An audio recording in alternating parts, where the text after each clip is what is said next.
everyone. Welcome. Happy Sunday. I hope everyone's Sunday is going well. Let me pop up the chat, do some troubleshooting here. Hold on, I'm way too close. I think I need to be a little bit further away from the camera, y'all. Hold up. We're gonna push this back a little bit. All right. Oh, my mic. Hold on. Gotta get the mic up here. Make sure the mic is working. Me. Okay, hold up. All right, we're good. All right. Hi, I hope everyone's having a good Sunday. Mary, hey sis, how are you? Welcome to the chat. Happy Sunday. And sis, remember the recommendation you gave me, right? Oh Lord, look at this. Look at how much I've been using it. You were the one with the friend who had the crowned. I think it's crowned, right? Yeah. We are crowned. Yes, I have her. Y'all, I am using this on the daily. It's so good. I recommend you guys go check it out. This is not sponsored. It was literally like just me buying some really good products. I really love it. Whew. Love it. So thank you. Your foot's in pain? Oh no. I hope you feel better, sis. And please take care of yourself. Please take care of yourself. Yeah, foot pain is no joke, yo. Foot pain is no joke. Were you standing on your feet a lot? Like, have you been standing on your feet lately? Definitely do not, whatever, like, if you have a lot of activity where you stand on your feet, do not do that while you're in recovery at all. I'm sending you really positive vibes, much love and prayers, and I hope that your foot heals. That art girl, hey sis, hey D Chelly. I'm waiting for the next Destiny Child series. It's coming, y'all. It's coming. I know some people probably get ruffled up like, why she going live and she hasn't posted? Not you, but I'm saying other folks probably like, she hasn't posted the video for Destiny Child. We've been waiting. It's coming. I'm gonna post it. Like, actually, that's why I'm going on stream today early, so I can have time to edit, and then I'm gonna post it. Don't hold me to it, please. Tomorrow or Tuesday. I'm a perfectionist, y'all. I'm sorry. You know, I gotta be honest. I'm very much a perfectionist. And, you know, of course, you know, I'm not the best editor, obviously, right? But I really like the quality of my work, and I take it very seriously. I'm the type of person, like, I will wait until the last minute before an assignment's due. Like, let's say it's due at 1 o'clock in the morning. Or no, usually midnight, right? By midnight, I'm going to turn it in like probably 11:50. Not because I'm last minute, but because I'm always making sure like at the last hour, like I gotta make sure everything is proper, everything is right. And of course, you know, we all make mistakes, right? I'm not like the perfect person, but I just like my work to speak for itself. I don't want to just push anything out there. That's just never been my style, never will be my style. And I'm just not that type of person. So yes, it's coming, y'all. The Beyonce and Jay-Z case study, what part am I on? Part 4 is coming up. And actually, while we're talking about it, hold on, let me say hi to a few people, and then I'm gonna give you guys updates. I'm just waiting for people to come in. But yeah, part 4, part 5. I don't know, whatever part we are on, it's coming out. It's coming out like either tomorrow or early Tuesday, probably like sometime in the middle of the night or something. Y'all know how I be doing. I just drop it. But yeah, I really want to make sure that I have all my ducks in a row. I try my best to be a perfectionist when it comes to the information, the content. The content is the most important part to me.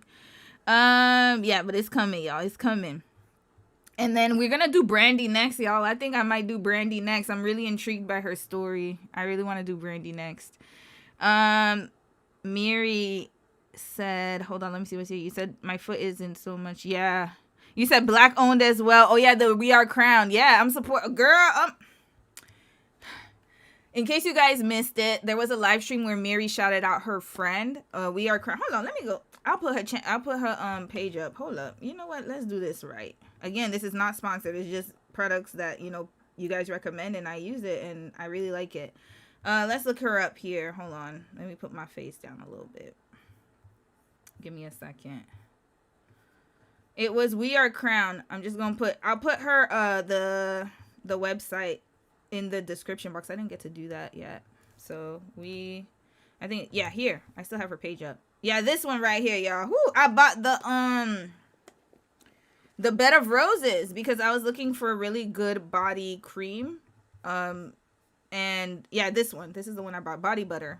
I bought it, y'all. It was worth every penny. I've been using it consistently all the time. And it keeps me so moisturized. So yeah, just shouting out your friend, like, and just letting you know that it worked. I'm using it. I was supposed to tell you that yesterday. I forgot. I was too tired yesterday, but yeah, I've been using it up. Look at that. Every day. And it's so soft. And Mimi likes to eat it. So yeah, I gotta get her away from it. But anyways, yeah, really good product, y'all. Y'all go check her out. And she's Black owned, which is amazing. Kay's World. Hey sis, you said I was just saying yesterday that I missed you and I rarely miss people.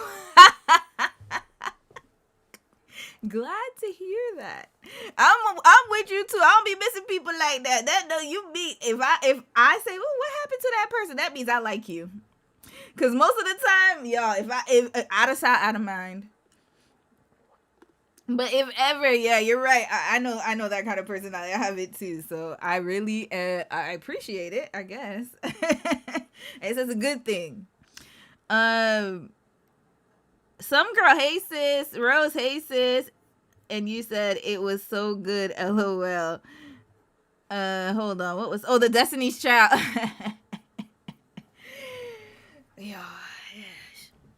But somebody, y'all, yesterday, I don't know where sis is. Yesterday, somebody dropped some more stuff. I'm like, ooh, Lord, I did not know Brandy and Jay-Z dated, y'all. I was yesterday years old when I found that out. Y'all just be giving me so much information, so I appreciate it. And thank you so much for your kind words. Marie, how are you, sis? You said, what's happening with the membership? Sorry, I guess I missed it. No, that's okay. Actually, I'm glad that you mentioned it because I'm going to mention it now anyways. I was just waiting for people to come in. I'm actually glad you mentioned it, sis. Devonda, hey sis. Yeah, all right. So let's start with troubleshooting, housekeeping, y'all. Ooh, that's But I'm way better than yesterday. Ooh, yesterday, I don't know if y'all know, I was out of it. I was tired, not because of the stream or anything like that. It was just the night before. Mimi woke me up at like 3:00 in the morning. I couldn't sleep, and so yesterday, as soon as the live stream was done, y'all, I went right to bed. I slept real good, so that's why my energy levels are like whoop right now. And got my tea here. Got the tea right here. Got this mug from a gift exchange. Shout out to my coworker who gave it to me. And I got my fiber. This is fiber water right here. All right, y'all. Let's talk about the membership. Serious topic. So, moving forward, I made the announcement last week and the week before, but the reason I haven't made an actual post in the membership channel is because I prefer to say announce things like, live, and that way you guys can understand the concept of what I'm trying to do and stuff. And so I will eventually post it again, like in the members only post, just to make sure everybody got the notification. But yes, the membership is ending. This is the last month of the membership. So from now until April, I'm going to end it like probably the last week of April. No, not probably. It will end the last week of April. Just haven't figured out a date yet. The reason being that, your girl, I don't have time, unfortunately. Yeah, it's hard for me to do two separate videos, right? So, just to give you, I don't want to give you guys too much like detail because it's like, I'm the creator, so like the content creator. So it's not like to be like, oh, it takes so long and but it does take a long time to edit. For me, I'm not a professional editor. That's number one. And number two, I got a job. So I don't have editing is not my job, right? So then that's another thing. And I have a lot more responsibilities at work than I did before, meaning that, after work, I'm just fried. Like before, I would sometimes during my lunch break, I would edit, or after work, I would edit and stuff and do things like that. And then now it's like my time is just, it's not as much as before. And also I have my daughter Mimi, so my fur baby. So now with Mimi in the house, it's been really rough because she is older now. When she was a puppy, she slept longer, so it was easier for me to edit, while she's sleeping. But now sis is awake. Sis is awake and ready to play. As soon as I finish working my laptop, I put it down, she's already in front of me. She's like, okay, it's playtime. And it takes a while to, like by the time I finish entertaining her, feeding her, taking her out on walks, and, getting her stimulated, that's already like, so I finish at 4:20, and then by 6:00 that ends, right? So then after that, cleaning, laundry, housework. My husband is a diagnosed OCPD, in case you guys do not know. So yeah, that's got to be done. And not saying he doesn't do it, because your girl. We don't do the free labor like that. He does it when he's home, but most of the time he's not. So then I end up doing it on the weekdays. He does it on the weekends. But now, he's doing his last bodybuilding show next Saturday, which brings me to what I'm going to say after, but that's another announcement. So during the weekdays, I'm the one who's basically home most of the time. So I have to clean up after Mimi, make sure everything's good. So by the time I can edit, y'all, it's like 8:00. But then guess what? Gotta eat dinner.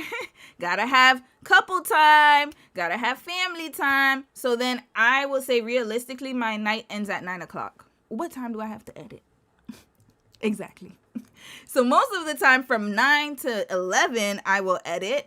But then that's one video. So then by the time, remember, I'm doing members only too. And then also you guys are paying. So I feel the pressure of like, oh shoot, I really gotta like send out videos. I'm not the type of content creator who's gonna just make you pay for memberships and not put out content. That's just not me. It's never been me. It will never be me. If I'm gonna make you pay, you gonna get your money's worth. That's just how my work ethic is shit up. So then I have to do that for 2 videos. And if they're running at the same time, meaning that Diana and Korea, Jay-Z's running at the same time, and that was my fault because I underestimated how much more work it would be with a puppy. I think prior to that, it was easier for me to do both because I had more time, mind you, like that for that 4:20 to 8:00 time block was for me. So most of the time, Dom came home at 8. We'd eat dinner together. I could go at my pace, start editing. That's a lot of hours to edit. But now with Mimi, it's gone. She said, nope. Mommy, you're not doing nothing but playing with me until I'm tired. So, yeah, realistically, I can only do 1 video per week. But then now it's delaying me because I'm doing 2 per week. And then I do the live streams per week. So then I'd have to give something up. And unfortunately, I just feel like, for me personally speaking, I would rather give up the members only because then at least I could work at my own pace. And then there's not this like expectation of myself. It's not even you guys. You guys are very patient. It's not y'all. It's just me. It's me. I'm that type of person. So anyways, long story short, members only is shutting down. I will be redirecting everyone to my Rumble channel. It's on my page. Hold on. I'll show you guys here. And then I have a workaround for those who do not have access to Rumble. I know I saw it. So I'm going to make sure y'all good. Y'all going to be good. Don't worry. But I'm just going to show the others where my Rumble page is. So if you go on my YouTube channel here. Damn, I forgot to talk about Tia Mowry. We might have to talk about her. Okay, we're going to do her next week. Sorry. Rumble account is right here. Actually, let me copy it and then put it in the description of this video, of this live stream so you guys can see it. So I highly recommend you guys follow the Rumble because all of my members only content will be sent there. And another question I'm probably going to end up getting is why don't I just publish the Rumble, the members only videos in the, on my YouTube channel, right? Like, why don't I just make it public for everyone? Because I don't want to get copyright strike. That's it. I've had bad experiences with social media content creators. And, yeah, I don't have time to be fighting with people. And also 3 strikes on your channel, even if it's unfounded, they're already going to delete your channel. So it's not worth it to argue with people and to debate what's fair use and what's not. When I know it's fair use, but at the same time, if they strike it, that's it. You're done, right? And that kind of experience, I don't want that because then that's going to take away from the value of the channel and everything that I do. So that's why I'm hiding it, not because I'm scared of anybody, because I'm talking about anybody. I could talk to them in their face and, right here publicly, right? Just want to make that very clear for some knuckleheads who think otherwise. So now, my Rumble channel is here. If you cannot join Rumble, because, again, let me put this down. Let's focus here. If you cannot join Rumble, that is okay. Because I have a workaround for you. Because I heard that some countries, you don't have access to Rumble. That's okay. What I'm going to do is I will still keep the videos on YouTube, but just unlisted. Because you have an option to keep it unlisted, What that means is it's just not available to the public. It's only available to people who have the link. And for those of you who do not have access to Rumble, I'm going to put in the Discord, I will create a whole new channel on the Discord. You'll know when I do it because it'll be towards the end of the month when I transition everything over to Rumble. So you'll have access fully on Rumble. You'll see all the videos, no problem. You won't need the link if you have access to Rumble. If you do not have access to Rumble, you will have to join the Discord. My Discord link is in the description box. And then I will create a channel that'll just be like members only, like content or something, or post members only. I don't know. I'll say like exclusive videos. I'll probably call it that. Exclusive videos, like channel. And then I'll put all of the links of every single case study, every single vlog, because I have vlogs in there that Dom and I did. The reason I hid them, again, I'm not scared, but because my channel is case studies. So if I start putting Korean vlogs or vlogs that we did in Korea and mix it up with the case studies, there's going to be a whole bunch of people coming in expecting vlogs on my channel. And we no longer do that. I no longer do that. So that's the reason why I made them members only. But I'll just like put them unlisted. And that way, once you have the link, you'll be able to go into YouTube and watch it at your leisure. But you have to go on the Discord to get the link, if that makes any sense. So yeah, so that's the workaround for now. I thought about opening a Patreon, but nah, I don't have the time, y'all. I don't have the time right now for that. So I'd rather give products, if anything, than to be held to the case studies. It just takes way too long. So it's just not going to work. And until I get the website up, then we'll just have to do it this way, and we'll just figure things out, and I'll keep you guys updated. So that's the whole gist of the members only portion. And yeah, so until the end of April, I will finish the Diana and Korea case study in the members only. You don't have to worry about that. That will be done as usual. It's just that after Diana and Korea is done, there's gonna all transition to Rumble. And then if you need the link, go into the Discord. If you want to watch it on YouTube, then just get the unlisted link. That's all. So that's it. That's all, y'all. I'm going to read a few comments. Another announcement before I forget is next Saturday I will not be streaming. So next Saturday is I have to be off because Dom has his competition. So I won't be streaming next Saturday. I'll just be in next Sunday. So just letting y'all know that ahead of time. And then what else is an announcement? I think that's it. I don't have any other announcements. I said the Beyonce Jay-Z case study part 4 is coming out, or whatever part I don't remember what part I'm on. I think 5. I don't remember. Whatever part I'm on is coming out. And then the Diana and Korea parts are gonna come out this week as well, and then I'll finish it off by the end of April. Yeah. All right, y'all. So let me read a few comments, and then we gotta get started today. We gotta get started. Rose, you're still sick. I hope you feel better, sis. I really hope so. Drink your tea, girl. Drink your tea. That Argo, you said, what's the name of the cream? I have flat feet, so it's easy for my feet to hurt if I stand too long. Yes, it is. Let us know what the name of the cream is, y'all. I also have flat feet, too. Oh, boy, y'all. We need to have a conversation about feet, y'all. It's genetic. Let's put it that way. My mom has bad feet. My grandma had bad feet. I don't want to say bad feet, but it's delicate feet, basically. I'm very sensitive, so then there's only certain shoes that I can wear. Probably got to visit a podiatrist. Let's see here. Okay, I read this already. Okay. Oh, Charmy, hey sis, how are you?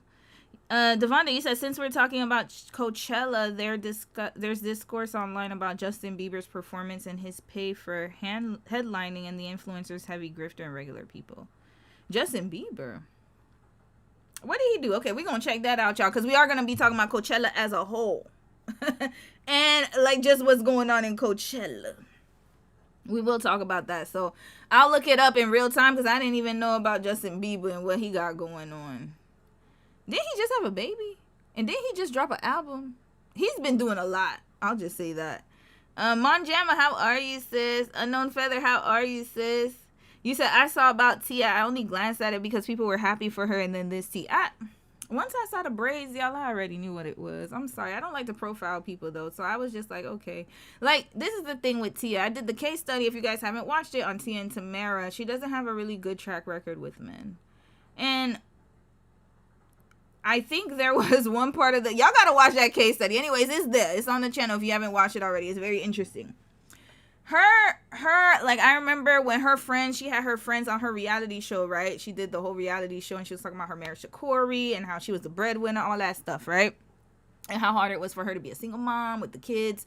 Oh, you know, and it's, you know, it's her experience, and I understand that, right? The thing, though, is that when she was with her homegirls and they were sitting around in a circle talking, and they were asking her what type of man you want, and she was saying all the superficials. Oh, he got to have this. He got to have a six-pack. He got to... I already knew what it was. I knew what time it was. I was like, yeah. Sis, you gonna get you another Corey. And what did she do? Got herself another Corey. Here we go.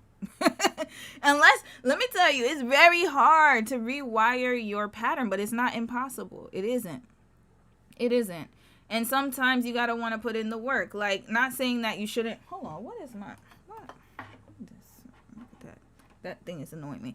Not saying that, you know, you shouldn't have expectations, but like, for me, it's like when it's all superficial, I already know what it is, because you're not even thinking about the person themselves and how they value you, because that matters more. All that superficial stuff is not gonna last.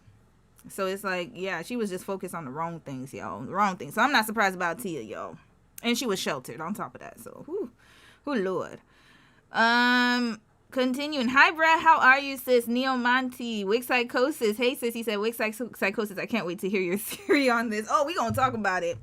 Oh, I'm going to read a few more comments and we going to get started. We got to really start today because I want to make sure I end at a respectful time.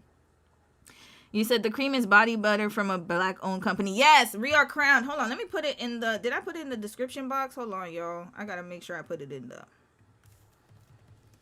Did I put the website in there? If not, I'm going to put it in the... Give me a second, y'all. It's going to take me a few seconds to put it in the... And then we're going to start. Hold on. Let's see if I put it in the... Did I? Oh, I didn't. And then, also, I want to shout out Rhea's channel again. Hold on. We are Crowned. Hold on, y'all. I'm going to get her website because I know I'm going to forget later. So, sis. Here we go. And it was the... Body, what was it? Body butter? Yeah. Oh, I put booty butter. Body butter.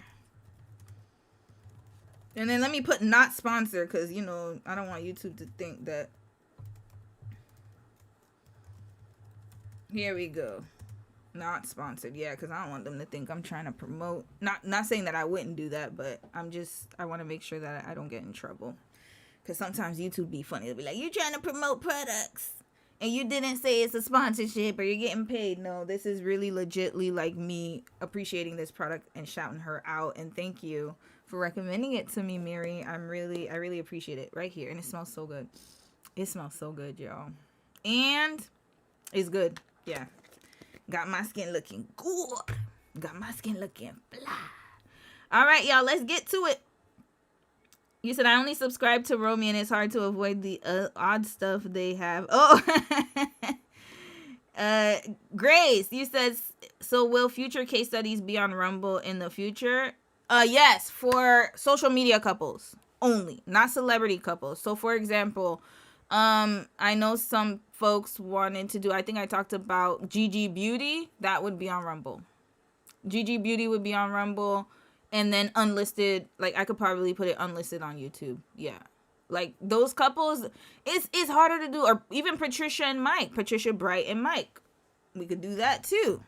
Rumble. And then unlisted. The reason why is because they like the copy strike your sis. That's the problem. I remember when I started doing social media couples because that was actually my interest because no one was talking about it. And now I see why they don't talk about it. Because as soon as you talk about it, because remember, they're on YouTube all the time. And that's what they do. So then once you start talking about a social media couple, copyright strike. No reason. And then you have to prove that you're doing fair use or your commentary is fair use. But then guess what? The problem is that It takes time. So by the time, like, let's say YouTube gives you 30 days to prove, because what they do is you have to send a counter strike. It takes about 30 days. Within that 30 days, let's say that I get another strike and another strike. Even if it's unfounded, even if I didn't copyright strike them, it's still 3 out.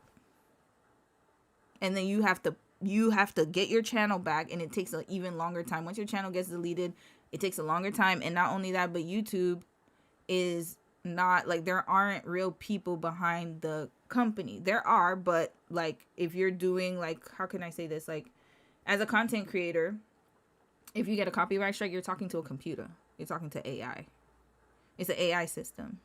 It takes a while before it gets to the level where you can actually speak to a real human being. There's not like a customer center where you can actually contact someone. It's all artificial intelligence. So then, yeah, I'm not going to compromise my bag for some knuckleheaded social content creators. I ain't got time for that. So, yeah, there you go. That's the reason. But either way, it's going to be on Rumble or unlisted on YouTube. And again, you can find the link in the Discord. I will have a channel specifically devoted for that. All right, y'all. You said, I'm ready for Patricia Bright and Mike. They've been together for a while. Yeah, and actually, I'm not going to say nothing negative about them because I actually like them as a couple. But, you know, some people are interested. And we talk about dynamics, family dynamics, and all those things. That's what we be talking about, right? So, yeah. All right, y'all. Let's get it. You started getting ads from Rate? Oh, you talking about Rumble? Oh boy. I could make the Rumble private too, right? So we might have to do that too. Unfortunately, I don't know any other platforms that can host. It's really difficult, y'all. It's really difficult to find them. It's either Patreon and I don't want people to pay. I'm gonna try to see if I could do it on Discord or my website. The website would be good actually, but then I gotta pay for the storage because it's a lot of gigs. I don't know. I got to figure it out. We'll figure out a workaround, y'all. But if that's the case, then Rumble might not be good after all then. I got to figure this out, y'all. We going to figure it out. Yeah, Rumble, I don't know. And it's a Canadian company. Chill. They done got the right-leaning people on there. They done took over. I might make it private so that way you won't have to, like, associate with any other channels too, right? I gotta figure out the Rumble system. All right, y'all, let's move on. We gotta continue the conversation from yesterday that we had about what was it about? Natural hair? Yeah, about brandy, my bad. Hold on a second. Hold on. Oh, Daily Motion would be a good one though, but I heard Daily Motion's not that. Ooh, I don't know. I haven't heard much about Daily Motion. I know some people tried it. Remember when YouTube had the adpocalypse? And then a lot of creators tried to go to Daily Motion. It didn't work out for a reason. I'll have to see, y'all. I'm going to have to figure it out, y'all. But hopefully, like, I will check the Rumble and see what I can do and if I can filter some stuff, because racism, no, we don't. That's not even a discussion.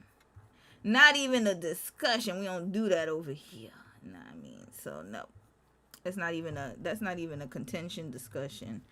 All right. So let's get started. Hold on, y'all. Let me just fix this real quick. It's bothering me. Give me a moment. Okay, there we go. Okay, y'all. So let's get started with continue with our conversation from yesterday. Oh my God, I forgot. Shout out to Rhea, who started her YouTube channel. And her YouTube channel name is Valone. For French speaking, if you're a French speaker or French, like if you speak French or you want to practice your French and you love commentary and social commentary, please subscribe to her. She's one of our family members here on Rome with Romy, and she's an active participant, and I love to support everyone. So shout out to her, and y'all go give her a quick follow. Now, and I put the link of her channel in the description box as well. Shout out to Rhea. So now let's continue on to yesterday's discussion about the adultification of young Black girls. We finished at the 20-minute mark, and this is a 1 hour, 15-minute conversation. It's very long, quite lengthy, We put it at 1.25 speed, so it should go pretty fast. And yeah, we're gonna continue listening to it. We were talking about Brandy and Wanye and how people were saying that Brandy was fast, even though she was a minor. And we're going to dissect and go through different types of, I guess, whatever's in the video. I'm assuming that's what they're gonna talk about, different types of examples of how black girls, young black girls, are adultified at a very young age. And then that's going to lead us to our conversations about wigs. But I want to save the wig conversation till... Should I do it now? Yeah, we're going to talk about wig psychosis now. Actually, it's all it intersects. So we'll talk about this, the adultification of black women, and then we're going to transition over to hair. And then we'll talk about all the other stuff like Coachella and all that other stuff going on. All right. Let's continue watching, y'all. It's because women and girls, one, they're adultified, and so then when you think about a girl, she's automatically a woman in the eyes of most humans. She's not allowed to tell a lie. She must be honest, truthful, pure always. But men, we already know they're going to lie, so we can make allowances for them. I mean, cute Betty Wright, and that's all I'll say. Oh my goodness, you just described the patriarchy, because as you were speaking, I started going back and I started thinking about Vanessa Williams' scandal from the beauty pageant. I started thinking about just all of the things that we've ever seen, even Chili right now in present day. Not excusing her, but we talk about Chili and we've held her to such a high standard, but not much talking about Nick Cannon, 50 Cent. Kanye just sold out all of his concerts. Women seem to be held to a higher standard. And she ain't lying. She ain't lying, yo. They are not lying. Pops back in. I'm going to see what she has to say about it. But it is absolutely true. And then what you said about the insecurity, Wanye's insecurity. He was boys to men, and he was so cool and so popular, able to date Adina and whomever, and who knows what other fans he had. But honestly, if it weren't for that voice, if it weren't for him singing, would he have been the cool guy?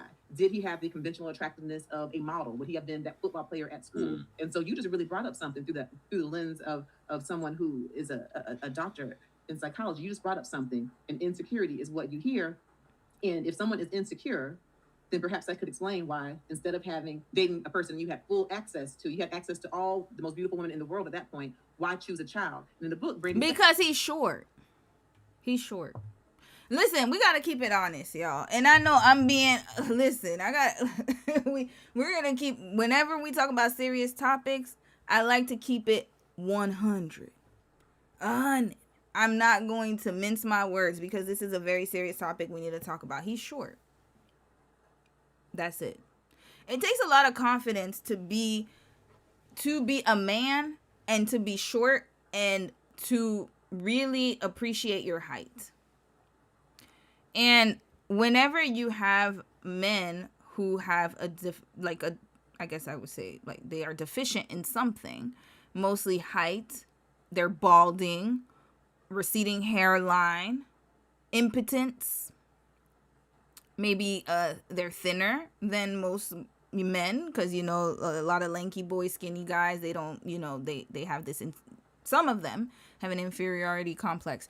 So when we look at those type of elements in the men, because you could see it in women too. Like if we look at women who are flat chested, women who, maybe they don't fit the beauty standards.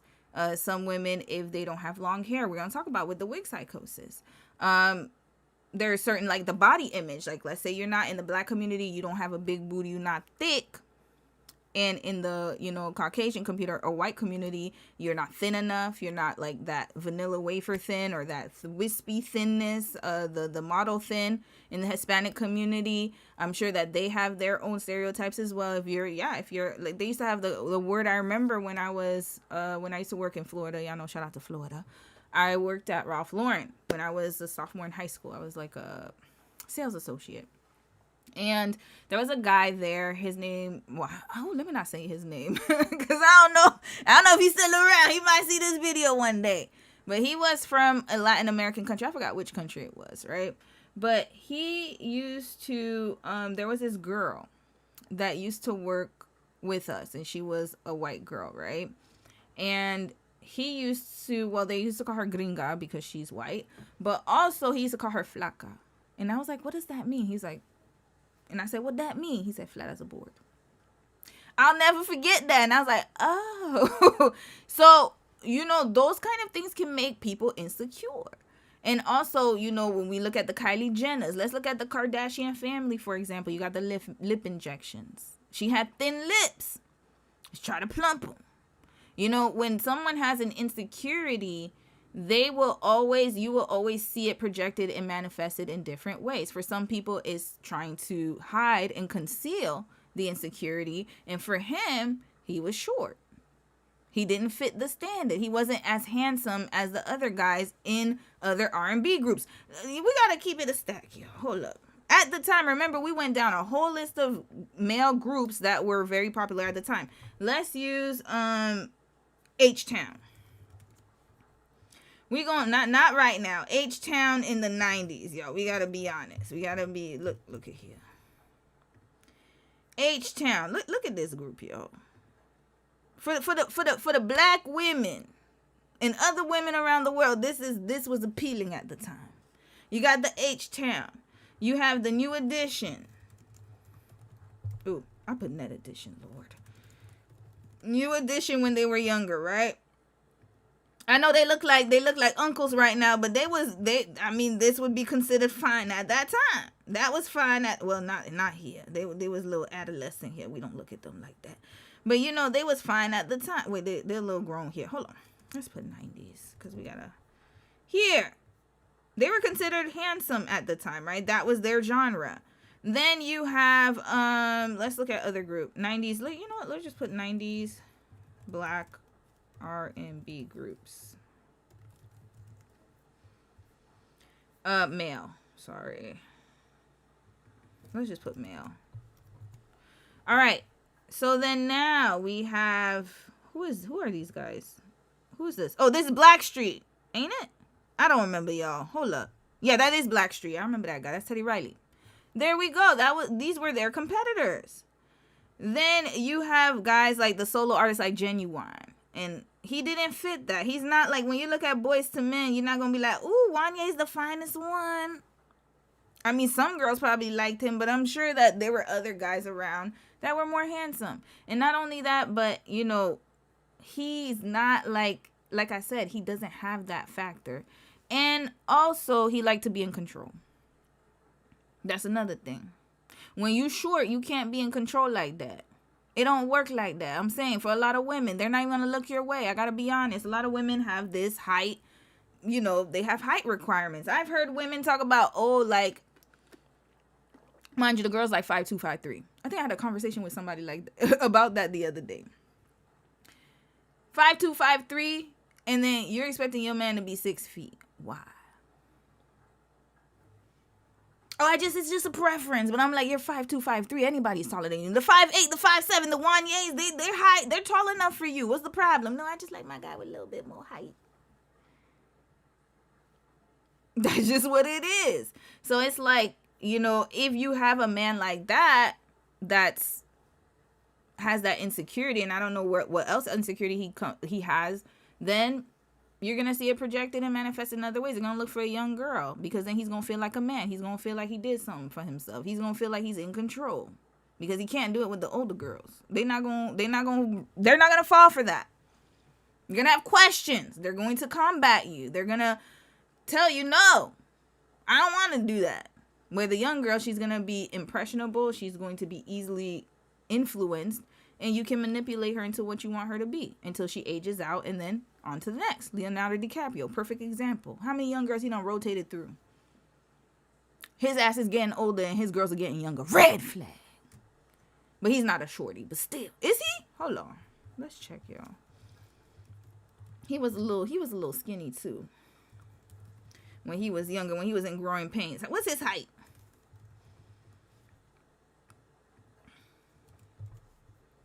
.83. Okay, no, he's tall. I don't even know what that is. Yeah, he's tall. He's 6 feet. But he was really skinny, y'all. He was very lanky. But anyways, he has his insecurities as well. I remember there was an article where he said that he feels like he's mentally in his 20s. And I was like, this is disturbing. It's very disturbing. How do you feel mentally in your 20s and you 50? Disturbing. But then again, he was in the industry too. So there's that. Continuing. Says over and over again that he would say, my girlfriend is 16. Mm-hmm. Mm-hmm.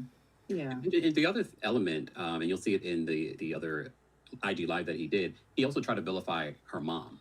and make it seem like her mom was the one. Her mom was aware of this relationship as well, which was not true. And that's one of the sticking points that comes from this book. Yes. The industry really tried to vilify Sonia Norwood, this Black woman, vilify her as this momager that was so controlling. And that's part of the reason why Brandy wasn't able to do a lot of the things. When you read Brandy's book, it's a completely different narrative about how she viewed her mother. Yes, I'm sorry. I gotta...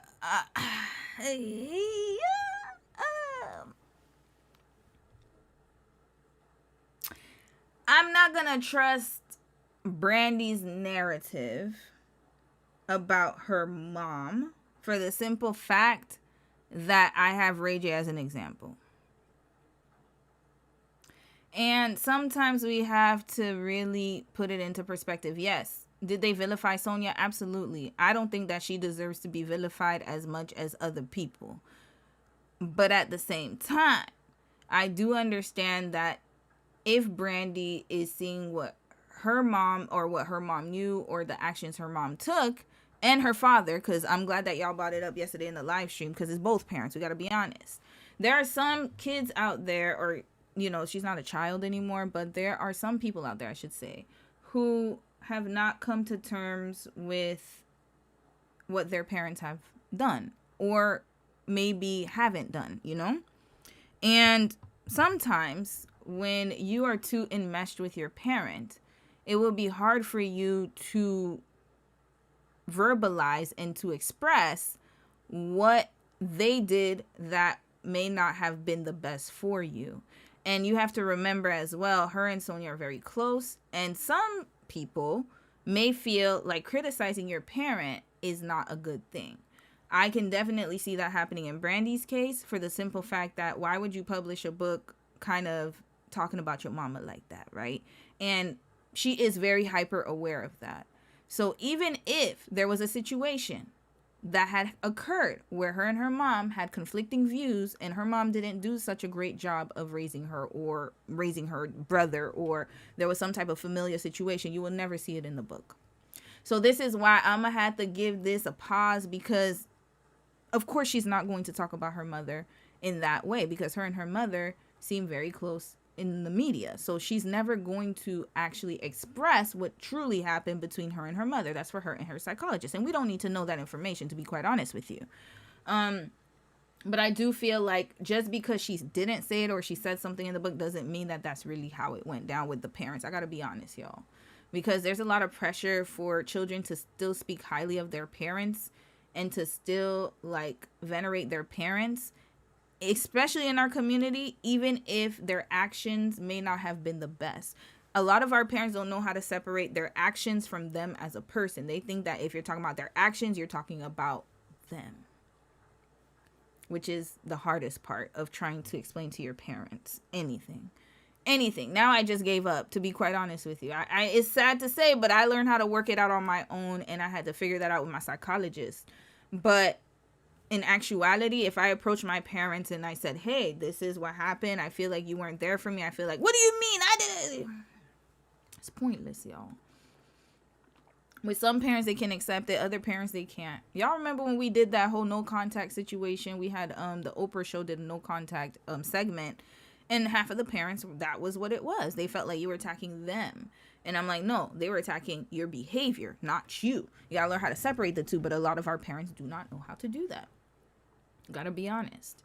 So I'm gonna take her word with a grain of salt, because I can see Ray J. If I see you got 2 kids and I'm seeing what's going on with them 2 kids, I gotta be honest. If I'm looking at Ray J, I'm looking at Brandy, and they come from the same parents, I have to question everything. Where did he learn how to treat women like that? How is that even possible if you were such a present mother or father? How is that even possible that she had to go through this pregnancy? Remember, she left the house. She got pregnant at 23 years old by some rando studio record producer. And then they tried to act like they were married and they weren't. How? How did that bypass you as her manager? How? How was she with Wanye?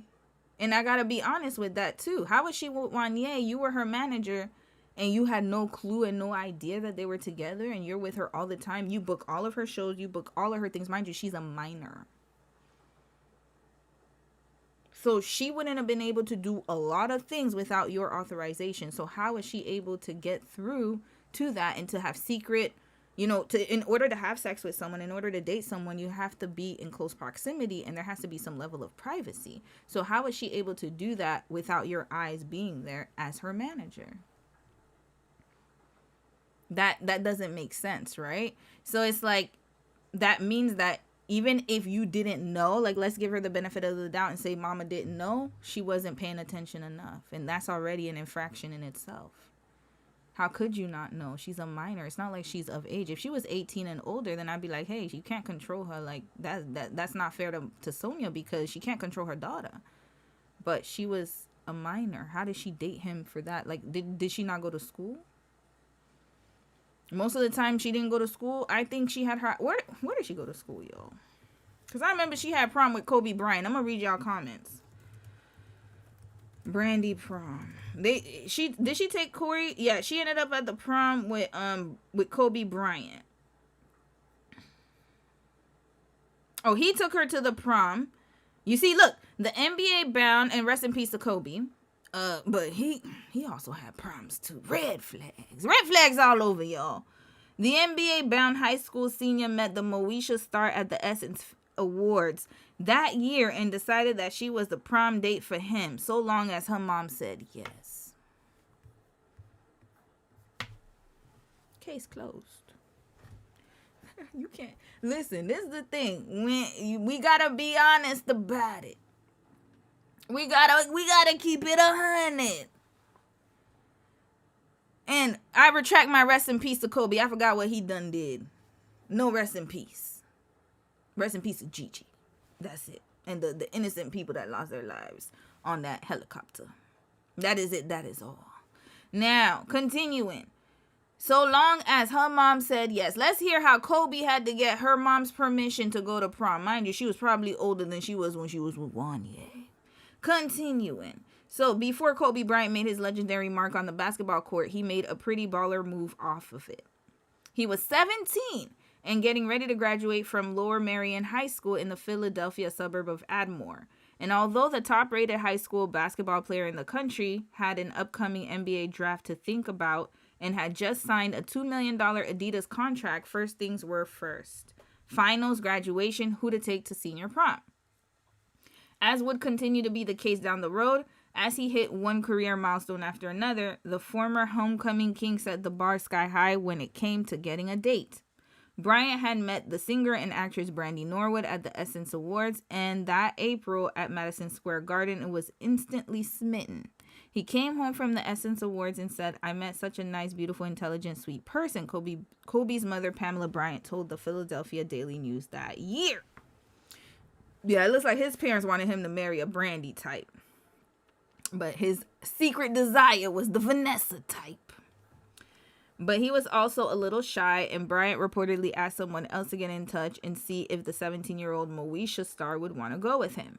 We were in English class together, and he had one of those teen magazines, and it had a picture of Brandy because she was on that show. Moesha, former classmate, friend, and neighbor Ashley, Lord, that last name, I'm so sorry, Pietro Palo, were called to the Philadelphia Inquirer last month.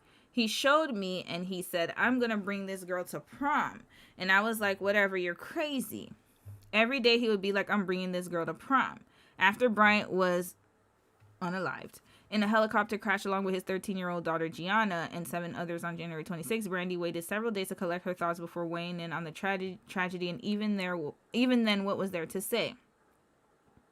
Okay, she sent her condolences. Y'all, never will I understand. She wrote on Instagram alongside an artist rendering of Kobe and Gianna. My condolences to at Vanessa Bryant and all families who are in pain during this tragic time. Love, Mamba City.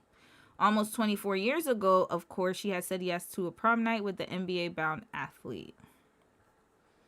Okay, so, Brandy, who was born in Mississippi, but moved to California when she was little with her parents and her brother Ray J, had left Hollywood High School after 9th grade in favor of private tutoring and therefore had no prom of her own on the horizon. How?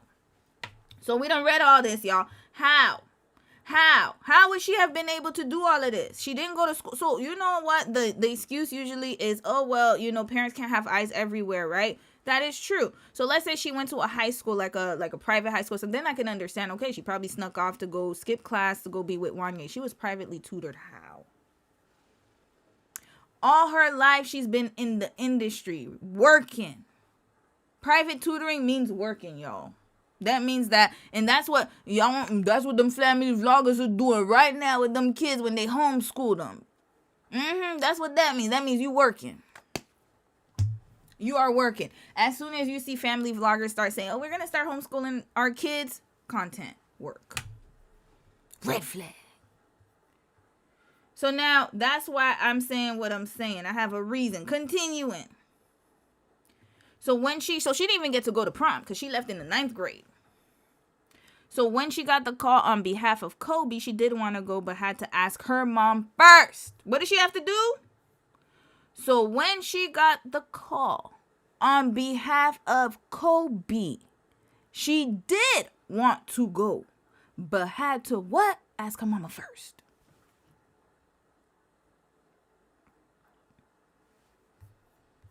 I thought he was cute, Brandy told the Philadelphia Daily News at the time about first meeting Bryant. I read about him after I met him, and then I saw he was going somewhere in life, and I thought I would love to go to prom with him. Although it wasn't quite that simple. I said, I don't know this guy. Brandy's mom, Sonia Norwood, relayed her reaction to the Daily News. Mind you, this is her mama talking now. Quote. I don't know this guy. I had no idea who he was. And then Brandy said he's a basketball player, and I said, so? However, she added, I like that he had involved parents and he was doing well academically. He seemed to be a pretty good kid. He was level-headed and grounded, and I said, okay. Pamela Bryant remembered Brandy calling and saying, my mom might let me go. I thought it was so sweet. Sonia incidentally also made the trip to Philly with her daughter. So she was very involved with Kobe. So why wouldn't she be very involved with Wanye? I believe him on that. I gotta be honest, y'all. Now, let's get to it. When did Brandy star in Moesha? Mo to the E to the. Shout out to Moesha. Who Lord Brandy had Lord with. Oh, man. I remember Kim. Oh, man. I used to watch that show. Niecy and Kim. That was my show, y'all. Okay. Now, let's get to when did she star in Moesha? Mo to the E to the.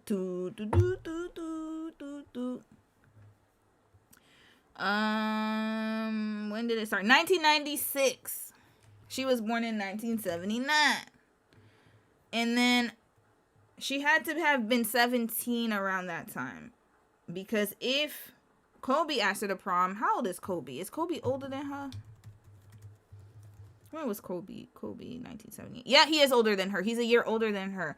So that means that if he was 17, she was 16 years old. And guess what? That would have been around the time that she was messing around with Wanye. So if her mom had that much seriousness in her just going to the prom with Kobe, she didn't even, not even a relationship, yo. He didn't even ask her on a private date. He asked her to go to a prom that is chaperoned. Heavily. Supposed to be anyways. And her mama did all of that. So how did Wanye slip through the cracks? This is why we need to be critical. And if we're going to keep it 100, we're going to keep it all the way 100. I don't care. I always tell you guys, I love my parents, but they could have done better in a lot of areas. I'm not going to write a tell-all book about it, but I'm very, very vocal about that because I know that if there's something that happened and my parents could have done a better job, I'm going to say it. Just like I'm sure that we could have done better jobs as kids because they will tell you where you have gone wrong as a child. Every opportunity they get. They will tell you how you didn't do this, you didn't do that, you should have gone to college, you should have, you probably heard it from your parents. I remember when I dropped out of school, you would have thought that I was going to be on the street selling ass or something. My mom said you're going to be a loser if you don't go to school and pick up them books. And I said, okay, I'll take my chances. And I went back. I ain't going to lie. But I went back on my terms. Not because she wanted me to go back. I went back because I wanted to go back. But yeah, you would have, at that time, she had no problem telling everybody.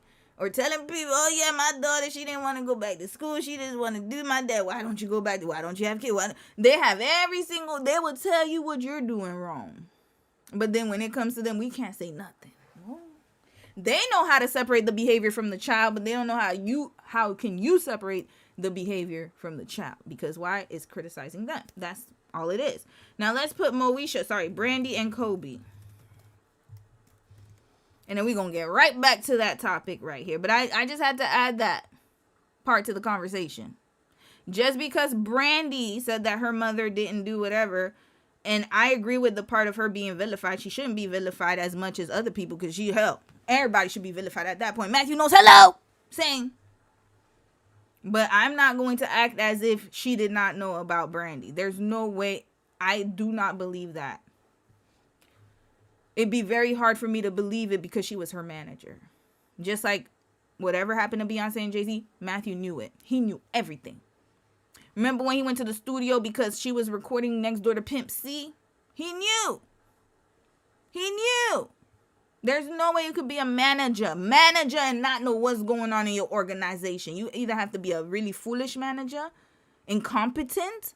So either she's incompetent as a mother and a manager, or she knew what was going on and very aware, and it benefited something. Or she just thought at the time that it wasn't a big deal.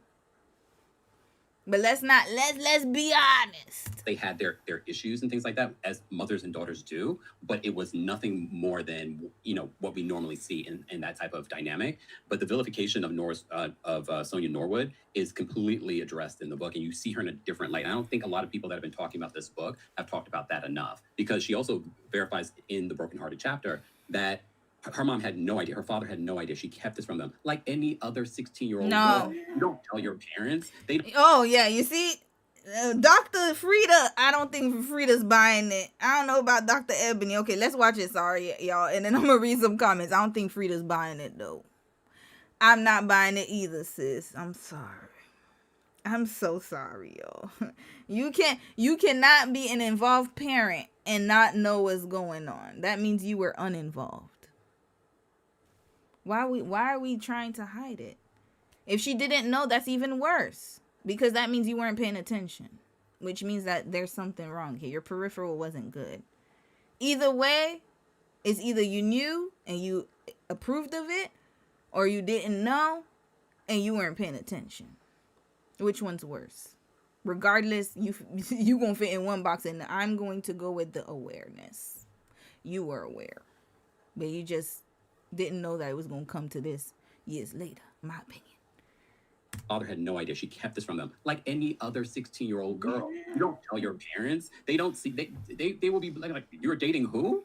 Under your own roof, not knowing any of that. So I don't understand why people don't understand that either. People are still blaming Sonia because they're only reading the headline. They're like, where was her parents? Where was her mother? Yes. He says in the book, she had no idea. She kept it from them. Even when she asked about, the dynamics, she probably was starting to notice things. Brandy would deny it.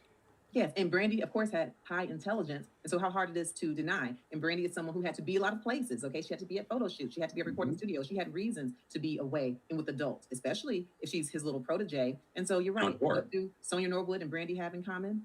Black women. Those are the ones facing the blame. Dr. Ebony, what do you think about that? The whole where were your parents? Because I will say, I know that when it comes to children, and I'm separating out from Brandy, but children who have been assaulted, I know people always say the mother knew. The mother knew. I know this is different, but what do you think as far as people in placing the blame on the mom? People are contradictory and hypocritical.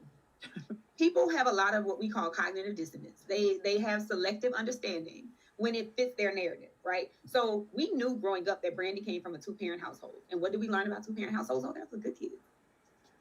They are well adjusted. But when we come now and we have some scandal that is risen to the surface, the only person who is becoming the person of blame is the mother, is a Black woman. Most of the rhetoric that we see online has not brought her daddy up at all. Yeah, I'm just thinking about that right now. Her daddy into the picture. And both of them should be bought up. Red flag. And I even made that mistake yesterday, but I think, okay, I'll be honest, because Sonia was her manager, so we're just focused on Sonia. Just like with Beyonce, I just focused solely on Matthew. And I brought Tina up. Why? Because she was involved in the documentary. So I was like, okay, we got to involve Tina here. But most of the time, my laser was on Matthew. I was like pointing that laser at his ass because he was there. He was her manager. Now, I'm going to bring up where they were like, you see, this is the thing, and we got to be honest in our community. Again, parents have too much power. This is the problem. Notice how they brush it. Well, you know, they didn't know. They knew. Trust and believe me. Let me tell y'all something. Not to put business out there or whatever, but I'll put my own business out there. When I was 16, I was talking to one of my coworkers, right? And we had kind of a situation going on. Nothing sexual or anything like that, because hell, let me tell you why it never went down. I was on lockdown. When I tell you, my dad kept his laser on me. My parents may not have known everything, but they were very aware, hyper aware. They knew where we were at what time. And then my mom would do pop-ups, y'all. I didn't even know that until one day she caught something. I can't say, it's not my story to tell. Maybe one day I'll have my sister come online and we could do a little kiki. But yeah, my mom used to do pop buys, y'all. If you say you was gonna be here at this time, she'll pop up way before to see where you was at. I remember I had one good friend of mine in high school, and she was a little, she was a little different from me, right? So then me and her were friends, and then one time I told my mom, we gonna get our nails done, but I didn't go get my nails done because mom didn't like when I went over people's houses. And so I went over her house without my mom's permission. And I told my mom, we're just getting our nails done. Because I used to get my nails done all the time at that age, y'all. Yeah, I was a little, I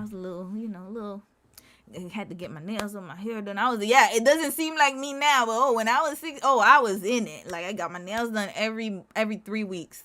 And my sister used to be a nail tech. So it's like, hello, get my nails done from her. Or I would go get my nails done at the hair salon, get my hair done, my eyebrows, all that stuff. I used to get all that stuff done. And then my mom, I lied to her, but she knew. She popped up, y'all. She popped up. And then she's like, I didn't see you there. I was like, I should have seen my face. Like, you can't lie to parents, y'all. My dad, speaking of that guy, remember the coworker, he took me home one night. Guess who was creeping out the window in the blinds? My daddy. My dad was right there, and he opened that door quick. He did that stare down. I never saw him again, y'all. It was a wrap. It was a wrap after that. It was a wrap. No, guys, you can't trust me. Every phone call. Remember, okay, at that time, I'm gonna tell y'all too. When guys used to call our house, because what my sister used to do is that she would get the sister to call the house, our house, and then he would go, can I speak to blah, blah, blah? And then my dad or my mom would pass the phone. And then my sister, and then the guy would jump on the phone. We would get the sisters to call. And that didn't last long because we had 3-way. Remember, like, when you were using a phone, y'all know, if you were in that generation, we had the phone and then you could listen in if you had a second phone. And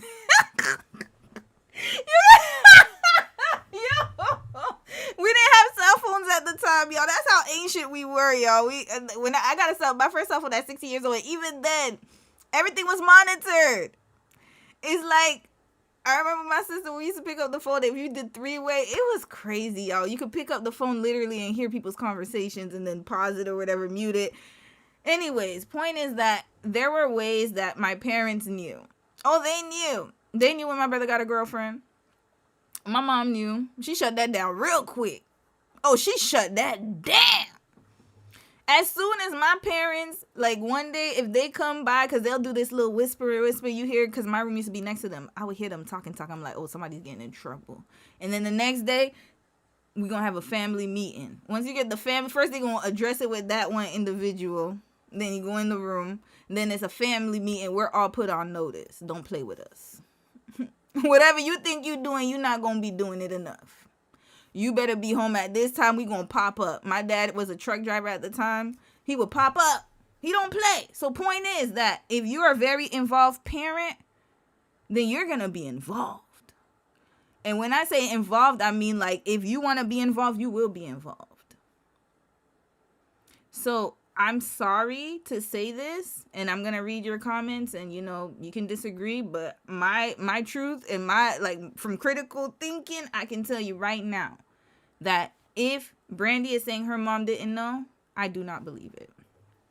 Her mom, I'm not saying that her mom explicitly was like, oh, have at it, but I will say that there was definitely some suspicious behavior, and her mom probably didn't. She ignored it. Just like with parents, like I said, with children who are sexually abused, a lot of parents will see the red flags, but they will dismiss it because they don't want to face the reality. So we could actually talk about that. But don't tell me that she did not feel or sense anything, because that intuition is very strong. You know when something's off. Trust and believe me. Especially a black mama. This serves the patriarchy exactly how it was supposed to serve the patriarchy. Women all... And involve her father in there too, because he wasn't even there. He wasn't even there. Because what was he doing? Okay, sorry, we're going to drag the daddy too real quick. So if Brandy's mom, maybe Sonia, was handling all the business, what was he doing? Matter of fact, what does he do for a living? Sorry, y'all. I know I'm going off guard. I keep stopping the video, but I got questions. So Sonia was the one who was the producer and talent agent. But what about, what's his name? Willie Norwood Sr. What is his job? What he do for a living? He was a gospel singer.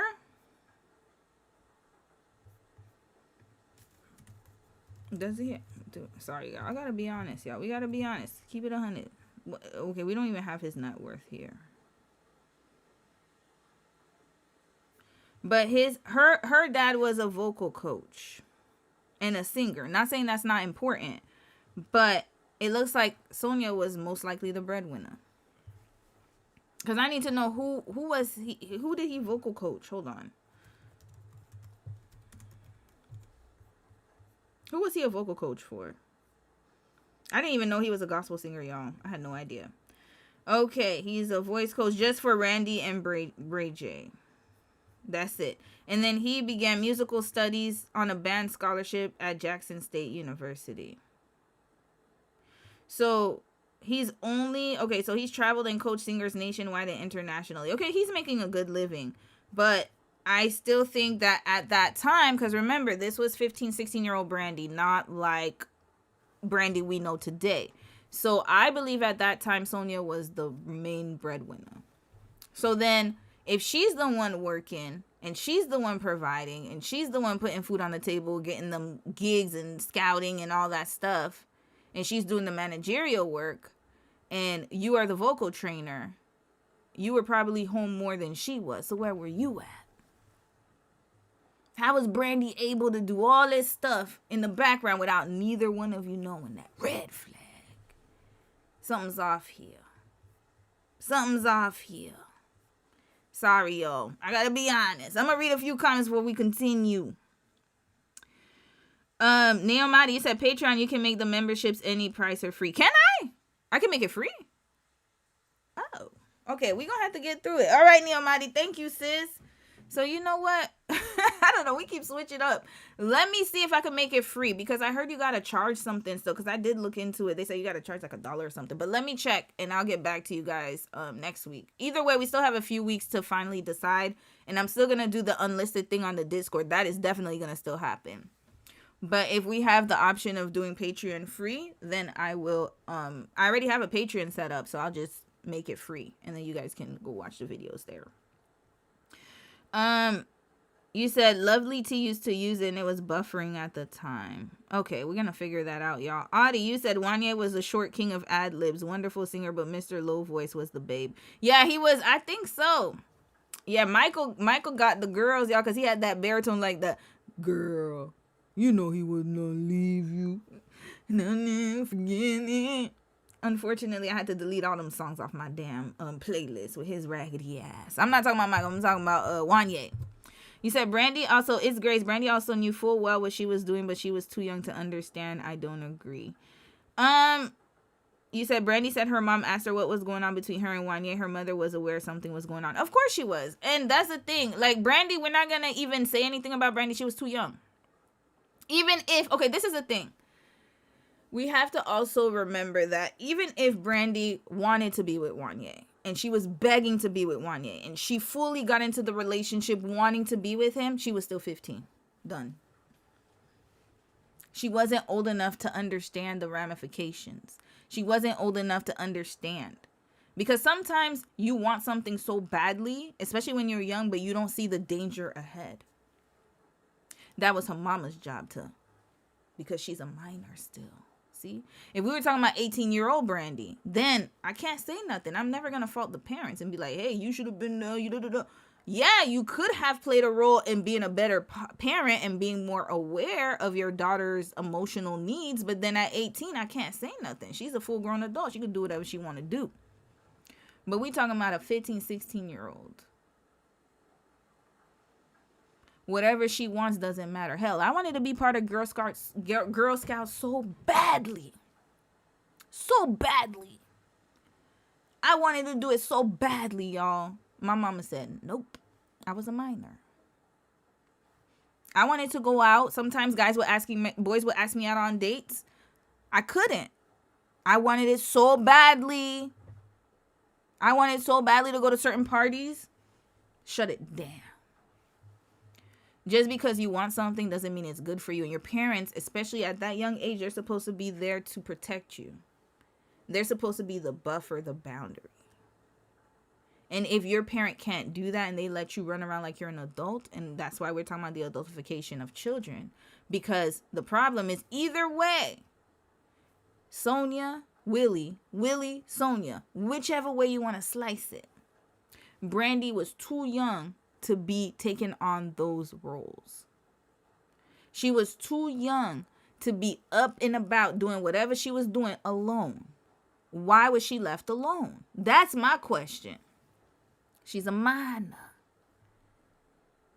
Why was she left alone like she's an adult? As if, oh, she was just out there doing her job and I thought she was working. Red flag. She's not supposed to be doing that much work, mama. And daddy, she was in school. She's supposed to be focused on them books. That's her age. They had her working like a grown-ass woman. That's the problem.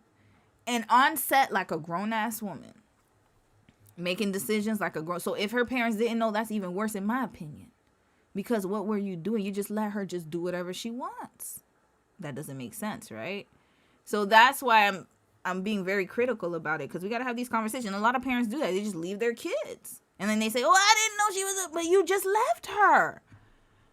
Of course she's going to do whatever she want to do. You didn't left her. You say, oh, you dropped her off at the photo shoot. She didn't see you till dinner time. What do you think she was doing?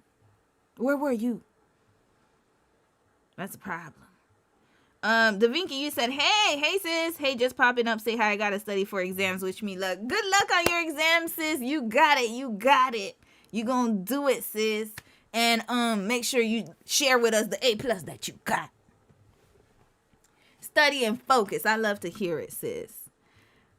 One more comment. Some girl, you said, I like hearing about your childhood because it's so different from mine. I used to lie and say that my mom won't allow me to go out sometimes just to stay. No. I mean, sometimes I would do that. I think I did it when I was older. Like, I wanted to stay in more. I think I started telling people that I'm like busy and stuff and I don't have time when I was older because I got tired. I got tired of going out. But when I was younger, I really wanted to go out. I was too sheltered. My parents didn't let us go out anywhere. We could only go to church and people that they approved of. And who they approved of. That's it. But the funny thing is that, like, you know, they would have all this smoke for people outside, but then I could date a boy from church. Like, they knew, but then if they liked that young boy from church, then they would just be like, okay, you could talk to him. He's a good guy.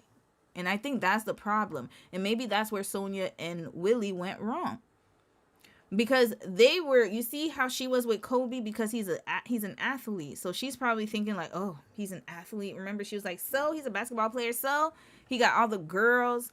They are more like some parents they are more like vigilant when you're dating someone who is outside of who they deem as a good kid.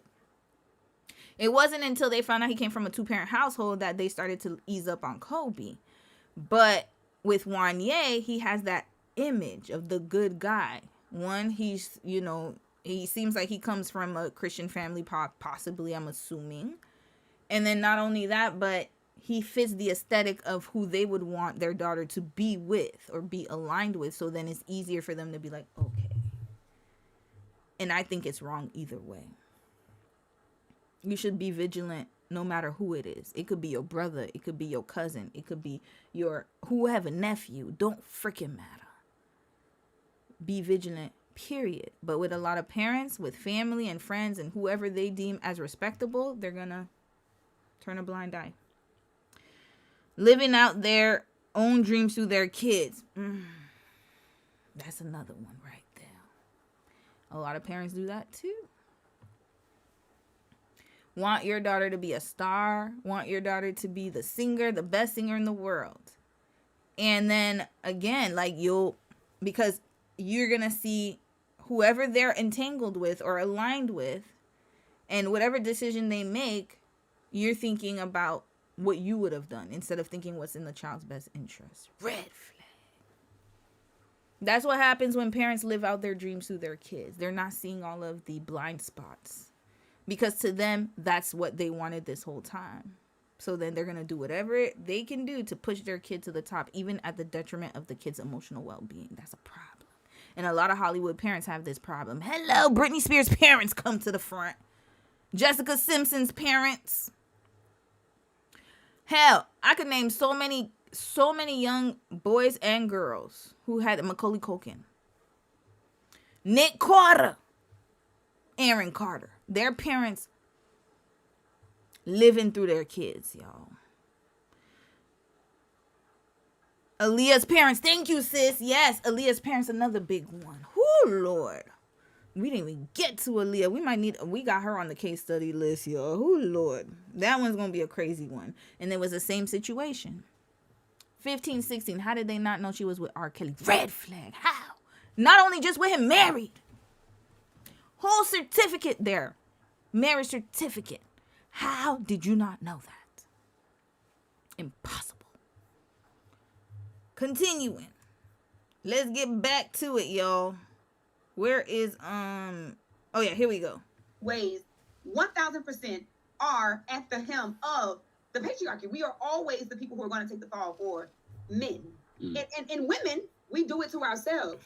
Women are the main culprits to say it was her mom. Brandy was being fast. I never heard when I was growing up from a man that I was being fast. I always heard from a woman that I was being fast. So women are going to uphold the patriarchy every chance that they get because it serves to benefit their narrative and it makes okay what they believe is right about the world. Nobody has said anything about her dad because we're taught to believe that men are blameless. And if you are a person who's like engaged in this conversation, if you're a person who continuing to place blame on the mom, I encourage you to be introspective and say, why am I not bringing the dad into the picture? Why am I not saying anything about the dad? What does that mean about what I've been taught? What does that mean about what I've been conditioned to believe about the role that women play in the trauma that they experience? Because nobody has said, where was her dad? Yeah, Everybody blames the blame. Even with R. Kelly, even with all of these other men, the blame goes on the woman. And they say, well, her mom pimped her out to him. Her mom did this, but nobody ever says the dad was equally at fault. I will say this, with Aaliyah's situation, and that's from what I have seen, the reason why they're saying her mom more, and yes, it is patriarchy, don't get me wrong, 100%. But I will say this, that the reason they're saying the mom more as well is because that was her brother. Barry Hankerson, Aaliyah's uncle, the one who was her handler in the industry, that was Dana Houghton's brother. So this is why people are more laser focused on the mother. But best believe, wherever there's this type of situation, there's a father who is very passive. We got to talk about passive fathers, uninvolved fathers. This is what happens when your husband or your spouse or your partner is uninvolved in your children's lives. Because you got one parent doing all of the labor for two parents. Red flag. So then now you have one parent who's overly involved, and then you have another one who's not involved at all. And then on top of that, you got to work, you got to do other things. So yes, they're both equally complicit, especially in the case of Aaliyah. Where was her father? That is a very good question. Nowhere. Nowhere to be found. And then he had Barry making all them damn decisions for that baby girl when she was 15, 16. And that's exactly what the patriarchy is. And so when I hear that, that's all my mind can go to. And I'm like, okay, so what was really happening? Why are we only placing blame on the woman? But the patriarchy was set up specifically to have the woman take responsibility for everything. And that's where it rests. And that's amazing. Mm-hmm. And I'll be honest, this is my first time even thinking about the dad, even though I'm reading the book and I see that he's there. For those of you who are just joining, I am Dr. Frida. This is the Dr. Frida channel, and we are talking about, is she fast or was she groomed? This conversation was inspired by Brandy's new book, Phases, where she shares that she met Wanya Morris of Boys to Men when she was only 15, when he was 21, and then they started a sexually intimate relationship at the age of 16. Now that she's come out with the book, a lot of people are saying, oh, she knew what she was doing. She was fast. It was a singer dating a singer. So we are trying to break down the understanding of the differences among grooming versus assault versus the ability and maturity to give true consent. Welcome back, Miss Jetty. Please, we're talking about, number one, why aren't the men ever mentioned, including Brandy's dad? And, what do you think about this patriarchy? Or is it justification? Should women be more to blame? Should more be expected of us?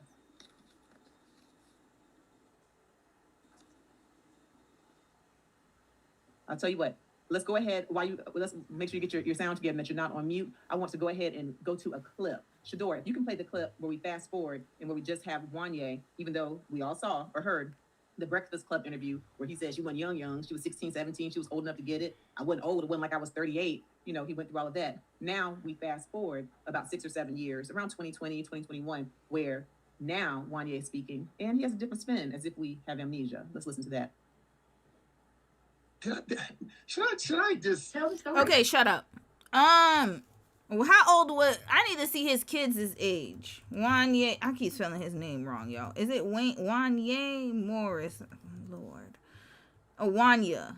Him and Dwayne Wade have very interesting spellings of their names. Okay, look at the Brandy picture. Oh Lord. Okay. I need his children here. How old are his kids? That's his first wife, y'all. Wanya Morris. Okay, you know what? We're gonna have to go to Wikipedia. Good old Wikipedia. I need to see where his kid's at. Damn, they updated it right here. Shout out to people who update Wikipedia. Okay, they have 6 children together. He has 2 daughters. Their eldest born in 1999. Okay, so 1999. Wait, who was born in 1999 and 2 daughters? Okay, I need to see his children's ages, y'all. We might have that. Okay, let's see. Let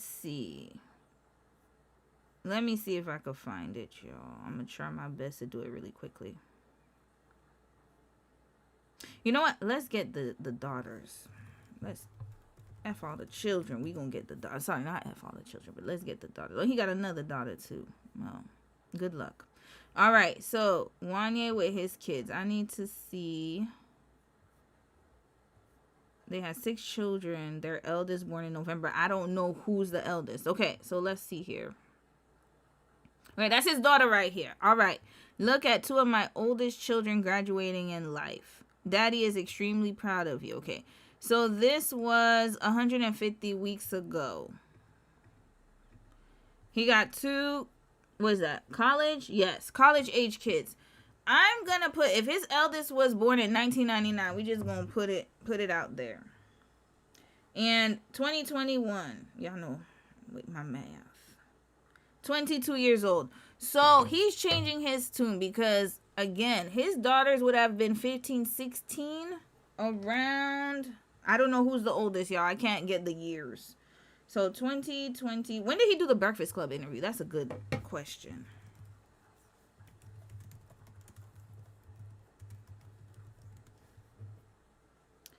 When did he do it? That was 2014. So I'm going to assume that he has changed his tune because he's seeing his daughters grow up in real time. And now he's trying to spin it, and also the culture has changed. He's seen what happened with Harvey Weinstein, R. Kelly, Bill Cosby, and all those nefarious, degenerate, demonic, human type of individuals. And so now he's singing a different tune. Either that, or he's cognizant that his daughters are very young. He still has young kids, y'all. He just had a baby. It looks like he got a fresh baby, I believe. That baby looks mad young. Hold on, let's put Wanye. He just had another child. The recent one right here. Hold on. His baby looks mighty young. We just saw a little baby. I don't know where she at. Okay, anyways, I don't feel like going through this. All right, let's hear what his dusty ass has to say. Come on, Napoleon. Speed it up. And when we just have Wanye, even though we all saw or heard the Breakfast Club interview where he said she wasn't young. She was 16, 17. She was old enough to get it. I wasn't old. It wasn't like I was 38. You know, he went through all of that. Now we fast forward, and he has a different spin. I just Tell the story. I'm going to tell the story. We like stuff like this, especially when people don't have any idea. Okay. Yeah. Okay. So check this out. Brandy and I were friends in the beginning. Her mother and reached out to me as well as my manager reached out to Brandy because Brandy was a big fan of mine. And First of all, red flag. Why are you at 21 friends with a 15-year-old? 6 years age difference. Why are you friends with a 15-year-old? That's already the kid. Like I said, case closed yesterday. He tells on himself every single time he explains his story. I wish he would just admit it. Just say it. It was wrong of me to do that. It was bad. I understand now. I have 2 daughters. I would never want to do that, but I respect that more than you coming out with this garbage. And I was like, wow, that's amazing because this young lady was pretty cool. Now I was young at the time. I wasn't 30 nothing. You know what I'm saying? So don't get it twisted. Hold on one second. Can we keep it down? Because I can't have it. All right. So what happened is we actually, she became kind of like my little protege. You know what I mean? I'm actually the one that introduced her to Vita Spears and Ralph Foucault. They came to us to actually do a TV show on the UPN network. And I said, well, Brandy's down the hallway, and she's basically she was on the theater show. Dr. Ebony, please. It sounds like he is like a hit dog will holler. I feel like I'm reading the comments and listening to him, and I'm just like trying to manage my facial expressions, and it's not working because you are a grown man, but at the time that it is right for you to be a grown man, you want to blame a child. You want to put the blame everywhere else but on yourself, right? And so I read a comment that said, Brandy was groomed, but then she became fast. And so my question is, I'm genuinely curious as what does fast mean to people? Doctor, I'm going to tell you right now, they don't know what anything means. Education level below 8th grade. Majority of people that are commenting in that video. And also, how can you be groomed and become fast? Red flag. What does that mean?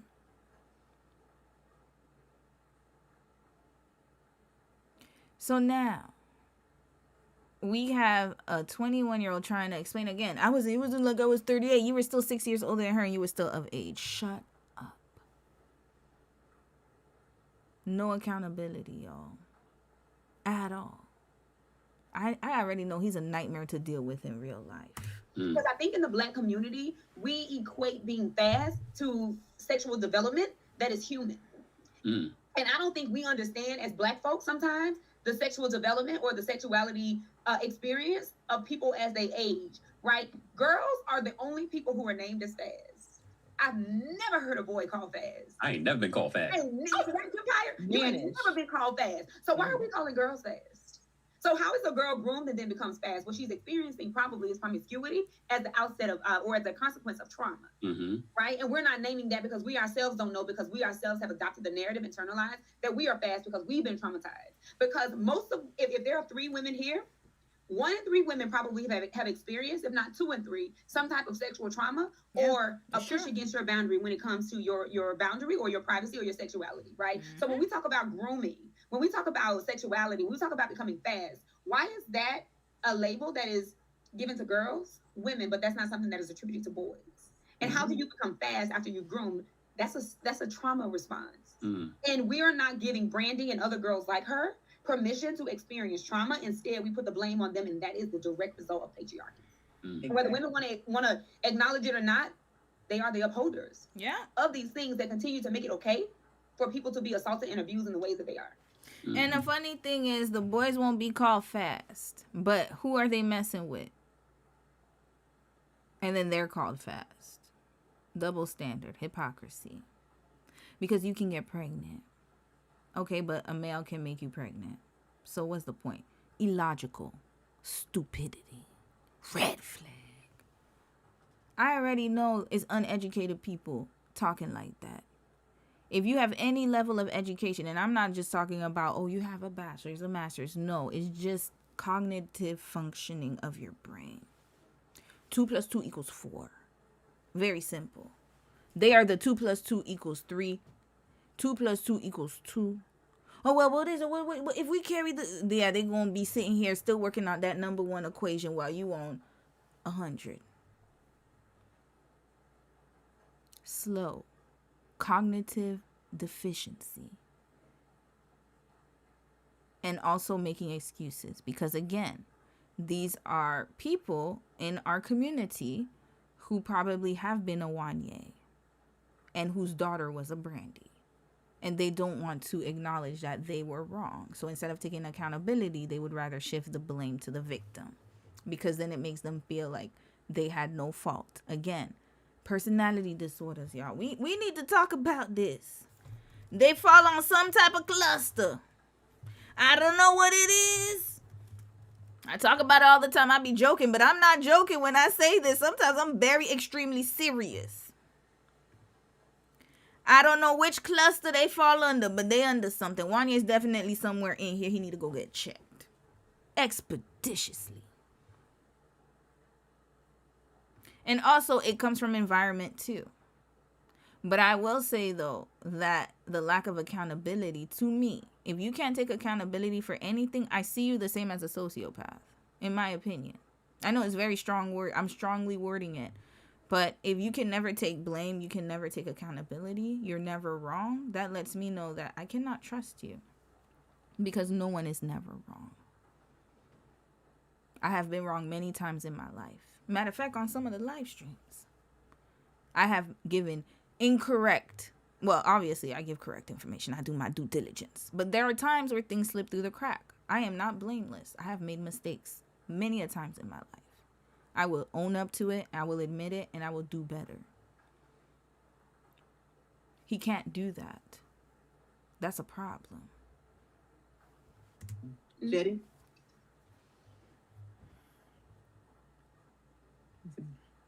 Jetty, if you're able to hear me, nod.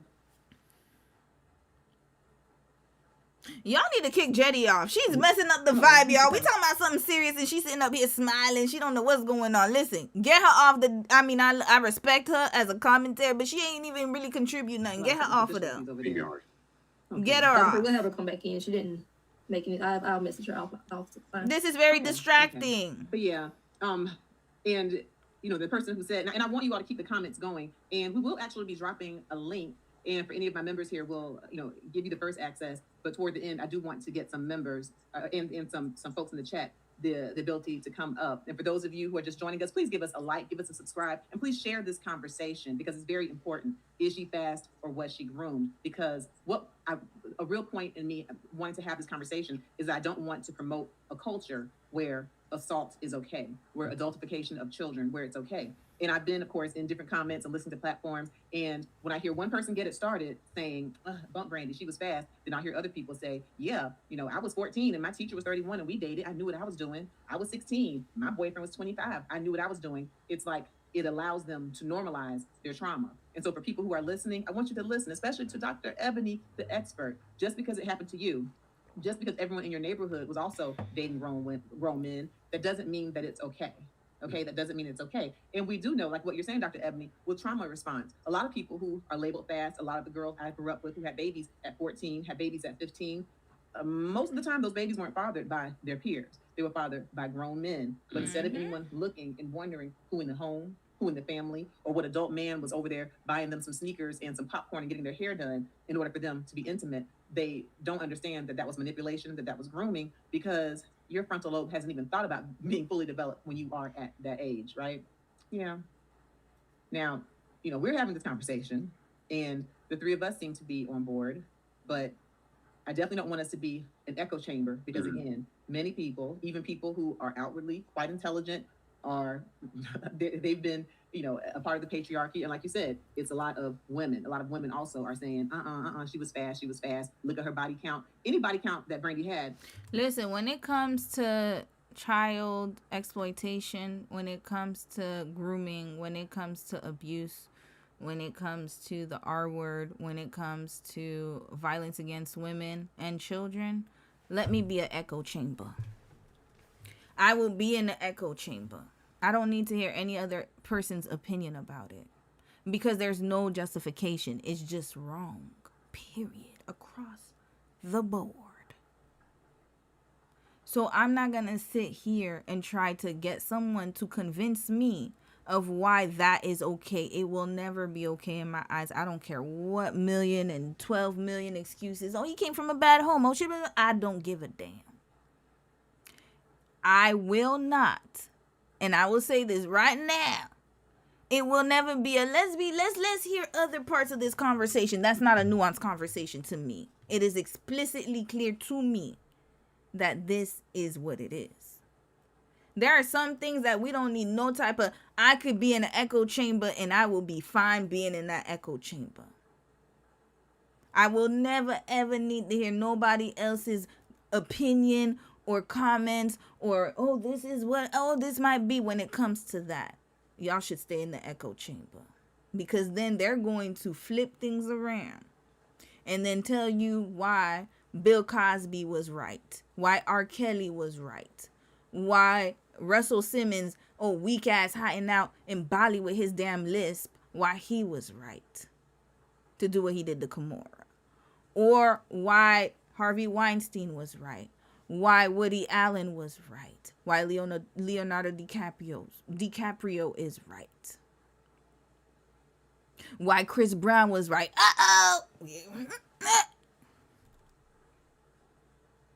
Why everybody's right. Jay-Z, hello. Wanye, hello. Red flags all around.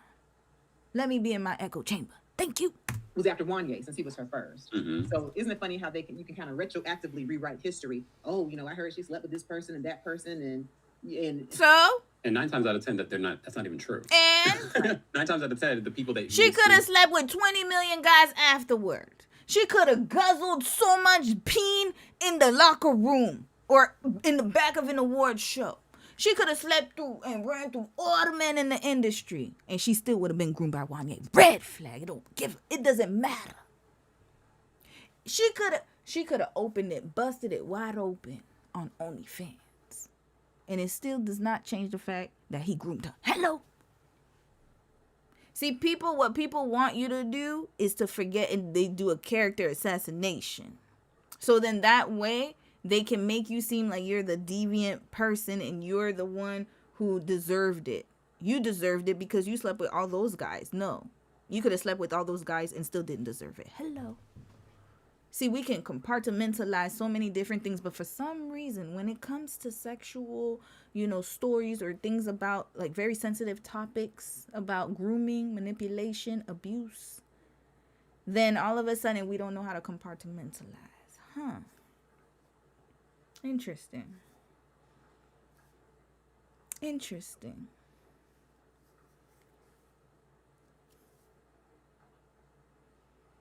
She could have done all of that and it wouldn't have changed what I said today.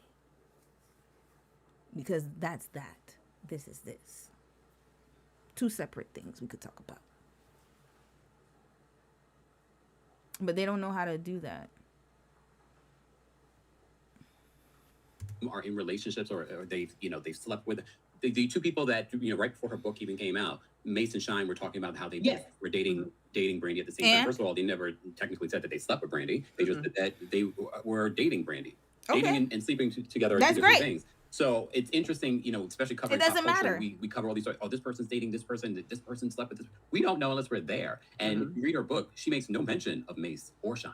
Silent shade, no mention. Not even mentioned in the book. And Kim Fire, you, with your extensive history of pop culture, you have actually interviewed Brandy I also yourself. have a degree in psychology. Oh, excuse me. Just saying. And you've interviewed Brandy several times, and Yeah. you just saw her since she's written this book, since she's come out. You went and saw her face to face in Yeah. New York. Please tell us about that and how seeing her face to face in a bit of a comfortable surrounding was even different than what we all saw on The View or on some of her other circuits. Is talking about the book phases. Most definitely. Like a week ago, she had a special event in Brooklyn to promote the book. And I already was seeing some of the limited press, because normally if she's putting out a project, she's doing everything. She's everywhere. However, she really limited the press, which I understood, especially after reading the book, why she wouldn't, it's such a vulnerable place to be to tell your story for the very first time. So I could tell from her body language, especially as someone that has interviewed her face to face, how different she was, probably because she knew how vulnerable she was in this book. So her appearances, even leading up, I saw paparazzi video footage of her going into The View and Good Morning America. You could tell that she had sort of like shrunk into herself. Even the body language, you could tell she had shrunk into herself. But at the Brooklyn event, I think because she felt very comfortable with Angie Martinez, because the room was filled with people that love and adore her, she opened up, she flourished. You could tell by her energy, she was willing to talk about certain things more than before. And if you read the book, look, Brandy's had a big life. She's had experienced a lot. She could definitely do a part 2, part 3 based off of, what she shared in just this first part of the book. But you could tell at the Brooklyn event, she seemed to be a little bit more comfortable, maybe because now the book is out there. People are already reading it. And at that particular point, that's when the Wanye story had been going viral. Yeah. And Dr. Abby, I'm going to ask you if there is a set definition of grooming, because something that Brandy shares in the book. So at first, she was love bombed by Wanye with the flowers and you're so great and you're so it and here's Boys to Men and I'm going to take you here and will you come and be on concert? He did all of those things. Then they would be listening. There's one part in the book where they're listening to Faith Evans' song, As Soon As I Get Home, and Brandy's in there humming the song. And she said that Wanye was like, you hear that? You hear her she's singing in those lower registers? Why don't you sing that like that? And so he started comparing her to other greats like Mariah Carey, and she started to feel insecure. And she shares in the book that she specifically told him that when different critics are talking to her and always comparing her to other singers, just how much that hurt. So he knew that about her intimately, but then he let her know just a little dig. And then she also shares in the book that she was in her car and she looks and she sees him running his hands, Wanye running his hands through his assistant's hair, something very intimate. And so she confronted him. And he said that he was not sleeping with his assistant, but he's like, yeah, I done slept with other women. So he lets her know that. And something else that he did, and she shares this in the book, she couldn't just call him. She had to page him first. And then he would call her back. So sometimes she's just sitting there looking at her phone, waiting. And the way that she justified it was that they needed to keep their romance a secret because, of course, she was not 18. So she just saw their relationship as transcending all other relationships. That's how she saw it as a 16-year-old. And so when I hear all of these things that sound like clear manipulation to me, where he built her up and then broke her down, that sounds like grooming to me. But for people who are saying that she wasn't groomed, can you tell us, what is grooming? Grooming is what we know today love bombing to be. So grooming is an intentional manipulation to earn your trust, to earn your sort of like intimacy. Is to get you pulled in with the expectation that whatever they are presenting to you is going to continue. She said grooming is what love bombing is today. I disagree. Grooming is particularly specifically for young adolescents. That's not for, I believe that, hold on, let's check the definitions, y'all. Whoo boy. Grooming. All right, let's get the meaning. Okay, not that one. All right, here we go. We're gonna go with the government's definition. So grooming is when someone builds trust with a child. Exactly. And sometimes the adults around them to gain access and control the child by normalizing certain behaviors and expectations. Grooming is related to a child. They don't have the cognitive mindset to really understand what's happening. Love bombing is more for the adults, in my opinion. Y'all can let me know in the chats. But I believe love bombing is for like an adult getting into a relationship with another adult, and then they, show like they exceed the love, they expect, show them they love them, give them flowers, all that stuff, phone calls, we all know that. But grooming is specifically for children.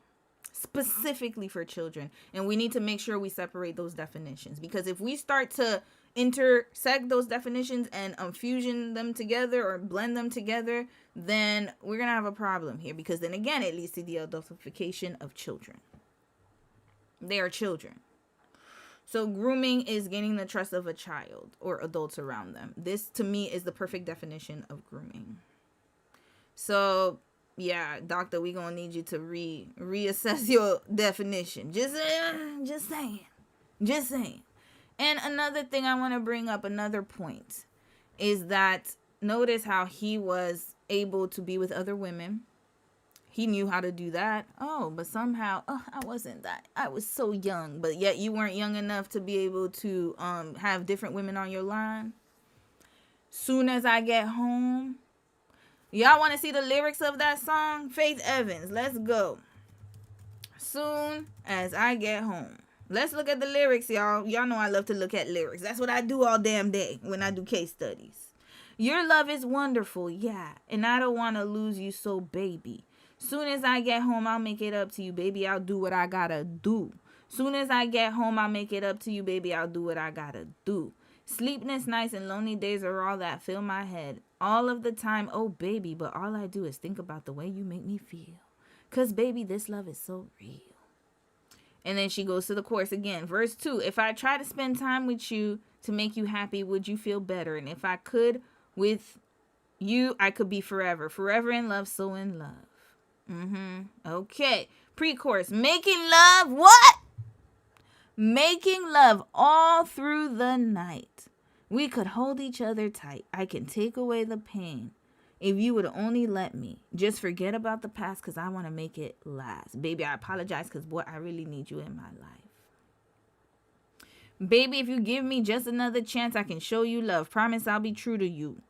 You don't ever have to worry. Don't ever have to worry. No, no, no. Because I'm going to treat you right. Baby, I miss you. Baby, I miss you. Just want to kiss you, hold you in my arms. But he didn't know what he was doing, though. Red flag. He knew exactly what he was doing. Case closed.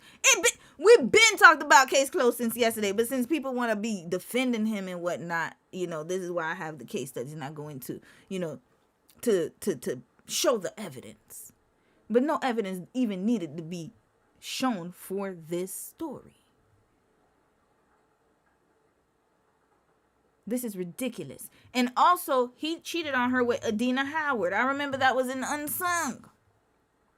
Let's see Adina Howard and Wanya. Let me see if I can find the clip, y'all. Here, let's watch it. A week ago, somebody posted it. Oh, sorry, it got ads because, it's on Reddit. But okay. I just wish everyone knew that Mech is back. But as Adina began working on her second album, she found other ways to get into trouble. Hold on a second, y'all. Let's listen to this, y'all. Adina Howard, y'all remember her? Freak like me. I'll be a freak until the day, until the dawn. That's another thing. I was listening to Freak Like Me. Red flag to me and my parents. But red flag, my parents didn't know what we was listening to be quite honest with you. Freak, we ran circles around my parents. Freak Like Me. That's when they was learning English, y'all. That what a time to be alive. But hell, I promise you, once they learn English, y'all, they shut all that down. 90210, they shut that down. I was watching 90210, y'all. 90210. I remember one time I had to hide the kissing scene, so I would try to close it, turn off the TV, turn it back on. Yeah, my parents did not play.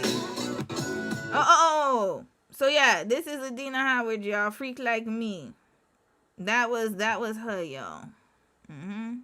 And nothing wrong with that. I mean, she was of age. That was what she was doing. But I'm just letting you know that this is the girl, one of the girls, but this is the girl that Wanya was interested in. But then with Brandy, again, trying to change her into somebody she's not. Continuing. Let's watch this one, y'all. Adina began working on her second album. She found other ways to get into trouble, thanks to a liaison with Wanya of Boys to Men, who at the time was dating Adina's platinum-selling label mate, Brandy. Wanya met Adina. Triangulation. Red flag. I told y'all he's on the personality disorder list. I don't know which cluster. I'm gonna hit up cluster B. I believe he's B. But Triangulation already. And maybe that's why she had beef with Monica, y'all, because Adina and Monica, they favor each other a lot, to be quite honest with you. They have the same, like, kind of attitude. But as Adina began working on her second album, she found other ways to get into trouble, thanks to a liaison with Wanye of Boys to Men, who at the time was dating Adina's platinum-selling label mate, Brandy. Wanye met Adina, and it's on and popping. When you meet Adina, it's on and popping. Two young ladies allowed their egos to get in the way and were kind of going through it. Hold on, how old was Adina Howard, y'all? I gotta make sure, but I don't think she was a minor. 73, yeah. She was of age. So 73, and what is Wanye's birthday? Oh, is she a Scorpio? Oh Lord, wherever there's a crime, Scorpios are there, y'all. Y'all are every scene of the crimes. My Scorpio ladies, y'all not tired. Y'all not tired. But her song was, you know, she has a good song. Sorry, I wrote Adina Howard, my bad. Wanye Morris. How old is he? So she's 73 and he's 73. Yeah, they're the same age. Same age. And then he was not dating, grooming and manipulated and got into a relationship with a minor. Let's call it for what it is, yo. A guy. And that conflict caught the attention of Adina's and Brandy's label exec, Sylvia Rohn. There probably was an exchange of words for Adina not to focus on Wanye because we're focusing on the second record and to focus mainly on that and not him. Wendy Williams caught wind of it, called Adina, and Adina opened up like she normally would, except for she had some choice words in there for Sylvia and for Brandy. Well, that pissed Sylvia off. She was on fire. You can be a boss on your record, but don't be a boss to the boss. That makes your records. We'll pay you to make the record. You know, you got two queens in one castle. The one who writes the check is gonna win.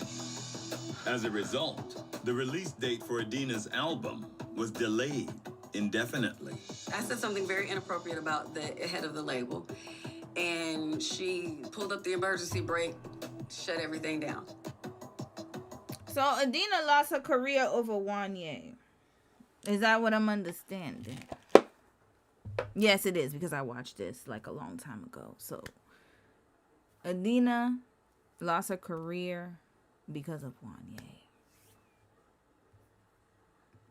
Scorpios, y'all just taking L's all day long. Love y'all though, but my goodness. All right. Adina Howard, there was something else. She said Wendy Williams. Wendy Williams is also at every scene of a crime. Let me see if I could pull it up. Because thank you for whoever uploads Wendy Williams' interviews. Here we go. Classic Throwback TV. No, that's not it. Hold on. Adina Howard. Oh, okay. Wait, where's the Wendy Williams? I gotta find it, y'all.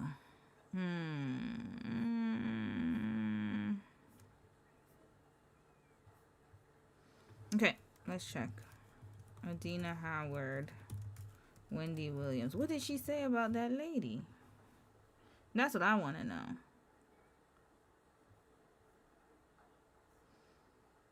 Maybe I could find it somewhere.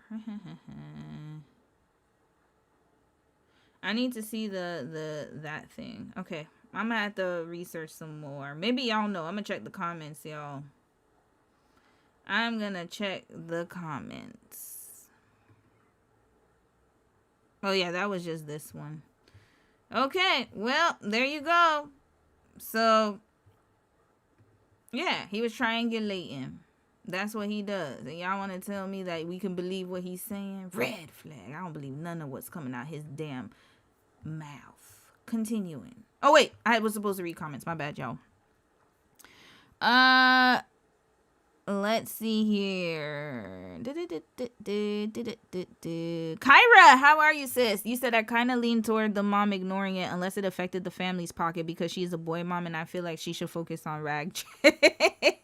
She would focus on Rag J. Did you really mean to call him Rag J, girl? But yes, I believe it too. I agree with you. I agree with you. Yeah. And look at how Ray J turned out. That's why I was like, I'm so sorry. I can't. If you got a son like Ray J, we got a lot of problems. We have a lot of problems here. And not just her. The daddy too. Where were you? Red flag. Ray J is degenerate as all hell. There's no reason why he should even be like, and then she, again, I remember was it a few months ago? Someone, remember when he had that whole situation with Princess? I did a live stream on that about the pew pew, and then they were holding Sonia accountable. And she was like, oh, well, you don't know nothing. There you go. There you go. I already know. She's never going to admit her faults. And that's most parents, including mine. It's a hard pill to swallow, y'all. You just got to yeah. But Brandy, I don't think Brandy would ever face the reality of her mother and some of her failures. You know, parents fail. That's what it is. And I'm sure if I became a parent, I'd fail too. It is what it is. Charge it to the game. We're not perfect, and that's the point. Devonda, you said Keke Palmer talked about it when she was in that abusive relationship with her baby's father. Yeah, Keke Palmer's another one. We got to add her to the list. And it's very sad. I remember when the whole situation happened with her and Trey Songz, and people were trying to shame her and blame her for it. Mind you, this man is a demon. Demonic. Trey Songz is worse than Chris Brown. And yet, people do not treat them similarly, which is crazy to me. Chris Brown is just as bad, but Trey Songz is on another level. Deviant. Sexual demon. And nobody believed her. Everybody was saying, oh, Keke this, Keke that. Keke could be all that and more. Keke got a crusty ass baby daddy, and that still doesn't remove the fact that Trey Songz is a demon. It is what it is. Asking a minor why she doesn't sing like that, Faith Evans was a whole grown-ass woman. Exactly. He was trying to, adultifying her. And then triangulating her. Boo, Brandy went through a lot, y'all. She went through a lot. Monica was also groomed by C Murder. Oh, boy. We got to talk about that. I forgot about that. Oh, Lord. Red flag, too. That's another one. That's what I'm saying. It's like, and then they want to say, oh, well, I knew what I was doing at 15. Just because you want to do something and you think you know what you're doing doesn't mean you had the full scope of what you were doing. That's why I don't like this conversation. And I don't like where it goes with people who do not think properly. Because I can tell you right now, a 15-year-old, they do not have at 15, I promise you, there's a lot of things, even at 20, even at 25, that I wish that I didn't do. Because now that I'm 40, I understand. When I was 25, there were things at 15, I was like, ooh, why did I do that? Exactly. But then when you have a Brandy, oh, she knew what she was doing. Oh, Lord. Damn, why Adina? Damn. Devonda, don't change your sign, sis. I like Scorpios, so y'all be funny. But damn, Adina messed up her whole bag for Wanye's old Napoleonic ass. And in case somebody says, oh, well, you just don't like short men. My husband's short. I love him. He's not a Napoleon. He's confident in his height. Him and all 5'7" feet of him. And I love that. As a 5'2.5", 5'3" girly, I never had no height discrimination. He doesn't act like he needs to be on a power trip. This is the problem. But yeah, I could talk about short. You see, that's why I said accountability. I could talk about short men and still not feel any type of way of my husband being short. It is what it is. I gotta say the facts. A lot of short men have a complex. I'm not gonna be like, well, you know, you can't say short men. We have to be nicer to them because they deserve a chance, ladies. Hell no, some of them don't deserve any damn chance. Red flag. None at all. None. Continuing. Devonda, you said it's sad that Sylvie was more protective of Brandy than her own mom and dad. Yeah, I need to see that interview, man. We might need to save it for the Brandy case study. I got to do my research and find it. I'm sure it's somewhere in Lipstick Alley, probably deep in the trenches of the threads. Some girl, you said, wait, Ray J is the one with the pew pew on the live. That man, OMG, I don't really remember those people in details. Wow. Yeah, it was Ray J. It was Ray J and, hold on, let me put the picture. Ray J and Princess Love.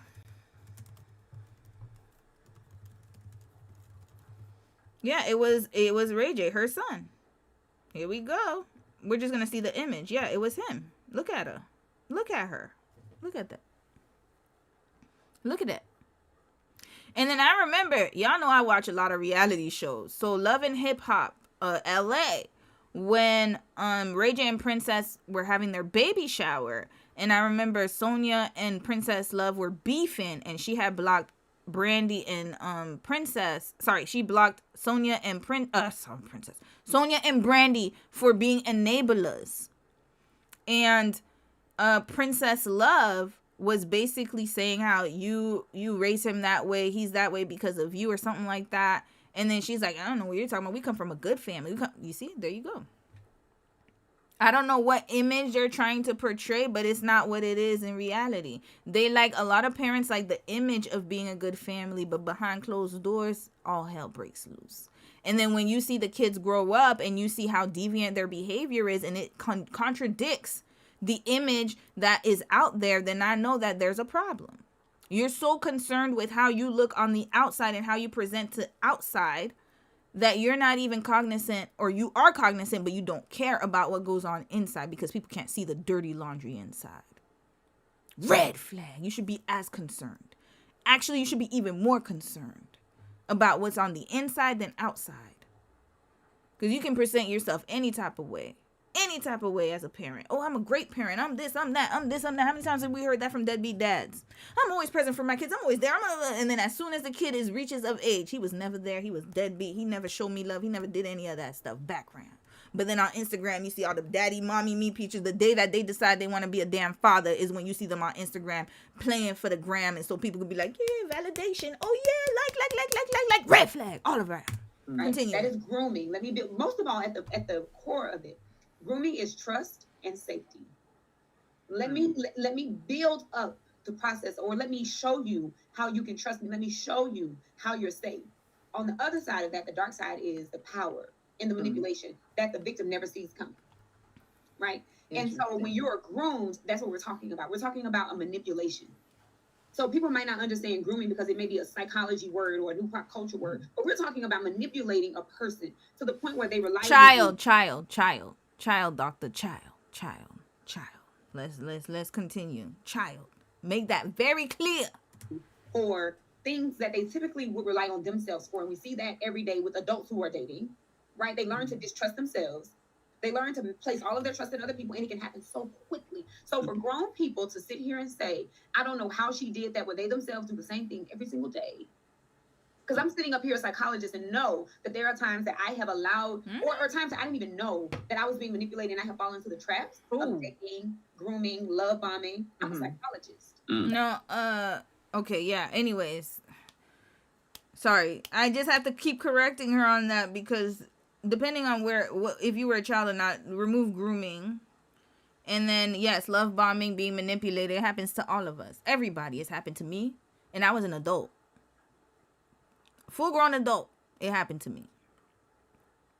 It can happen to anybody. Hell, it happens to the best of us. And that's the thing. And it happened to a lot of our mamas still being manipulated. Till this day. Grandmamas. Your auntie down the street. Still with your raggedy ass uncle. And he steady manipulating her. Literally isolating her from everybody that she loves. So he can gain control of her. It happens every single day. So if it can happen to grown-ass women, why couldn't it happen to a child? Again. Because then they'd have to admit that they're wrong and they don't want to do it. All it comes down to, I'm going to be honest, y'all. All it comes down to is this image. Protecting your image and validation. That's it. You don't want people to demonize you and your parenting skills. So you would rather throw your daughter to the wolves. I gotta be honest. That's literally what's going on here. Because one of her parents could literally come out right now in real time. And I'm talking about Brandy here. Seriously. They could have come out right now and said, hey, she was a child. We've done wrong. We should have done better to protect her. Period. But nope. Her parents didn't know. So that protects the parents' image. Wanye was a child too. Or not a child. He was young too. And we all know how the patriarchy works. So that protects his image. But yet Brandy is still getting all the blame. The time where you could step up right now as a parent. You could still step up today. And protect your child. And say, hey, we didn't know. But it's our fault regardless. Because we should have paid attention. There's no reason why my daughter should be getting vilified online like this. She was a child. Nope. Nowhere to be found. But yet, when Ray J was having that whole situation with Princess, who was there in the comments getting all rowdy? Here we go. No, I want, people want evidence. Here we go. This was a month ago.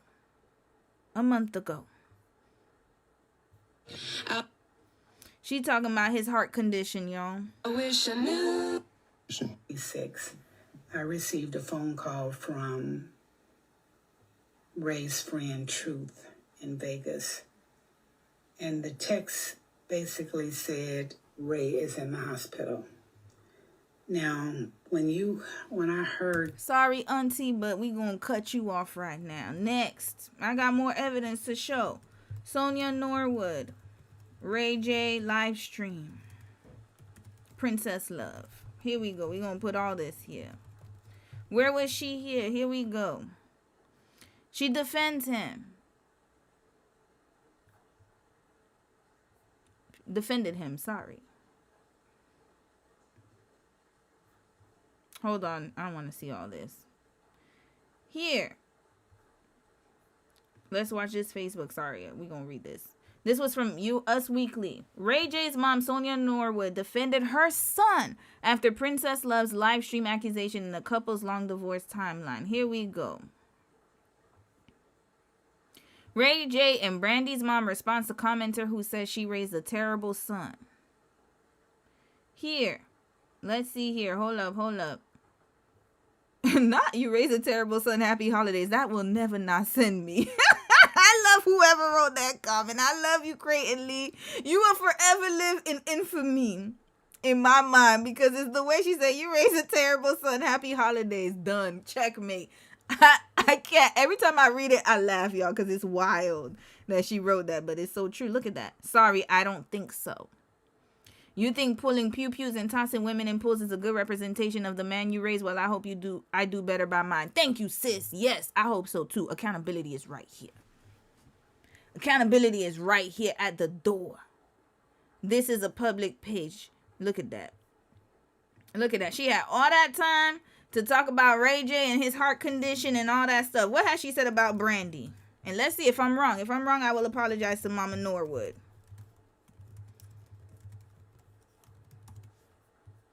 What has she said about Brandy? Nope, nothing. Everything I see here is about their rise to stardom. Sonia Norwood defending Brandy. Let's see if she has defended her.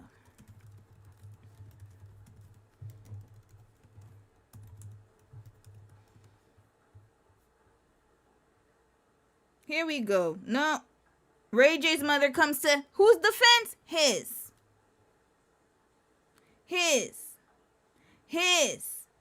Sonia gets in the middle of Brandy and Monica feud. Let's check what she had to say about Monica. Let's see. So I'm noticing a pattern here. She only gets involved when there's another woman involved. Red flag. Mrs. Sagittarius. Yeah, y'all gonna get it too. I love my Sag girlies.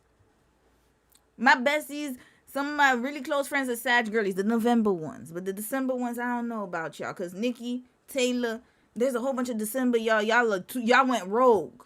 Y'all went rogue. Here we go. On Tuesday, November 29th, 37-year-old Brandy Norwood and her mother, Sonia Norwood, get into a clapback war with 36-year-old Monica Brown's fans. Okay, let's hear what she had to say, y'all. We gonna fast forward through all this. Pamela Yvette, shout out to you, sis. Really, at Sonia Norwood. Can't believe you being petty with your daughter. You need to be telling her ass to stop being messy toward Monica Brown. You don't see, well, she's not brown no more, y'all. So I guess that was when she was with Shannon. Okay, all right. Monica Arnold. You don't see her mom help entertaining y'all mess. That is very true. I have not seen Monica's mom at all in all of this. Yeah, shout out to Monica's mama. Shout out to Monica, too. Isn't Monica a Scorpio? You see, you guys redeem yourselves. Look at that. I believe Monica is a Scorpio. See, y'all get redemption. No. Wait, is she? Hold on. I think she is. Yeah, you see, I love Monica. You see, y'all got a redemption right here. Monica, Devonda, sis, you're a Scorpio. There's a few of y'all in here. Y'all, I like Kayla Nicole. She's a Scorpio, even though sometimes she be a little off with what she's got going on, but I like her. Continuing. Y'all mess. Y'all can't get mad because Monica beautiful and has beautiful kids and a fine husband. Grow the F up. Okay. Oh, Lord, she kept going. Oh, my God. Pamela, you had a lot to say. It's a shame how forever Brandy carrying on at Monica Brown. I can't get it. You know, they say misery loves company, and you can see she's miserable, that B word rich, and still can't keep a man. Oh, Lord. You one of them, though, sis. I'm sorry. I retract my congratulations to you. No, sis. No, can't keep a man. Once I hear that, okay, we done. Let's listen at to Sonia's response, because that's the most important. Sonia said at Pamela Yvette. Seat? Oh, there. I think that's what she meant. There is a difference between petty and truth. Last I checked, the page said Forever Brandy. Seems to me you bought petty to the wrong page. Let's not compare moms and let's not bring kids in the arena. Google and you'll find that I'm not only her mother, but unlike some, I managed her career. I'm entitled to speak anytime, where, and when. Now, Sonia, I know you were angry, my beautiful auntie, but you could have, yeah, anyways, you know what? That's it. That's all. So she did defend Brandy when it came to Monica. She's always caping for her son, Ray J, always online. Where is she with this book? Where is she with this book? Where is she with this book? I don't see nothing here. Nothing here. Yep.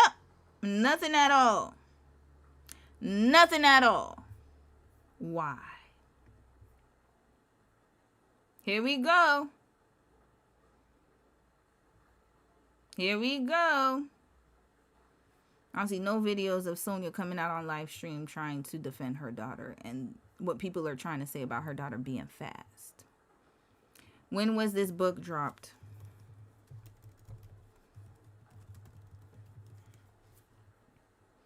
When was it dropped?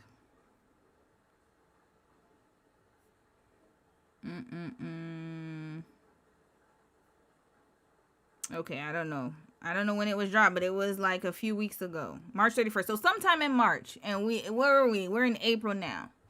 Sonia, we need you to get on camera. Let's go. We're going to wrap this conversation right up. Sonia hasn't said anything, y'all. So there's that. This is why. I know that can happen, right? Yes. So we're talking about a 16-year-old.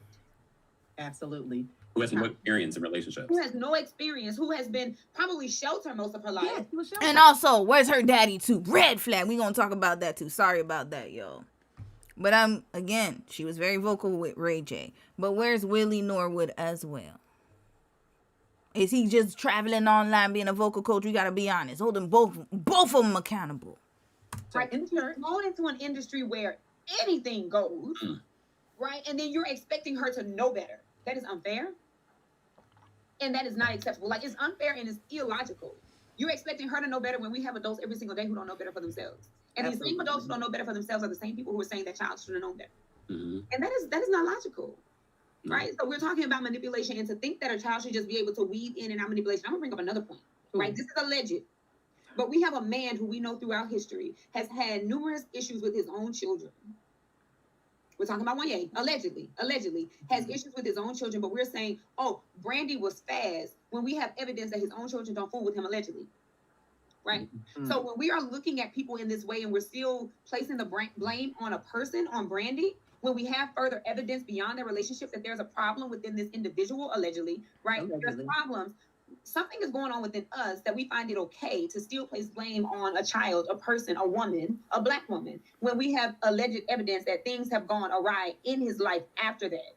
So we place a lot. She's saying, Dominique 2381. If y'all see her comment, I need to know how to pop up them comments. I gotta figure that out. What streaming platform they're using. But either way, they didn't have grace, so they are refusing to give grace. I agree with her on that too. A lot of people, they had a hard life and they want you to have a hard life. They suffered, so they want you to suffer. They didn't get the grace, so they don't want to give you the grace. Red flag. That means that you have not healed. There's no way that I would want someone to go through what I went through and not give them the right way to go, the right direction. This is why I have this channel. This is literally the birth of the case studies. This was the birth of the case studies, y'all. And also, even my channel before, the vlogging channel, it was to give advice so that you won't fall for the okie doke. My first video was about the Korean government scholarship. My first ever YouTube video, pros and cons. Why?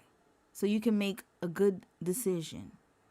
If you want to go to school in Korea, just know that this might happen to you under the scholarship. You got to be careful. Why would I say I had to struggle? It took me a long time, so I'm not going to tell them, no, keep it moving. I'm not saying nothing. They're going to learn. They'll learn. Only time I'll say you'll learn is if you don't listen and you don't take heed. Then that's not my problem anymore. You made your decision. I'm not going to sit here trying to convince you of anything. I got things to do. But I'm not going to let you fall if I see there's danger ahead. Why would I let you do that? Miserable ass people. That's who would let you fail and suffer and laugh about it right afterwards. Unhealed. This is why. And I agree with what Dominique had to say. A lot of emphasis on that woman, but we're not looking at that person's life after the fact and trying to see, okay, what is that person's pattern? What do we know about them? What has come out about them?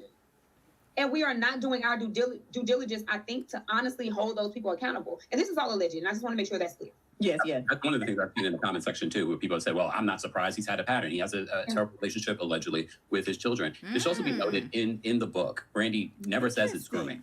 That word is what everyone are gathering based on what she said. She definitely said manipulation. Manipulation. She said that she was taken advantage of. She said that I was a child, he was an adult. Yeah. Yes, and it's interesting when we talk about trust, because how did she meet him? Through her mother. And we know how close she is to her mother. And she talks about, Brandy says that when Brandy was younger, she felt skinny. She had big eyes. She was awkward, and he's telling her, how beautiful she is, what a great singer she is, how he listened to her album twice in the airplane, hey, you knocked Boys to Men's record from number. And this is another problem. This is where I will blame her father and mother, but mostly her father. Because as a young girl, this is why fathers are important to young girls. Not because mothers cannot give you that. Mothers definitely can. But I think that she needed to hear from a man how beautiful she is, how gorgeous she is. This should all be said from your father first. That should be the first person who should ever tell you how beautiful you are. And most men fail their daughters. He should be putting you on game on the type of men out there who are going to take advantage of you. He should put you up on game on the type of men who are going to try to play with you so you could be strong. You're going to have that knowledge before you get with a man. Ask any woman who has had a present father who has been there and who has done the emotional labor of being a father. They will tell you right now that it was hard for them to find a guy because they had their fathers, the advice their father gave. Not the degenerate fathers giving the advice, but I'm talking about the fathers who actually are healthy fathers. Willie should have been the one to tell her she's beautiful. Willie should have been the one to tell her that, teach her the game on men. That's his job. Her mother also should be telling her she's beautiful as well. But again, the focus wasn't there. So you have one parent who was so enabling the son. And again, treating women, how to treat women, that should have been mama right there. But again, like I said, if I see that your son is a degenerate and he likes to beat on women, allegedly, then I know that something's wrong here. There's too much enabling and coddling going on. Lack of accountability for the son. And then you have her just laser focused on her son's well-being and his career, and then her daughter's career. Where was daddy? Self-esteem issues, insecurity issues. Father.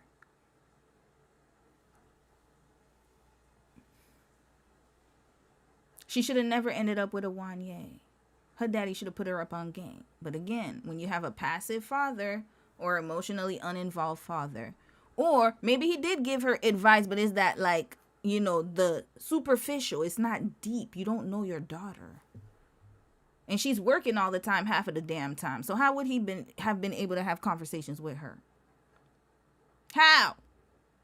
This is why I'm saying what I'm saying. Both parents needed to be involved. And unfortunately, she felt awkward. She felt like she was ugly. She felt like she wasn't beautiful. And the first man who was able to get to her, unfortunately, wasn't her father. So how did you think that was going to turn out? Number one. So he's built her up. They're going around in secrecy, which is giving them a bond, right? Only the two of us can know this. I have your back. You know, it's just all of those things. And then the next thing, why can't you sing like her? Yeah, I cheated. Yeah, so what? You know, and there you have it. And she's a child. Manipulation and control. Yeah. And one thing I want to point out about abuse and trauma and domestic violence, we often see when people are in domestic violence situations, one of the keystones of that abuse is comparison. Why don't you do what they do? Well, such and such is why. Triangulation. Does that, such and such's husband does that. Why aren't you doing that? Well, they do this and they wear this and they do this. That's the same thing that was happening then. Yeah. And it happens now. These are markers. Adults. It happens to adults. So why aren't people seeing this as a problem when it's happening to a child? Absolutely. Because she's a singer and the industry doesn't promote childhood, they promote adulthood. Very bad. And Dr. Emmy, it should be no surprise then that later on in the book, she talks about getting into another abusive relationship with the dreamer. She labels him, this dancer that she was dating. Patterns. And even her first boyfriend, who was Anthony, she wasn't intimate with him. I am Dr. Damn, the comments are cooking and they're not even reading the comments. I wonder how her parents responded to her book and whether they take any accountability or responsibility for some of her actions. I wonder that too. And they haven't, sis. I could answer it for you. We just went and checked. None. Crickets. And they were saving themselves for each other, but he betrayed her and was intimate with someone before. So then we have that pattern. And so, you know, we're talking about grooming and we are talking about grooming. Brandon didn't say that. We're talking about age gap. We're talking about manipulation. We're talking about those things. And we talked about the patriarchy. Let's play a clip of some of the women who you might say are upholding the patriarchy, because everyone is not of the mindset that Brandy was too young. Chill, before we get into this, let me read some comments, y'all. Oh, Lord. Mary, thank you so much, sis. And thank you for the super chat. I appreciate it. Romy, enjoy your platform. You still a millennial baby, but you are wise beyond your years like a true Gen X soul. Thanks for all you do. Red flag. Thank you, sis. Thank you from the bottom of my heart. You know what it is? It's just accountability will do it to you. Healing, accountability, self-reflection. Every time I make a decision, every time I say something, whether I'm right or wrong, I really sit and think about it. Could I have said this better? Should I have done this better? Yeah, I was wrong. Okay, I should have done something better about that. I should have been a better sister. I should have been a better daughter. I should have been a better friend. And I'm not perfect by any means. Like I told you, I barely respond to people. How long? I got 62 missed messages right there in real time, yo. I know I'm doing a bad job. I know. I could be better as a content creator to you guys as far as like, you know, trying to prioritize like putting the videos out on time. I could be better in so many ways in my life. That's not just that. I could be a better wife. And I'm not saying good wife. I could be better by listening to my husband more, by paying attention more, working towards that every single day. I make mistakes. I'm human. I'm not perfect by any means. But I think what it is just recognizing, being aware, and taking accountability. Those three things will get you where you need to go. And so when you start to see situations like Brandy's, you can really assess it holistically, because I'm not going to absolve her parents of any blame just because I don't feel right doing that, because they're just parents. And, you know, I'm a child, so I just feel like parents should be venerated. F all that. We gonna put everything on the floor. everything. My rights, your wrongs, my rights and wrongs, my wrongs and wrongs. Everybody getting if I'm going to get demonized, we all getting demonized. Because you're not perfect either. That's it. But thank you, sis. All right, I'm gonna read some more comments. It's sad that Sylvia was more protective of Brandy. Yeah, I remember that. Some girl, you said, I'm starting to think she's one of those moms who guilt their daughter. That's another conversation, y'all. I believe. Oh, there's so much. And notice how she didn't even use the word grooming. And she's being very particular about her words. I'm talking about Brandy here. And remember, they said that Kempire said he spoke with Brandy and he saw her, I guess, in Angie. Maybe she had an interview with Angie Martinez. I'm going to have to check that out for her case study. And Angie Martinez, she felt more comfortable with Angie Martinez. And so you could see that she started to be herself. And this is very sad. She's a people pleaser. I could already tell right now. Because if she stood in her truth and she was confident in what she wrote, then there would be none of this behavior of her shrinking into herself. I think what it is she's the quintessential people pleaser. She was never allowed to make mistakes. And not only that, but the way that her mother treats Ray J, this is my opinion from my observation, is that she coddles him, enables him. And not only that, but he lacks accountability. But maybe Brandy had to deal with all of that. It's your fault your brother's like this. You need to fix this. You know, especially as an older sister, especially if you're an older daughter, the weight of the older daughter needs to be studied. I am not the older daughter. My sister might need to come. Matter of fact, I am going to go to Toronto in a month or so. That's where my sister is right now. I might do a live stream with her. Let me go and see if I could cook that up if I have time. I might be able to.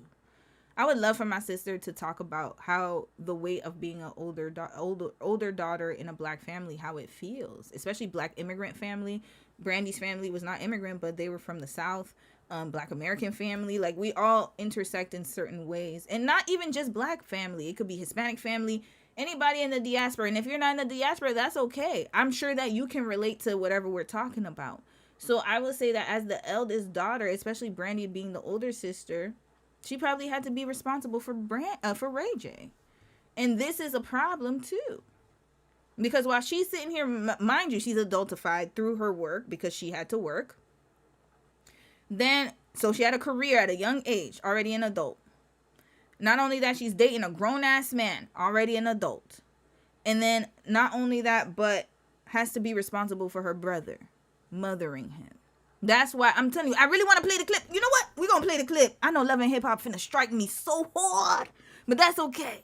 We could clip it out afterwards. Let's watch this clip, y'all. We're going to read a few more comments, and then we're going to watch the Brandy clip.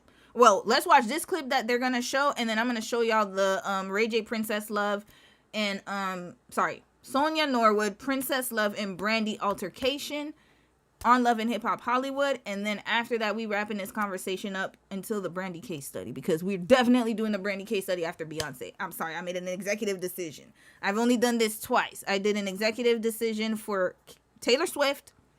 Now we're gonna make an executive decision for Brandy.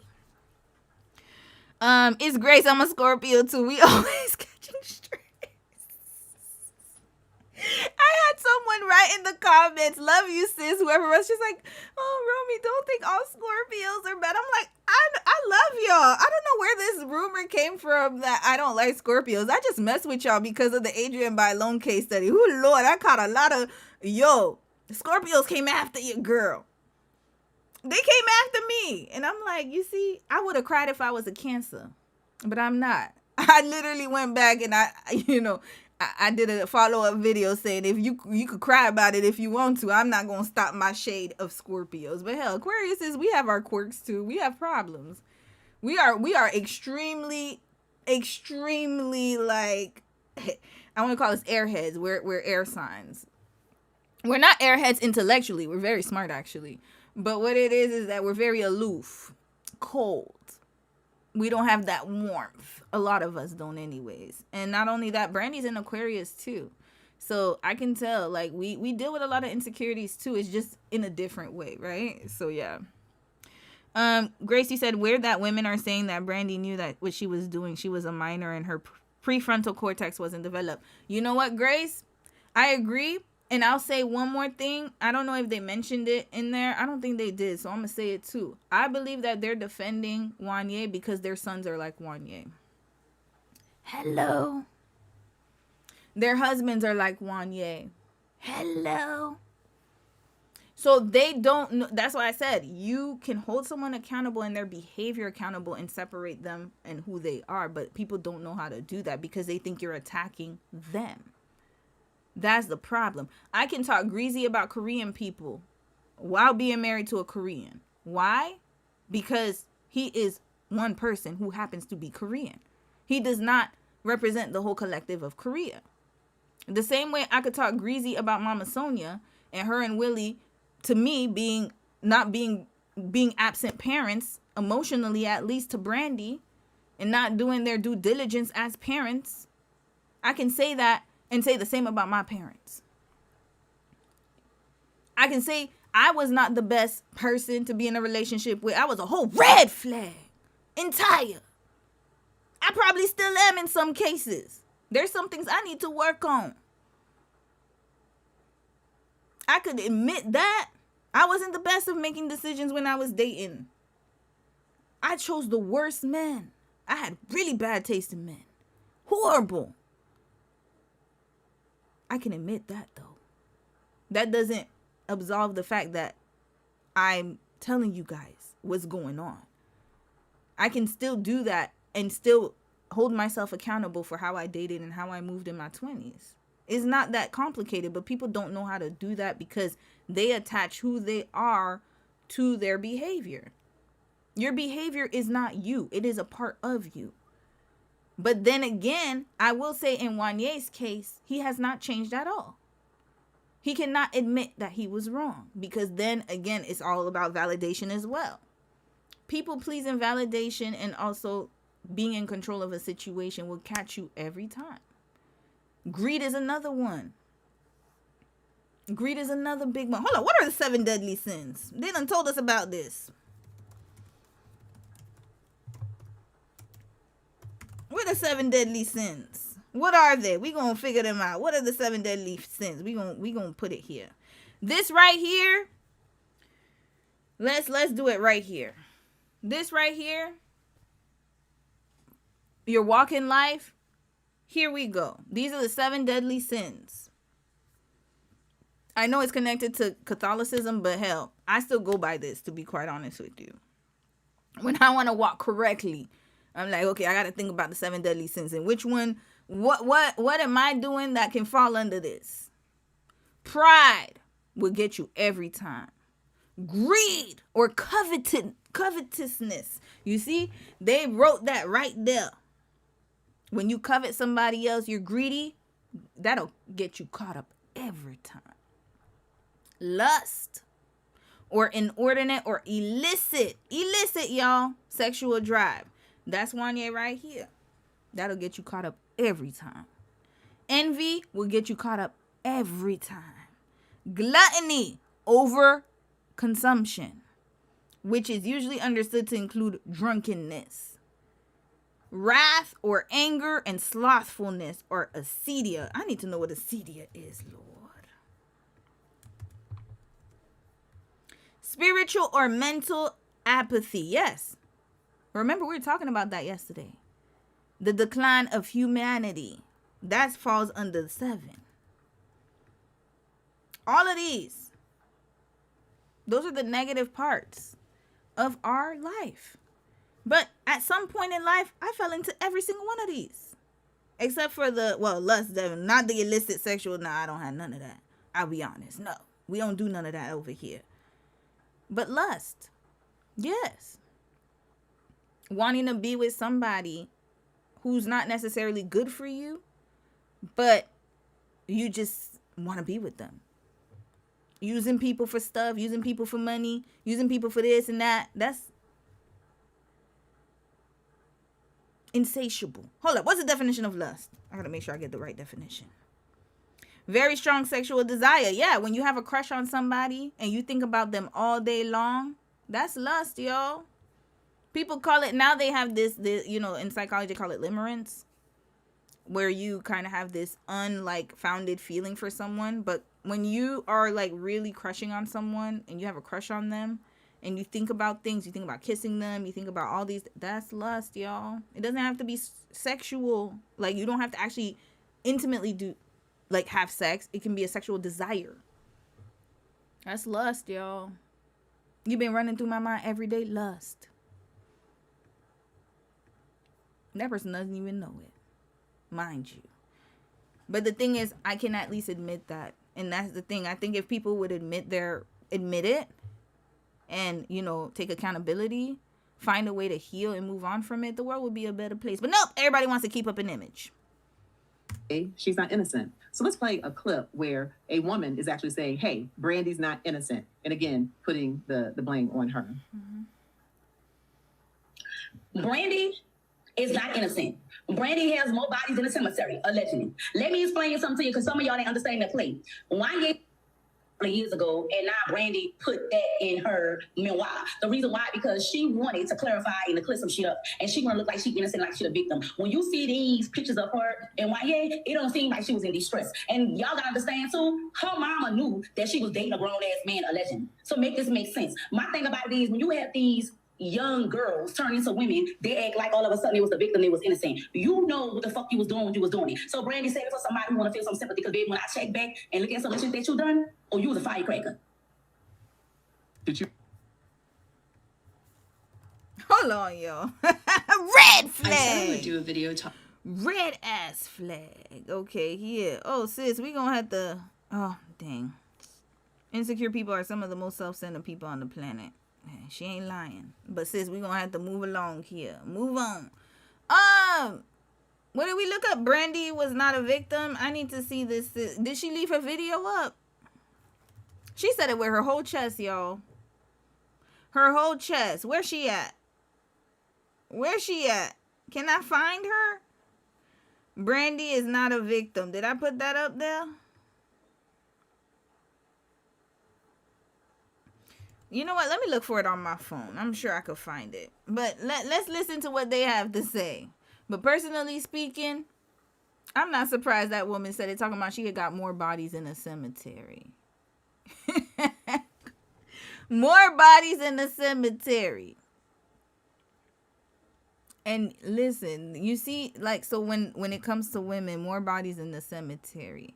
Future, I'm using him as an example because we're in the entertainment industry, has more bodies than mankind. But y'all don't say nothing about that. More bodies in the cemetery, and that she has a disgusting, or she what they said, she's fighter. I don't remember what she said because I tuned her out after she said the bodies of the cemetery. And that still doesn't negate the fact that she was a child when she got with Wanya. Why can't people see this? I don't care if she got enough. I don't care what kind of body she got. I don't care. Like I said, I don't care if Brandy could have slurped the whole neighborhood. I don't give a damn. That doesn't matter to me. Because that still doesn't excuse the fact that Wanya is still a groomer. And he still took advantage of her. Why does it not click? Oh yeah, 8th grade education, I remember. Continuing. And even 8th graders are smarter. I'm sorry, I'm trying these 8th graders. This is just, the wheels are not spinning. I'm going to try to find that original video. Continue cooking, doctors. And then we wrapping you guys right up in a positive way. Positive wrap up because time is elapsing. Did she read the book, though? I could tell just from that clip she didn't read the book. And she didn't say her daddy knew. What do you have to say about that? She didn't say her daddy knew. And she's looking at the Brandy that we know now and not the Brandy that we knew then. She's not looking at the child Brandy. She's looking at the now Brandy. And somebody said it perfectly in the comments. They weren't giving grace, so she's not willing to give Brandy grace. We grew up with grandmothers who told us that we knew better and we should have never worn that skirt around that man. And so now she holds the same thing against Brandy. She knew better. She was a firepacker. She should have never wore what she wore because she didn't have women protecting her, so she doesn't know what protection feels like. And you know? Takes us to, that is what it is. And of course, you know, I don't know the woman who was in those comments, but it makes you not a victim. It makes, when you go and you say, hey, it happened to me. I was fast. I'm taking the ownership. I was grown. If you go ahead and take that and you put it on Brandy, then that's one thing. Because if you say that Brandy was not, that Brandy was groomed, if you say that Brandy was taken advantage of, Now you have to go back and look at your grandmother, your aunties, the mothers in the church who threw the prayer cloth over your lap. No, they're not looking at their mothers, sis. You got it all twisted, doctor. Love you. They're looking at their fathers. They don't care about the women. They never did. They never have. They never will. They don't even care about the children. Because how many times we've seen women leave their children for dead just to go chase up after a man. Hello. So they're not thinking about the children or the women. They're thinking about their husband, their baby daddy, their father, their brother, and whichever man of the hour that they want to be aligned with, the patriarchy, whatever. I don't know. They're Pam Bondies. That's what they are. Okay? They're the Pam Bondies of the world. Upholding the patriarchy, one woman at a time. That's them. Okay? They're the ones who always talk about feminism like it's a slur. You feminists. You liberals. They're those people. You have to go back and look at all the people who have made you who you are. You have to go back and look at your foundation and realize that perhaps your foundation is a bit shaky. Perhaps they blamed you, adultified you, sexualized you. When you got pregnant, perhaps when you were 14, 15, you had to go before the church and apologize. But the grown man who got you pregnant is nowhere to be found. So it will force them to reshape their realities for some of these folks if they don't label Brandy as fast.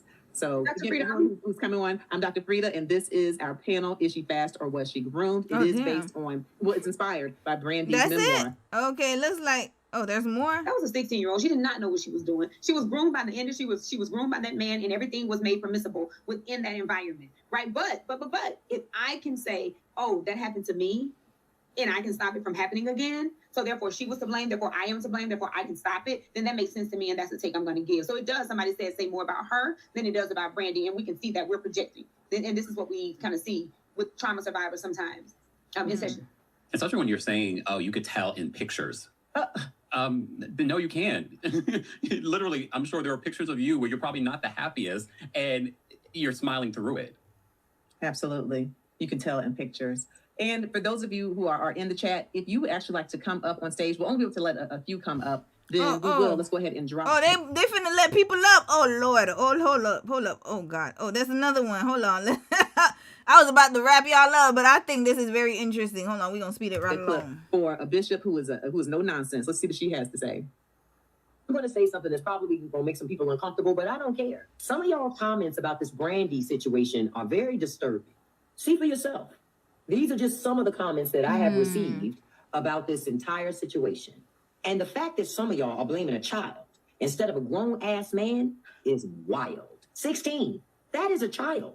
And when grown adults start saying things like, well, she knew better, you're telling on yourself. Because what you're really saying is that children are responsible for managing grown adults. No, that's not how this works. And that is exactly why victims don't speak up. Because when they finally do, y'all start questioning them, blaming them, tearing them down. So why would a kid tell anybody? Why would they come forward? And let's be honest about something. Some of those comments were sounding real predator-like. Amen. She's right.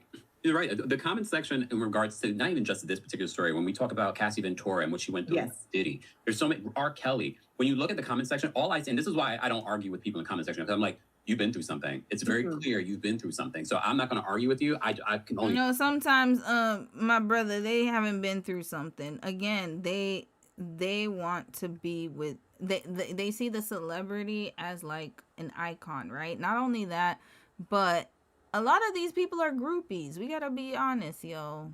We got to be honest. They're groupies. So they don't have... They don't know how to hold themselves accountable. They don't want to learn how to hold themselves accountable. So why would they hold their celebrity or their favorite person accountable? They wouldn't. They're children in the mind. The cognitiveness is not an adult. You're talking to children here. That sis she's still a sister, that was talking about Brandy knew, and what else she said? She said that you could see in the pictures. Cognitive deficiency, childlike response and behavior. You're arguing with children. That's say something what in the interview he just did maybe 1 or 2 weeks ago. I can't say anything bad about the man. What? The man who kicked Cassie to sleep and who some alleged, some not at this point, done so many deeply abusive things. No one can say anything bad about him, not even folks who are at those parties who we see on the camera. All right. What is your question or comment? How are you? And thank you for being here. Can you hear me? Yes. Okay. Thank you so much. Thank you for having me. This is such a great discussion. This took me back to my dissertation. I have a doctorate in public health, and my dissertation was on the influence of mother-child communication among African Americans and Hispanics African American and Hispanic adolescent sexual behavior, because we teach our boys to be careful, but we tell our girls keep your skirts down. And what interested me was, I'm actually from the Caribbean. I'm from Suriname, and just being here and looking at childhood I'll say teen pregnancy, but actually childhood pregnancy. It's not just teen pregnancy. It just baffled me that there was just so much pregnancy in our communities, and that it was kind of normalized almost, that this would just happen to girls, but not holding the boys responsible for being a part of that. So, and this happened with my daughter's friend who lived across the street. When she got pregnant in middle school, they sent her up north, and you never heard anything about it. So I just feel that in our community, we need to do a better job to talk to our girls, and we can't normalize this just because our clothes now look all grown. You can't even tell whether it's a little girl or whether it's an adult. And unfortunately, the fact that we have such chronic issues with obesity and overweight, oftentimes our girls are starting to look so adult-like in their adolescence. You know, their breasts are developing earlier. And we also need to understand that women need to still do a better job to tell our girls to be girls and be elegant, not walking around with all your stuff showing off and, you know, with boys' pants hanging off. So there's a whole psychology behind how we appear that makes us then available, if you will, at a younger age, when we're not available, but it's a message. And it's okay for our parents to dress us like grown people, but then when something happens to the girls, then those same parents don't hold the boy accountable. It's the girl's fault. But you dress them that way. And that being said, you have some girls, I don't care if they are thin, they're going to be shaped up, have large breasts, have hips. Yes. We have to be careful not to shame them. Absolutely. It is your responsibility to control a grown man's desires. Absolutely. So that's something that's very important as well. I don't care if I send my little girl to school and she's outgrown her clothes. Okay, talk about me as a mama, but don't sexualize my child. Even with girls with shapes, with figures, the blame is never on a child. Yeah. I want to address Mr. Roy Blue 22 here. He said he didn't take advantage. They were young and fell in love. That's a narrative that it sounds like, because Mr. Roy Blue did it himself. Case closed, doctor. Don't even respond. Don't even respond to these folks. It's because they do it too. That's it. He did it. He did it. Mr. Roy Blue did it. You're choosing to run with Mr. Roy Blue. But we take our own narratives and we run with them, no matter when the victim has told us different.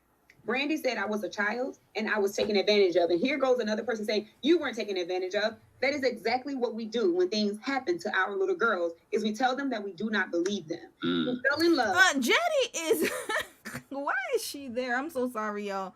Okay, I'm going to wrap this up because Jetty is there and she's distracted. Basically the same age emotionally. No. She said I was taken advantage of. I was taken advantage of, regardless of whether or not you feel like we were the same emotional age. I was taken advantage of. So what we do, again, proves the point, is that we're trying to make things permissible when they're absolutely not.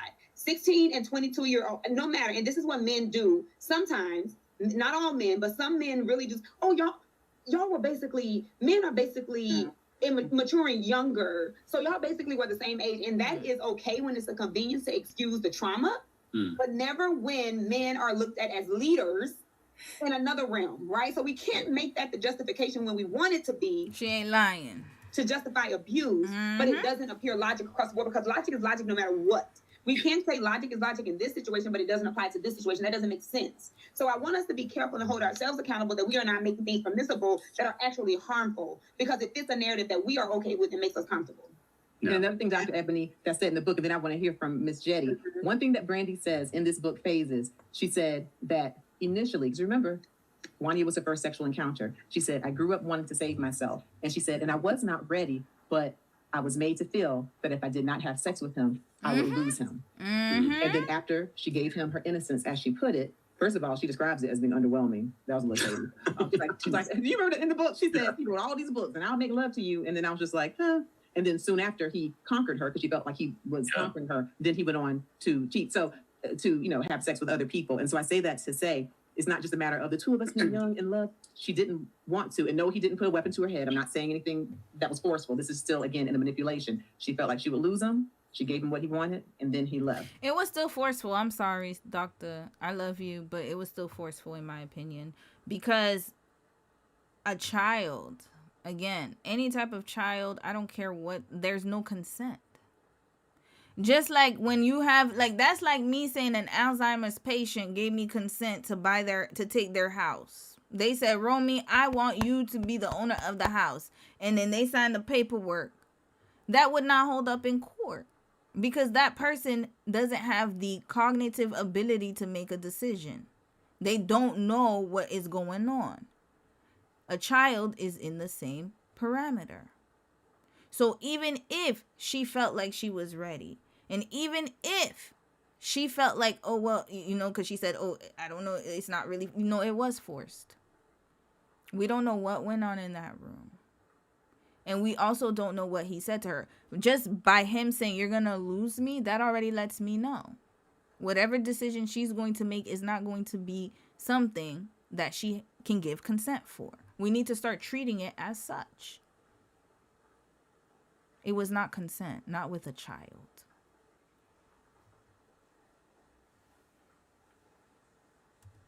Miss Jetty, welcome back. Thank you. Okay, she can talk now. Yeah, Here we go. That's terrible. Yeah. That's terrible what happened. That could have happened with another 16-year-old where she felt pressured and then she gave in. He definitely manipulated her. And with the maturity, he definitely had an advantage. And definitely, that's why we have those laws that make an effort to protect children from, being considered adults sexually. For example, with statutory rape, it doesn't matter if you consent or not. It doesn't matter whether you were forced or not. With that particular law, it's like, okay, you don't have the capacity to consent because of your age. Right. So it's just. And even in some states, when both people are young, they'll have a limit that the person can't be more than 3 years older than you or more than 4 years older. And that might be the difference between a misdemeanor. So, yeah. Right. And so, Shador, let me ask this. Do we have any other members or any other people who want to create an Anne's Club? If so, I don't have any more. Okay, that's it, y'all. We gonna wrap this right up. I'm gonna play the clip from Love and Hip Hop LA. Let me read a few comments, y'all. Oh boy, this was a hard one, y'all, but very much necessary. I know I did it a while, but I really wanted to have this conversation because it's so important, y'all. It's so important. And I hope that if you were on the Wanye train, I hope that after watching this, you have changed your mind. Let's keep going. Devonda, you said, yep, the oldest daughter syndrome. You're treated like a woman before you hit puberty and help raising your brothers and sisters. Absolutely. Absolutely. And I think Brandy was under that as well. I can almost guarantee that. D. Shelley, you said, yes, you're so... Oh, yeah. I saw that one. Yes, you're so mature and wise. I love that. It's a great reminder that we can all practice more accountability. I'm growing through it, too. Yeah, we're all growing through it. I'm not perfect at all by any means, y'all. By any means. And that's why I do what I do. I don't have a perfect marriage. No one does. Ever. Don't let those... when couples have vlogs, they do it. I remember when I used to vlog, I used to be talking, y'all. People got mad at me. They were mad at me, but you're a married woman. You should be more positive. No! Because there's nothing positive. Oh, well, there is positive. I lied. But, what I'm trying to say is that let's not act like it's all peaches and roses. It's work. Work. Same thing with losing weight. If you want to lose weight, it's work. Always work. Accountability is work too. It's easy to just not take accountability. That doesn't involve any type of work. You just ignore and deflect and dismiss. Very easy. But to actually do the work and sit there and think about what you did, think about the consequences, to think about a situation and think about what could have been done differently and hold people accountable, especially if you're a minor, that takes a lot of guts. And a lot of people don't want to do it because they don't want to disappoint their parents. They don't want to disappoint people around them. They don't want to face the truth. But hell, I'm a truth teller. I'll face whatever truth, even if I'm in front of the mirror. I'll be right in front of them. It's okay. We've all made mistakes. My problem is the coddling, the enabling, and the lack of accountability. That's where I draw the line. Had Wanye come out and said, hey, I did wrong. I was wrong for that. I know I was a piece of crap when I was younger. I've grown into it. I've owned it. I want to do better. I want to do right. I would have respected that more than whatever nonsense he's doing right now. Oh, no, I didn't do it. But I wasn't 36. I wasn't a weirdo like those other. Yes, you were. You were just as bad. Continuing.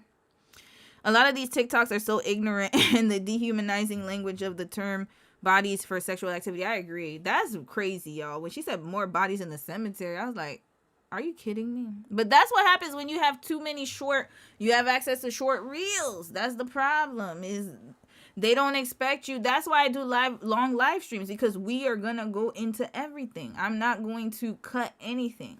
I'm not going to cut it into a short video to make it more palatable to people who have a short attention span. And I'm speaking as somebody who is diagnosed ADHD. If anybody wants someone to get straight to the point, it's my ass. But I also understand that there are topics that we need to really discuss in length and in depth. I'm not going to sit here and just give you a clickable, like 5-second video or 10-second video, because then it's not going to introduce more to the conversation. But then for people who do not have that kind of function to critically analyze a situation and see it for what it is, you give them the TikToks. You get to say whatever you want to say and dehumanize people in the same process. Another black woman on top of that. That's crazy. Supernova, hey sis, how are you? Those people don't look like they read anything but the text they receive. Probably, most likely. Victim blaming a child for their own trauma. It happens every day and it's so sad, y'all. Habibi, how are you, sis? Yep, Brandy, Queen Cinderella. She was amazing, y'all. Man, I can't wait to do the Brandy case study. I'll do it justice. Shauna Michelle, hey sis. You said maybe her smiling is a nervous reaction. Still annoyed. Oh, you talking about Jetty? Oh no, I wasn't even annoyed by her smiling, because it is a nervous reaction. It was her jumping in and out of the chat. That's why I was annoyed, to be quite honest with you. Yes, nervous reaction can happen. Sometimes I laugh in the most inappropriate times. It's not because I think it's funny, it's because it's nervous reaction. I agree with that. For me personally, I don't know about other people in the chat, I didn't like how she kept hopping in and out, because it distracts from the conversation. It's like they're talking something serious and then she's just hopping in and smiling, and then she's reading comments, but it's like, just stay out of the conversation if you can't stay engaged. I feel like with like these type of platforms, especially when you have people coming in and being like, they're kind of like how can I say it? It's like what do we call it? Panel. When you have panels online, whoever can join, you must join at the beginning. If not, you're gonna lose your slot. That's it. You shouldn't be allowed to hop in and out. And that also goes for Shador, the I guess she's the assistant or the person who's helping her. Like, it just distracts from the entire conversation, and then they have to start over, and then it just makes it more distracting, in my opinion. So they should have just kept it the panel of 3, and then that's it. Nobody else could join in. That's it. That's all. Because they're talking about something serious too, right? You said raise the age of consent to 25. I agree. To a certain extent. We gonna have to talk about that. That's a really good conversation, actually. That's actually a really good conversation. Should we wait till people's frontal lobes are developed? That's actually a very good conversation. You ain't lying. That's a good conversation. Okay, we might have to talk about that. Sarah Princess, we have a lot of emotionally immature adults who are stuck in the age where they were abused, neglected, and traumatized. I actually agree with that. Yep. Happily ever after, it's possible. Oh y'all singing it, the Brandy songs from the movie. I love me some Brandy. All right, y'all. Thank you, Dr. Frida. I respect it. I love it. I won't have time to do this one because we talked about Brandy long enough. I think I'm gonna reserve this video for Brandy's case study. And this also has Beyonce in it, so I shall be listening to her take and seeing how I can fit it into the Beyonce case study using her video. I don't like to use other people's stuff without them being involved in it, like their face and stuff. So, okay. I wanted to show y'all the Love and Hip Hop just really quickly. I didn't forget, y'all. I did not forget. Love and Hip Hop LA, Brandy, Sonia. Is that her name? Yeah, Sonia and Princess Love. So we're gonna see in real time the dynamics, y'all, real quick. And then I'm gonna show y'all what happened. It was at the baby shower. Here, this one. This is the episode, y'all. It was a reaction? Oh, I hope it was the whole thing. Okay, here we go, y'all. We are going to see the dynamic of the family, especially mother and daughter, in real time. And y'all gonna see what I'm talking about. It's a girl, you know, so it's a beautiful thing, and it's a beautiful moment. This is the time for us to be into a united front. Even princesses agreed to make a public apology for everything that's been going on. Public apology, princess. That's really not funny. She publicly embarrassed you. How? You put him out there in the public. Here we go. This is what she was worried about, y'all. I hope y'all can hear with all this music. I hate when they play that loud ass music on Love and Hip Hop. Listen to what she said. That's really not funny. She publicly embarrassed you. How? You put him out there in the public. She publicly embarrassed you. You put him out there in the public. Red flag. As if Ray J has not embarrassed himself enough. He could do that on his own, ma'am, mama. Mama Sonia, he does that on his own. He does not need Princess to do anything. He embarrasses himself in real time all the time.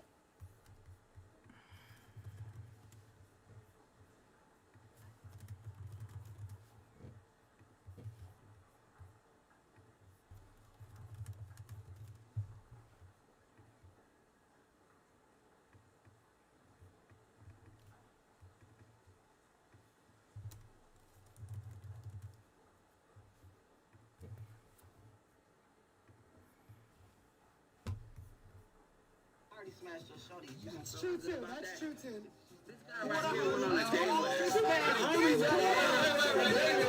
You went on a date.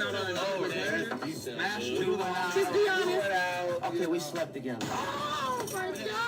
I fell asleep. She smashed the homies. Listen, y'all. I like Jamie. She's 100% real. If she said she smashed the homie, she smashed the homie. If she said she smashed the homie. Danger. She smashed the homies. Danger. She smashed the homie. Danger. She smashed the homie. Danger. She smashed the homie. Danger. She smashed the homie.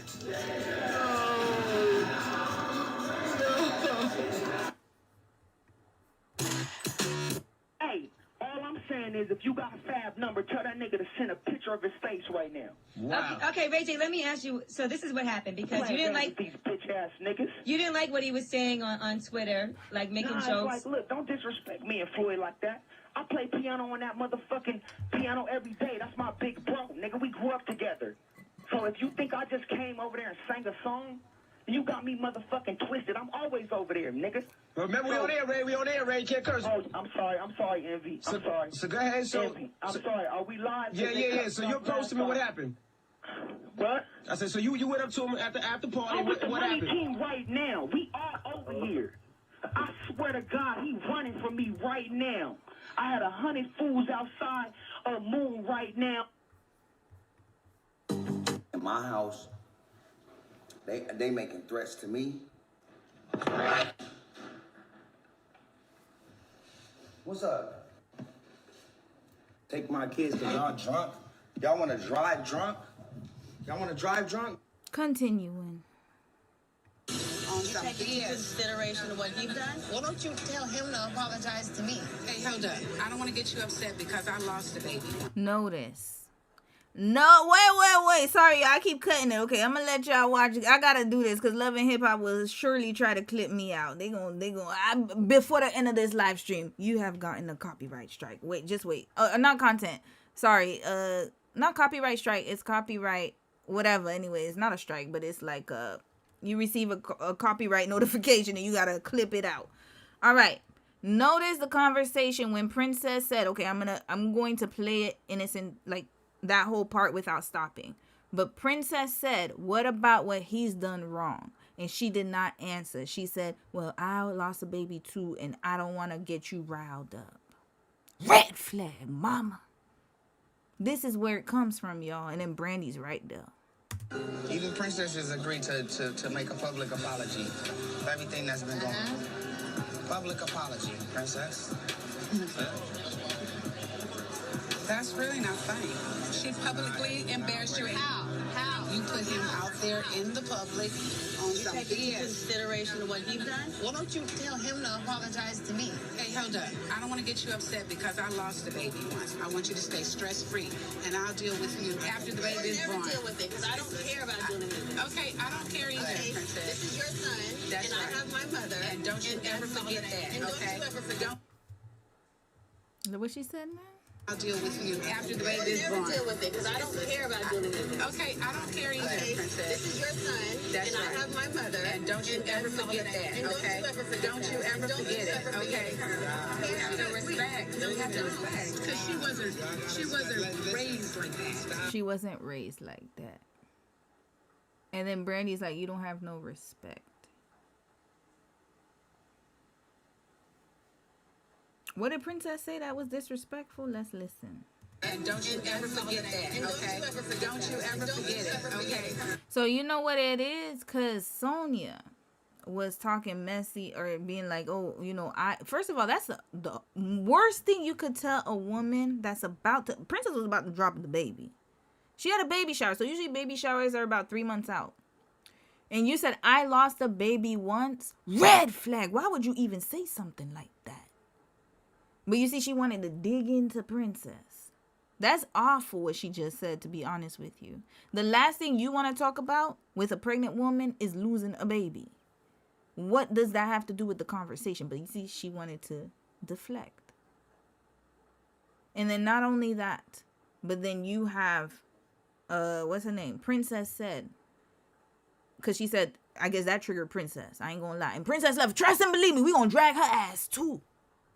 But we're looking at this situation for what it is. Then Brandy said, you have no respect. And then what happened is they are used to their mom just saying something, and then you just say, yes, ma'am, no, ma'am, you don't talk back. That's that talk back type of mentality. I could tell already. Brandy was brought up in that household. You do not talk back. You do not respond. Now, what Princess said, I don't believe is disrespectful. Could she have maybe said it in another way? Yes. But she didn't say anything derogatory. All she said was, hold on, let's listen to what Princess said, word for word. She said, you're not my mother.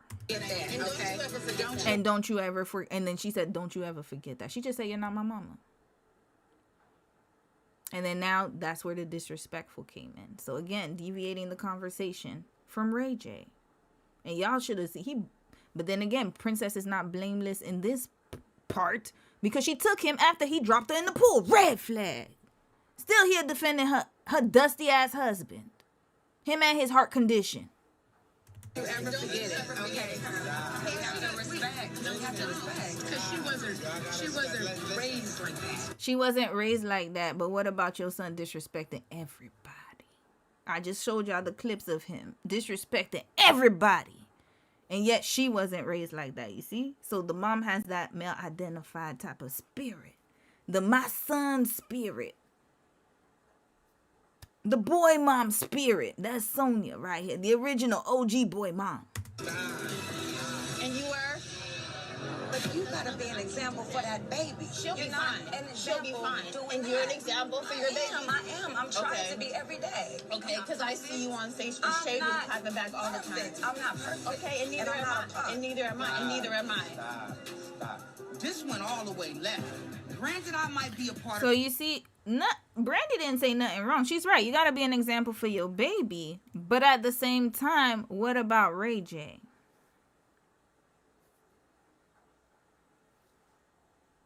And trust and believe me, if I can find a Willie Norwood clip, I would show it. I'm going to see if I can find one. So Brandy is also on that type of time. You seen all the stuff your brother did while she was pregnant. He wouldn't come home. He was out in the streets doing whatever he was doing. She was by herself throughout that whole pregnancy, y'all. I think, if I'm not mistaken, after they had their daughter, that's when she filed for the first divorce. They filed so many damn times. But this is the dynamic. Toxic. Unhealthy. But you gotta be an example for that baby. She'll be fine. She'll be fine. And you're an example for your baby. I am. I'm trying to be every day. Okay, because I see you on stage and shade with type of back all the time. I'm not perfect. Okay, and neither am I. And neither am I. And neither am I. Stop. This went all the way left. Granted, I might be a part of the reason everybody is beefing, but we all gotta get past it. Notice what he said. Granted, I might be a part of the reason. Red flag, you are the entire reason. And you got mama and daughter tag teaming on Princess when they should be tag teaming on both of y'all, because both of y'all are losers. In my opinion, well, not, I want to say not losers for Princess. But I will say, though, that both of y'all are wrong. Both of y'all, not just one or the other. My brothers know better. I remember when one of my brother's exes came to me and she told me she spilled her entire heart out. And I said, sis, honestly, I know that's my brother. I love my brother. But I got to keep it honest with you. You need to leave him. Because I would do you a disservice if I tried to cape for my damn brother. Why would I do that? Red flag. I'm hearing how he doing you wrong, and then I'm sitting here like, but you gotta love him and treat him with respect. You gotta love my brother. Don't you want to set a good example? No, hell no. Leave his ass. That's a great example. Leave him. Why are you still there? They know better. They don't introduce us no more. Me and my sister, they know we don't play that. We're like, look, I'm a woman first before anything. Sorry. I'm a black woman. That's it. That's all. The loyalty stops there. I am not going to put myself in that position of putting another black woman in danger just to make my family look good. No, he's crappy. Because I can separate the behavior from the person. I can say, I love my brother, but I didn't like how he did her. A whole menace to society. Leave his ass. Because I would have left his ass. Don't play with me. Karma, how are you, sis? Devonda, you said, Romy, look up Ray J behavior on Kai Cenat streaming house. He's a predator too towards men. Lord. Let's look at that one. I forgot about that one, sis. Let's get to it. Let's get to it. We're going to watch a clip of that. I'm not surprised. I remember I did hear about that and how he was talking about he got a hard on or something like that. Red flag around these young streamers. How old is Kai? Kai's like 20, 21. Here, the sleepover, bricked up. Let's see. Here we go.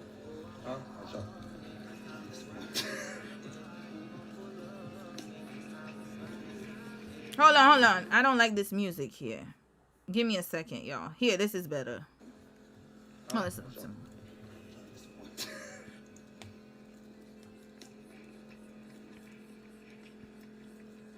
gotta walk it off. You know what I'm saying? That's all. Let's get this music started.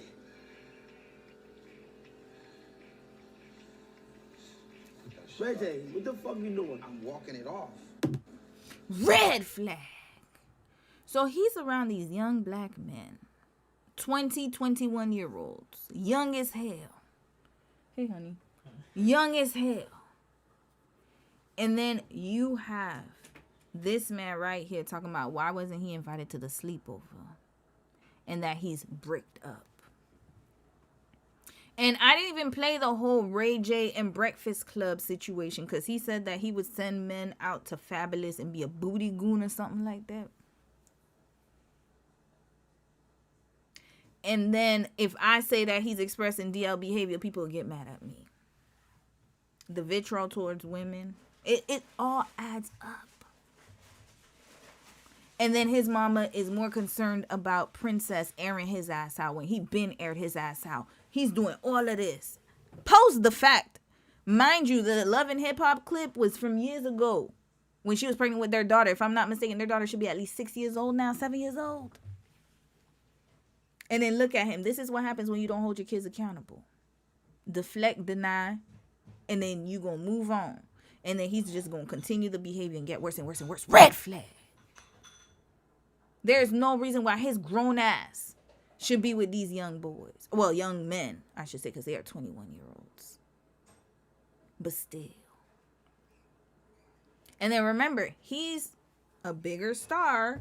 I mean, he's not really a star, but still, he has more life experience. That's number one. And number two, he's a predator. He's been a predator. Don't think I forgot. I didn't forget about Ray J. Trust and believe me, it's just not his time yet, because we were talking about Brandy. But he was also there when Whitney Houston passed away. At every scene of the crime, he's somewhere in the industry. He was with Kim K when that whole situation happened with him and Kim K when her mama sold her off. My opinion. He was there. So I'm not surprised by this deviant behavior, sis. I've been you that. And I know what type of character we're dealing with here, who's predatory towards young men and women. And yet his mama's sitting up here talking about Princess airing his ass out. That's what happens when you don't hold your kids accountable, especially your sons. The deviancy is going to get worse and worse and worse. Why? Because they can get away with it. They know nobody's going to stop them. Mom's not even... Imagine the woman that could probably stop him the most. The one that he most likely would be able. Well, now he's a grown-ass man, so no. But when he was a kid. And his daddy, let's not forget that. We didn't forget Mr. Willie, because where his ass was, red flag. All the time I always see her chasing after her son. Where's Willie? Hold on. You know what? We gonna check Willie. Because I'm sorry. I'm giving Sonia too much smoke, but her husband is... Where is he? Where is he? You got a whole spouse. And then people talking about you like you a single mother. Ain't that crazy?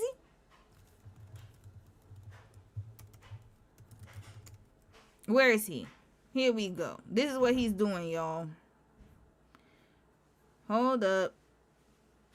Here, this is them from 5 years ago. Keys to Black Wealth. We ain't gonna talk about that right now. It's not about black wealth. We talking about other stuff. 20 minutes. He doesn't have any... He's never on social media, y'all.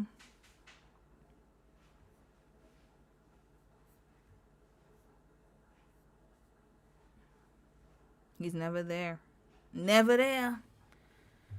Let's see. Show. When was this from? Nah, this is Ray J's there? Hold up. Let's see. Let's fast forward. Let's see where they at. Hold on.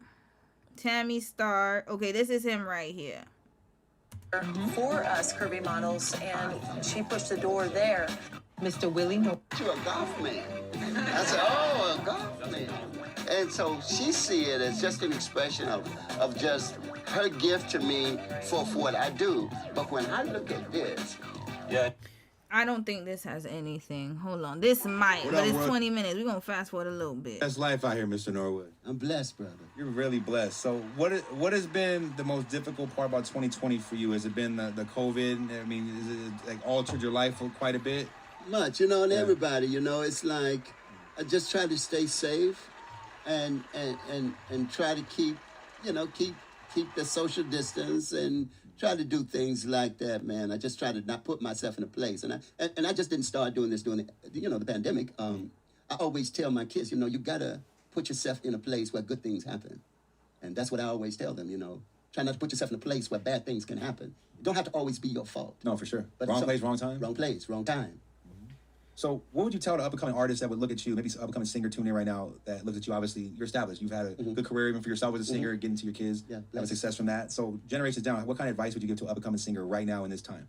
Right now in this time is to try to own yourself, own your masters. So I'm going to go back here. Sorry, I'm going back. And she's back, man. I'm a happy man.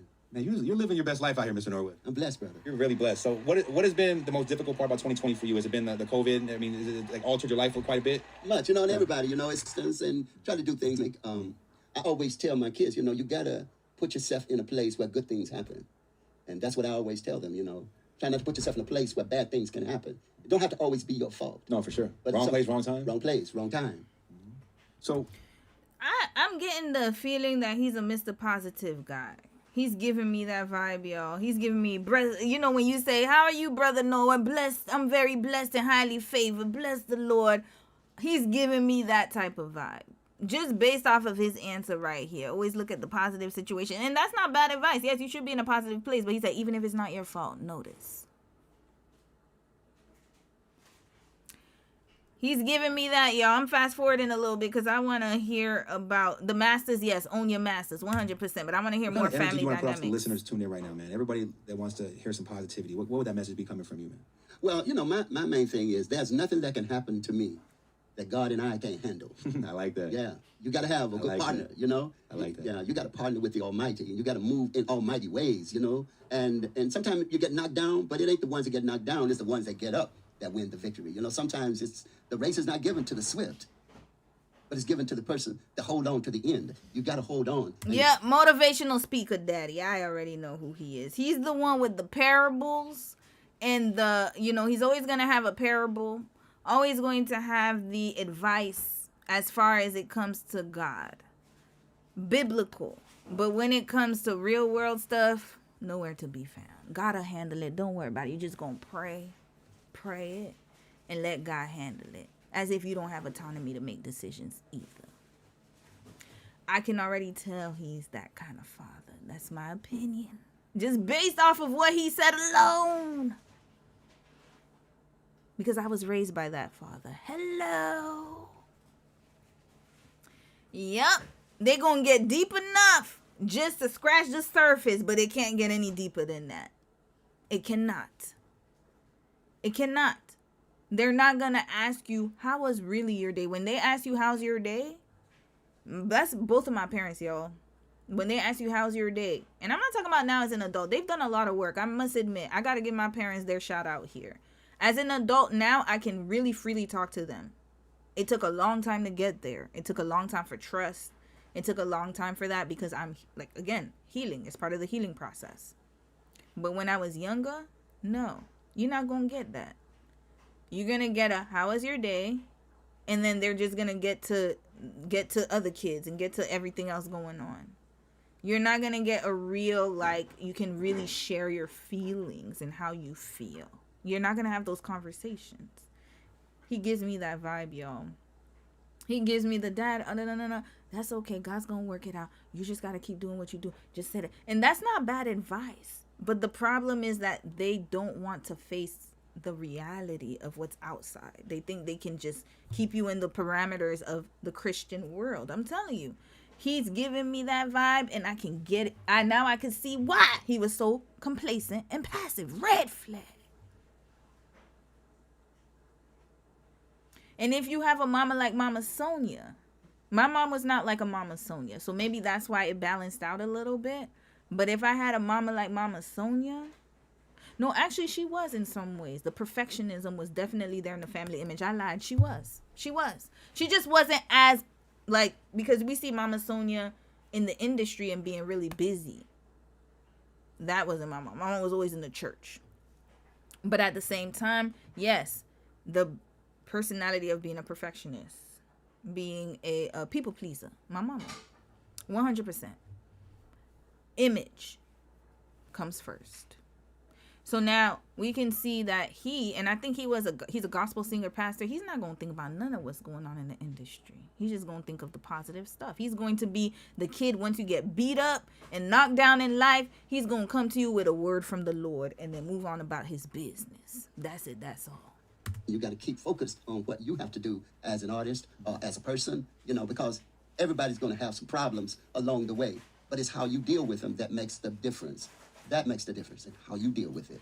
That's amazing. See, we need more of this out here, man. The time we're in right now in the world, there's a lot of negativity. A lot of people are down on themselves and depressions for certain reasons. There's a lot of that out here right now. So we have to, like you said, be mindful of our platform and our voice. Yes. And the ability to touch others. Yes, So I appreciate you sharing that, because I'm sure there's someone that needs to hear that. I hope so. And it's about paying it forward. His own children. His own child. How you deal with it, how you react makes a difference. But the problem is you tell us how to get to what the solution is, but you don't tell us how to get there. That's the problem. This is why I don't like a lot of and no shade to the platforms, because you have a lot of people that will give you the hope. I said that yesterday. Some people will market hope to you.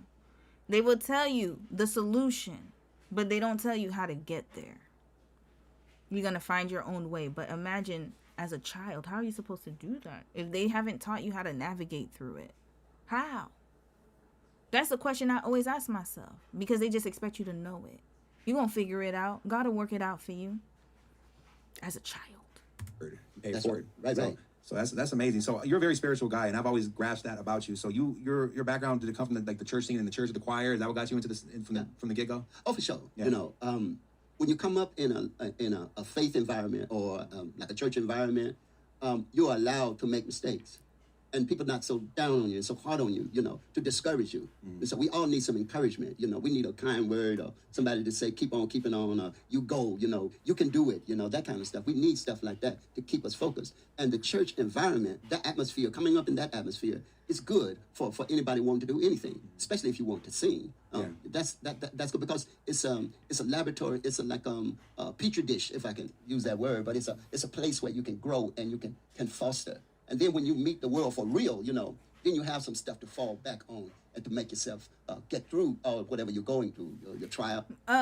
Brother Willie, I appreciate your positive words, but some of the encounters of people in the church are not so positive. You see, that's why I knew it. He's only thinking of the positive aspect, but he's never going to tap onto the negative. He's talking about negative things you deal out in the world. It could be in the church too. Red flag.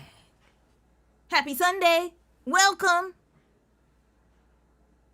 We gonna really crack everything wide open. So while, again, I knew it because I said it in the beginning of the stream and I had a feeling, but I'm glad that he's validating my intuition. The image outside, they preserved it, him and Sonia, 100%.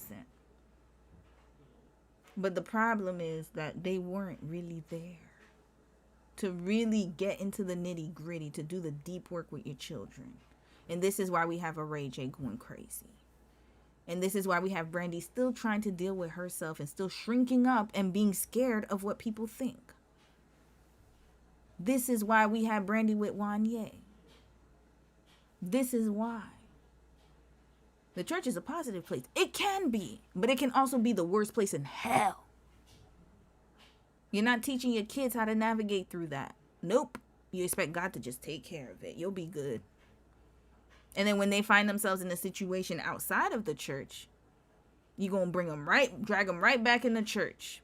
You see the prayers going, the little prayer hands. Oh, you're going to do it. And not saying that it won't work. God is amazing. But that's not how you deal with issues. It's not. It's not the only way. No accountability. You just go to church and you're cleansed free. Ask God for forgiveness. You go right back out and be a demon again.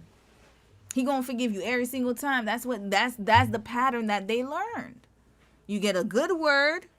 You go to church. You cleanse your sins. You know, you do your whole thing. You pray. God forgive me. God forgive me. God forgive me.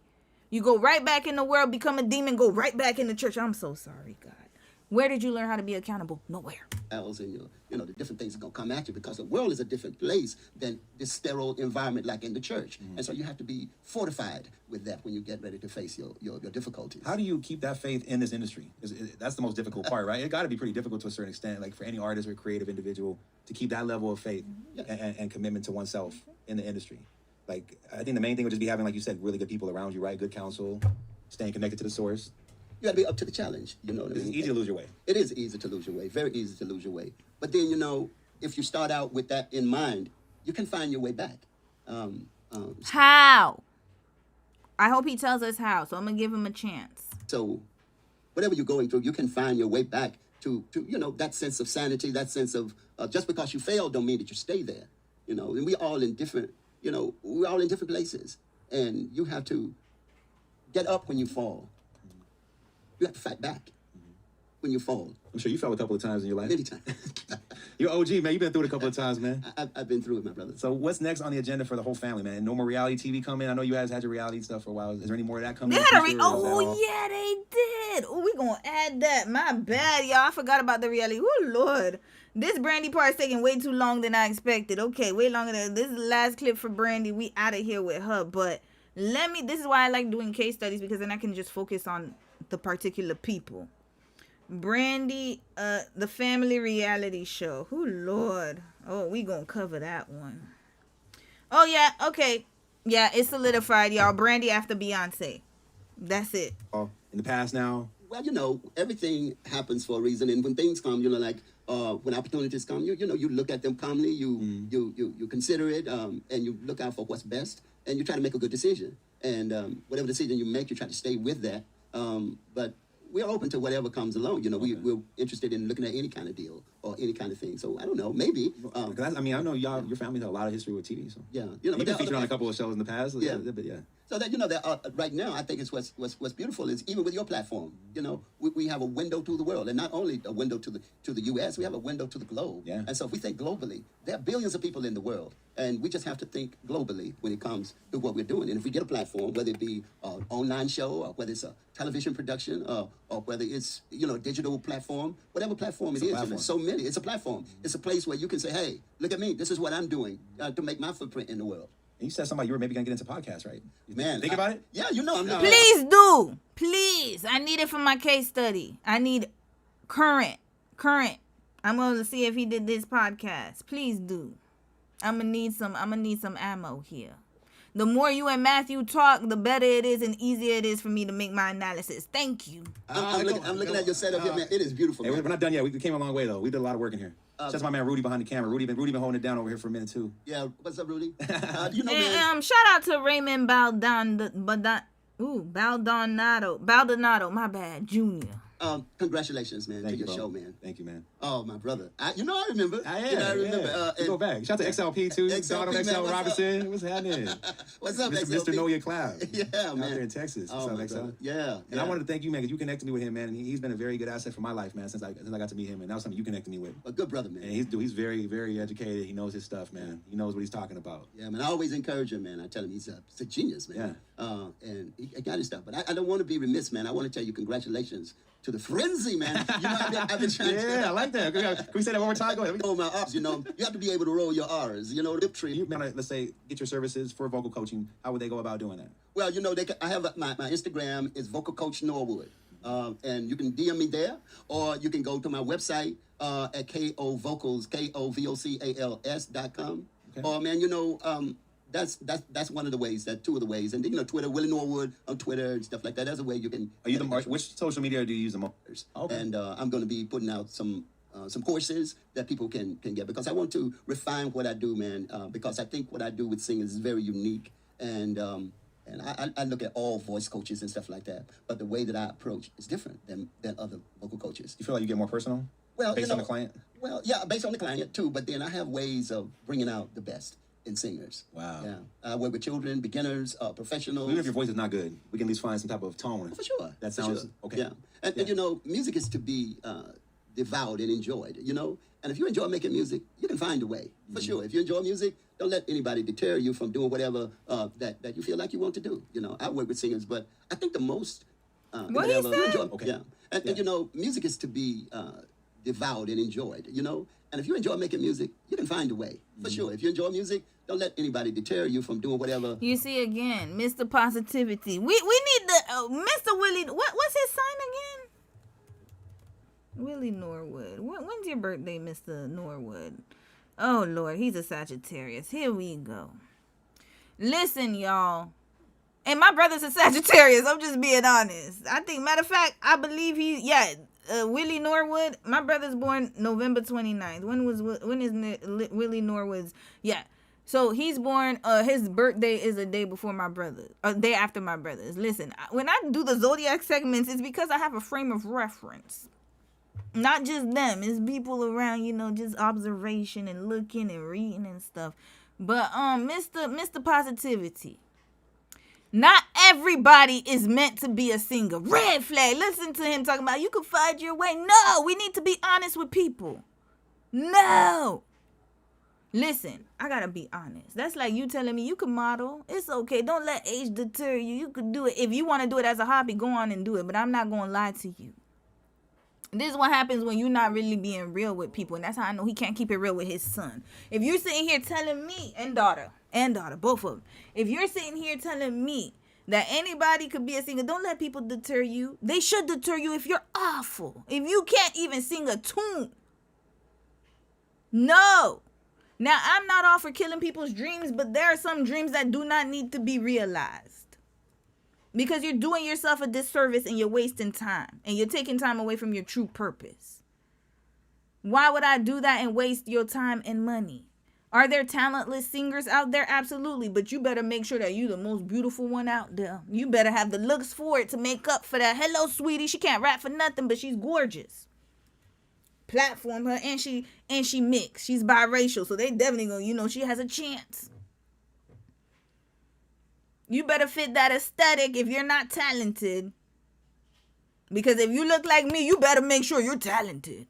And even then, they're not going to push your ass. Look at how big. There was a whole controversy. We might have to watch a video after. Brandy versus Beyonce. Why isn't Brandy as big as Beyonce? Hello, Brandy has the talent, the gift, the voice. Not saying that doesn't take away from Beyonce and her work ethic. Do not get me wrong. She is extremely talented musician and singer. Let's not get it twisted. But remember, Brandy was bigger than Beyonce at a point in time. Why were they pushing Beyonce more than Brandy? That's a question we need to ask ourselves. And she has the talent. So no, Mr. Norwood, it's not all about, just do it. If you got music, you got a dream. There's more that goes into it, man. Come on now. That you feel like you want to do. And not saying, I'm just talking about people who cannot do it. Like, it's somebody who's tone deaf. That's what I'm talking about. I'm not talking about talented people. Let's just keep it real. I'm talking about tone deaf people that should not be doing it anyways. That's like you saying to somebody, you could own a business. Go follow your dream. My dream is to own a barber shop. All right, go follow your dream. Has no experience in the barber, the hair industry. Does not even know how to do hair, y'all. It would be different if you have somebody who has that talent naturally, somebody who do your hair, braid your hair, knows how to do hair, and you're like, you should open up your own hair salon or your braiding shop. I don't have that business experience. That's okay. You got the talent, baby girl. Go and do it. But what if you got somebody, every time she tries to play in your hair be coming out all types of ways. It's not getting any better. It's not improving. It's regressing. The skills are not there. Can she find clients? Absolutely. But it's going to be few far and in between. Who's going to go to somebody to just play in their hair all damn day? I don't have time for that. Red flag. You need to be talented. Or at least know what you're doing. If you don't know how to sing, stay out of it. Tone deaf. Get out of there. Do not get vocal lessons. The vocal lessons will be in your shower. Listen to Spotify playlists. Get the premium version so you don't have to. Maybe you should not get the premium version. So them ads could make you hear how you really sound. But anyways, that's neither here nor there. Get the Spotify. I'm pointing to my bathroom right now. Get your Spotify on and sing in the shower until your heart's content. Sing in the car. Do whatever you need to do. But do not go get vocal lessons and waste your money and time. Unless it's a hobby. Do not consider it seriously. I got to be honest. I work with singers, but I think the most important thing in working with people who sing is, in order to be a great singer, you have to be vulnerable. In other words, you got to put yourself out there for criticism, for whatever. And it can be a scary place to be in. Yeah, people are scared of rejection. Exactly. Excuse me. They made a survey once that what was the most frightening thing to a person? And it wasn't death. Rejection. It was standing in front of people and speaking. Oh, public speaking. Yeah. Public speaking. Yeah, I heard a lot of people say that. Like, how do you do it? I'm like, I don't care. I guess not everybody has that characteristic to not care, though. Like, that's right. You have to be like a duck, man. You let the water just roll off your back. You don't even think about it. You just like, that's right. I said, what? Oh, my God. Yeah, but, man, you've been putting yourself out there for a long time, man. And you're getting the payback, man. Yeah, one day at a time. One day at a time, my friend. Just trust in the process, man. Trust the process. Paying it forward. Paying it forward. Yeah, I know. You know what I'm talking about? That's a game right there, right? That's big game, man. Oh, man, I'm going to come back, man. I'm going to put something. All right, that's it. He said he was going to come back, and he said he was going to pay it forward and still be out there. When's the last video you uploaded? 2 weeks ago. Okay, you still out there. Shout out to Raymond. Let's read some comments. We moving on, y'all. That was enough. Lord, that was enough of a mini case study. My brain, y'all. My brain. The Norwoods done got me discombobulated. Devonda, you said it's like a saxophone sound when someone dies in black movies in the 1990s. I remember that. Boys in the Hood. Remember when Ricky got popped? Ricky, no! And then you hear that saxophone. And then Ricky, boom. Oh no, that's not a good scene. But anyways, Ricky was more chestnut. Some girl, you said I remember him when his crimes were mentioned, but his name escapes me. Oh yeah, he's there, y'all. He's there. Double Barrel, her whole commentary style is hilarious. Definitely getting a follow for me. Oh, if you're new, welcome. Thank you. I hope you talking about, I don't know, but you know I'm auntie now, so I don't know who people be talking about in the comments. I just read them. Steffi Hay says, Manjama, you said this is so triggering. LOL, I had to give up on my mom. You must. How this man end up with a woman like Sonia? We gonna figure it out, y'all. We gonna figure it out. But you know, don't get me wrong, Sonia has some good characteristics, but I think that she probably, and this is the thing, she probably comes from a family that is similar. You could tell, stoic, maybe. That's why I like doing case studies, because then I can see where they come from, and then we can give her, like, we can humanize her, right? Because we're only seeing her as a mom, but we also need to see her as a girl, as a young girl. Where does she grow up? We're going to do that with Tina and Matthew Knowles. We did a little bit with Matthew. I didn't get into Tina because I wanted to wait until the divorce part. When we get to their divorce, where I'm going to talk about her upbringing and her parents and what happened with her. But yeah, sometimes we got to humanize the parents too, because I'm sure she it's learned from somewhere. She also has patterns and behaviors that she probably doesn't even recognize. My problem with Sonia, though, is that she's not learning. Unfortunately, I mean, not learning, but she's not taking accountability or not holding her kids accountable.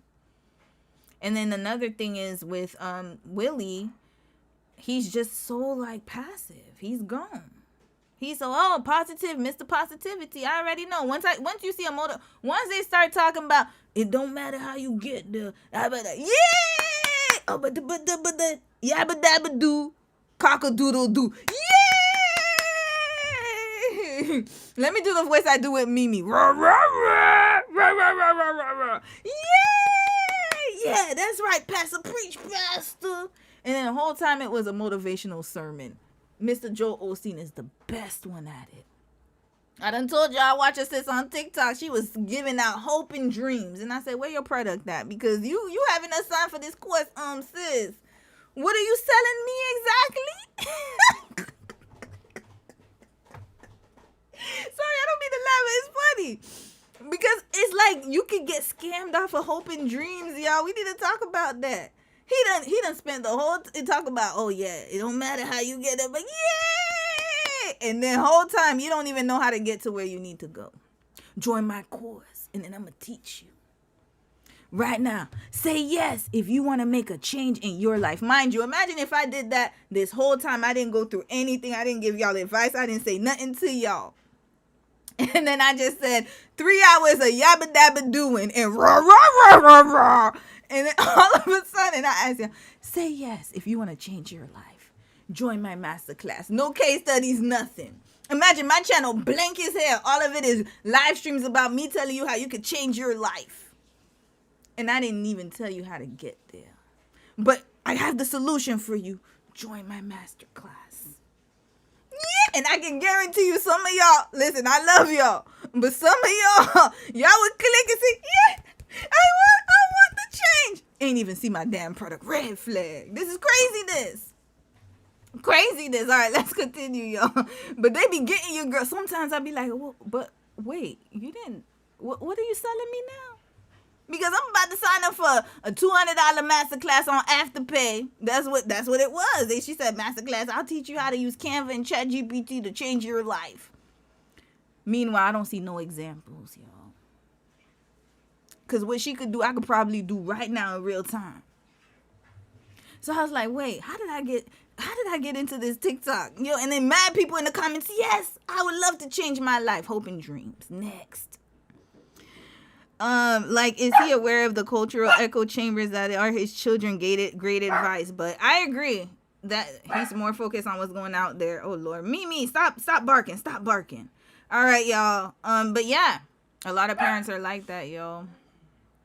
Don't even know. I'm telling y'all, we doing Brandy and Brandy's case study, and we're gonna have to do a separate one for Ray J. I can't put them all together. Usually I do siblings together, like I did Tia and Tamara. I can't do Brandy and Ray J. That's gonna take way too. Y'all want me to do Brandy and Ray J together? Y'all let me know. I might have to do a poll for that. Do y'all want me to do Brandy and Ray J together? Just like I did Tia and Tamara. Oh, Lord. That's going to be a long ass one. Yeah, you know what? We might have to do them together. Ray J's part is going to be crazy as all hell. All right, let's continue, y'all. I'm going to speed through this because I do want to get out of here in about 2 hours. I got 2 hours. 2 hours. Give me 2 hours of your time. Let's get to our next topic. Speaking of adultification of young black girls, we are going to play this video. It's very quick, and we saw it yesterday. Oh, actually, wait. Let's watch a Tyra Banks show, because I remember that we talked about natural hair yesterday, and somebody recommended I watch this one. So we're going to watch Tyra Banks real quick and continue on the conversation of the adultification of young black girls. Actually, sorry, y'all. I keep switching my mind. Let's watch this first. I want to see what sis has to say. And we're going to speed through this one. And then we'll watch a Tyra Banks show. And then this is going to be a weekly conversation because, again, we're growing. The young black girls are growing up way too fast. And the expectations on them, even from before social media, has always been higher. And so now with the element of social media and also how, the perception of what girls should look like and how they're not children anymore, they're being dressed and groomed to be young women. That's a problem, y'all. So we're going to continue this conversation, and then we're going to get to Coachella after. That popped up on my feed about hair. And shout out to Classically Kept. Okay, so I want to talk about these 4 shorts because these are things that I talk about all the time. But the first 2 I specifically want to talk about because these are individuals who are experiencing this in real time. These are not, I heard this story from somebody else. These are real accounts of women who are seeing this in real time. So the very first one, her name is Jasmine Kiko, and she is a teacher. And I want you to listen to what she's saying about our teenage girls and wigs. I might not be the best person to talk about this, but I'm concerned with the wig era in our teenagers. Maybe I'm not the best person to talk about this, and maybe concern isn't the best word to use, but I have quite a few students who've made comments. Why can't you talk about this? You see, so she said it twice. The first time I dismissed it, I was like, okay, maybe she's just saying it just as an opening. But why do you feel like you're not the best person to talk about it? It's because you have a relaxer? Does she have... No, she doesn't have a wig. That's definitely her hair. You have a relaxer, so... Maybe because you're younger? Is that what it is? No, do not...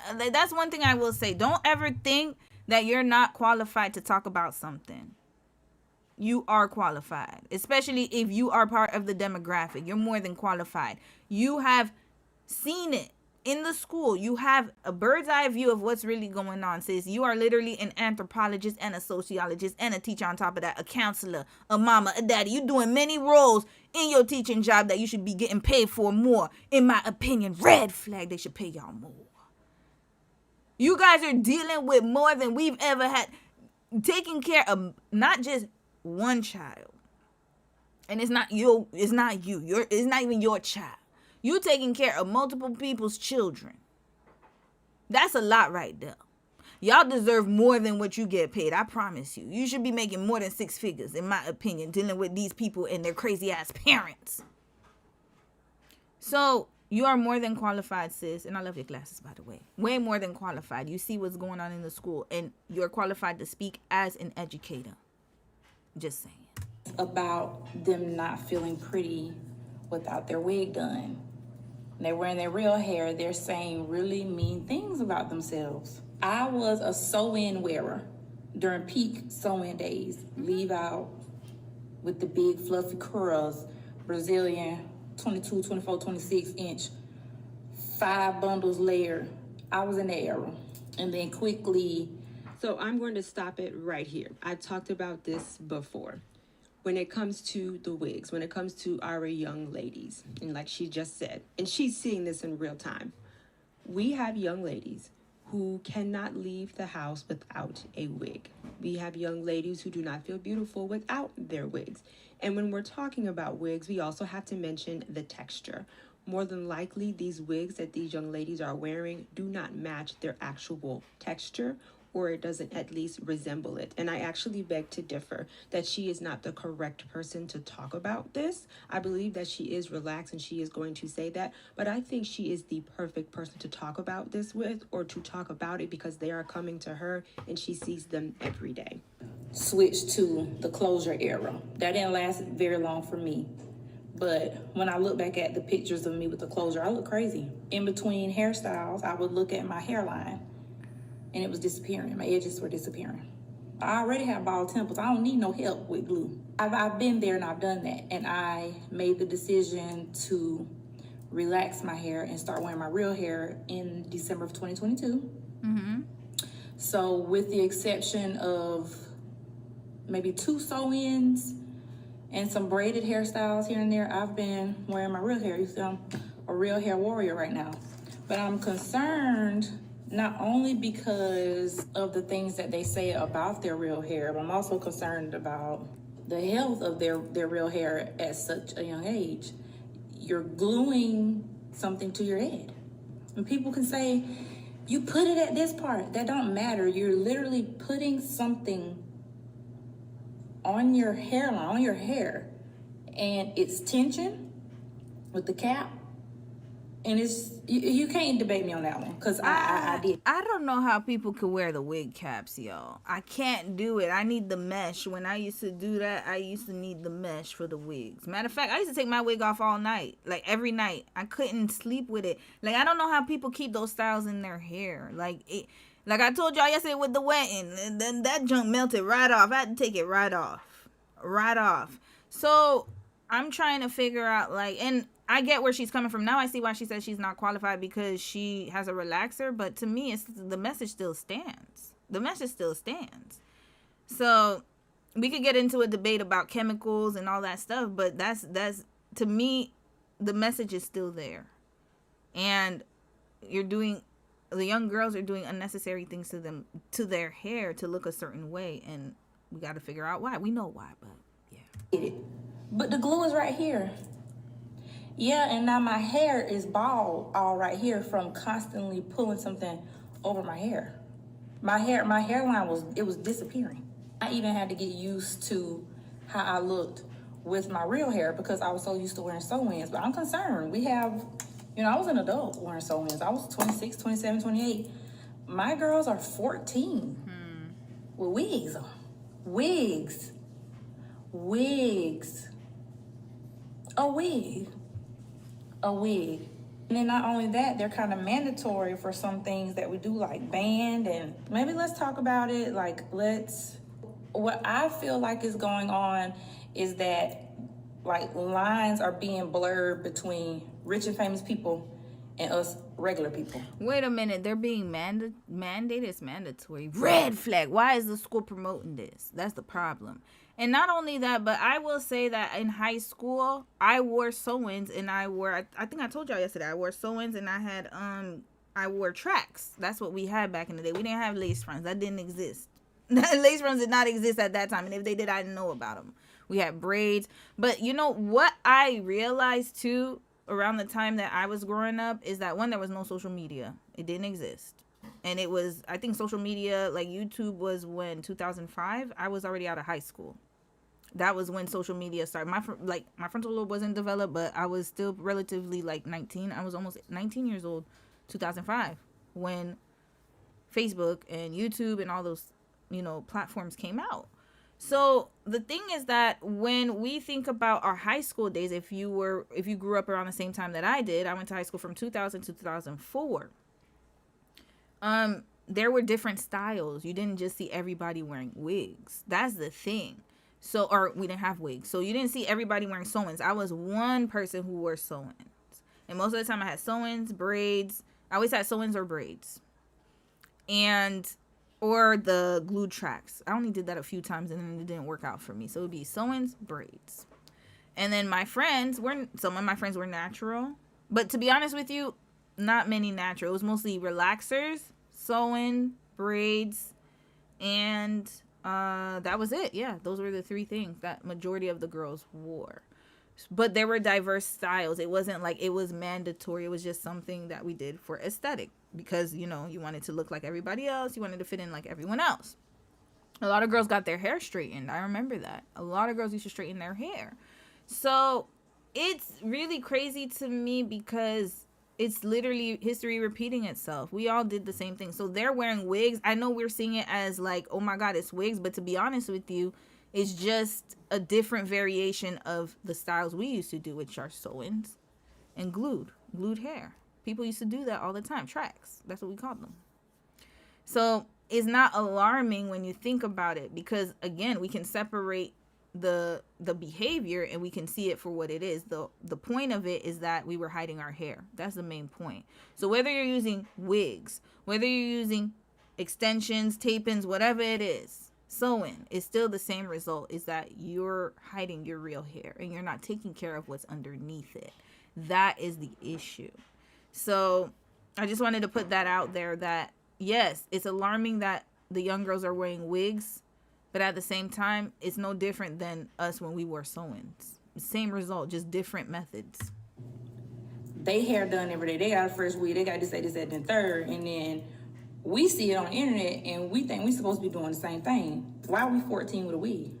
We don't have a hairstylist to come lay our stuff back down every day. In moderation, yes, but if too much of everything is bad. Even with braids, like I wouldn't mind getting some braids right now, but I know that that's going to stunt the growth in my real hair. So I'm really, literally going to not get any braids because too much of all of that stuff is not good for your hair. So, and like I said, I might not be the best person to talk about this because I have a relaxer. But either way, this is still my hair, baby. I don't know. Let's chat. Okay, so I will link her information down below. And as I just said, you are the perfect person. I do want to touch on three things. The very first thing is the thing that she said about there is a juxtaposition between when they're wearing the wig and when they're not wearing the wig, and the mean things that they are saying when they are wearing their natural hair or their actual hair. They don't feel beautiful. They don't feel confident. The second thing is the adultification. 10, maybe 15 years ago, the rate at which our young girls, our teenagers were wearing wigs, it was not or is not as rampant as it is today, which is going to bring me to my next point. But let's stay here for a second.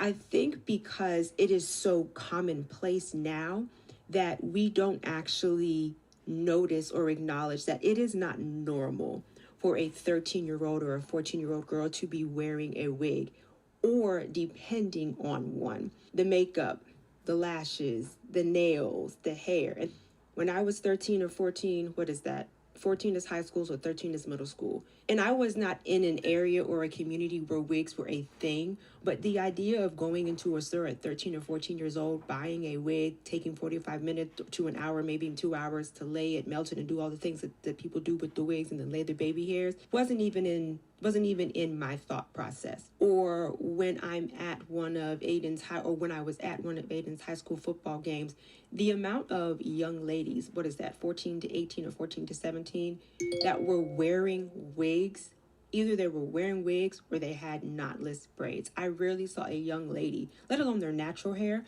I rarely saw a young lady with her own hair that was straightened or that was Where did you grow up, sis? That's what I need to know, because when I grew up, and that's what I'm doing right now, y'all, I'm literally going on my Facebook and looking at the photos I was tagged in high school, and I'm going to show y'all in real time how my hair looked, y'all. Don't judge a girl. Don't judge a girl. I had one picture my friend had sent me, one of my really good friends. Dang, I wish I could find it. I wish I had my senior book. But I found 2 photos of myself being, I was tagged in, I wish I could find my senior pictures, but that's neither here nor there. I just want to show and highlight the point, like drive the point home. I don't know where you grew up, but where I grew up in Florida, we wore sew-ins and wigs. Maybe not the same length and maybe not with the same, like, you know, the volume and stuff, but I was still wearing sew-ins. I still wore braids and wigs. I was 16 years old, 15, 16. My mom stopped doing my hair. I done told that story so many times. She didn't know how to do hair. And as soon as my sister learned, she was like, that's your job now. Go on about your business. You and your sister. You got to make sure. The only rule was that my sister could do whatever style she wanted on me. But my sister had to do my hair. That's it. So again, another adultification of my sister because she was in charge of doing my hair. My sister used to do, because my sister knew how to draw. So she's really good at art. So my parents used to have her, well, now we got our grades. So what can the teachers do? She used to have my sister help us with our art project. And by help, I mean do it herself. Yo, my sister went through a lot, y'all. Shout out to my sister. I love my sister dearly. Sometimes we have our issues, you know, as all sisters do, but we've gotten really close. I mean, me and her used to go at it all the time, y'all, all the time. But to be honest with you, she's a really good sister. My sister she always had our backs, y'all. My parents, oh Lord, they put my sister through the ringer. But yeah, point is though that we were doing the same thing, just in a different way. Continuing, I'm gonna show y'all the pictures that I had, high school, mind you. Relaxed, but I think that since it has become so commonplace, we are forgetting that we are still talking about minor children. We're talking about 13 and 14-year-old girls. The fact that we have 13 and 14-year-old girls leaving the house, not feeling beautiful, but more importantly, becoming dependent on wigs is an issue, which is going to bring me to... I was too.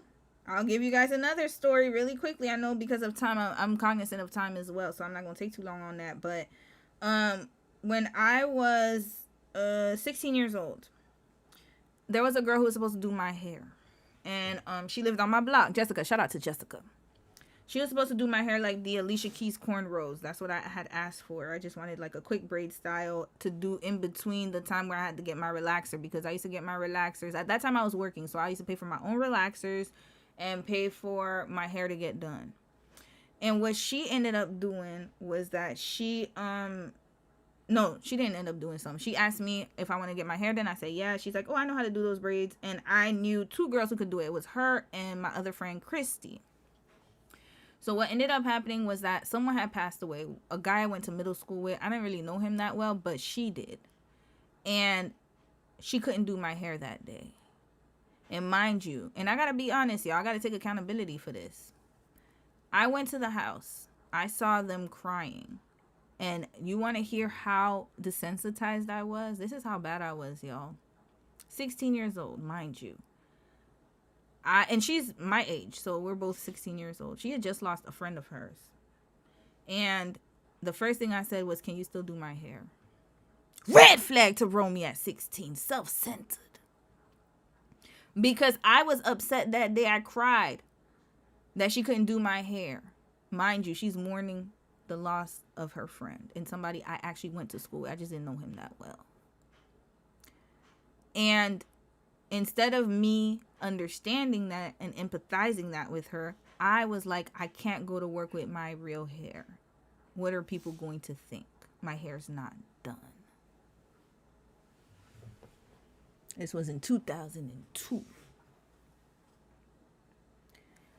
And I called my friend Christy.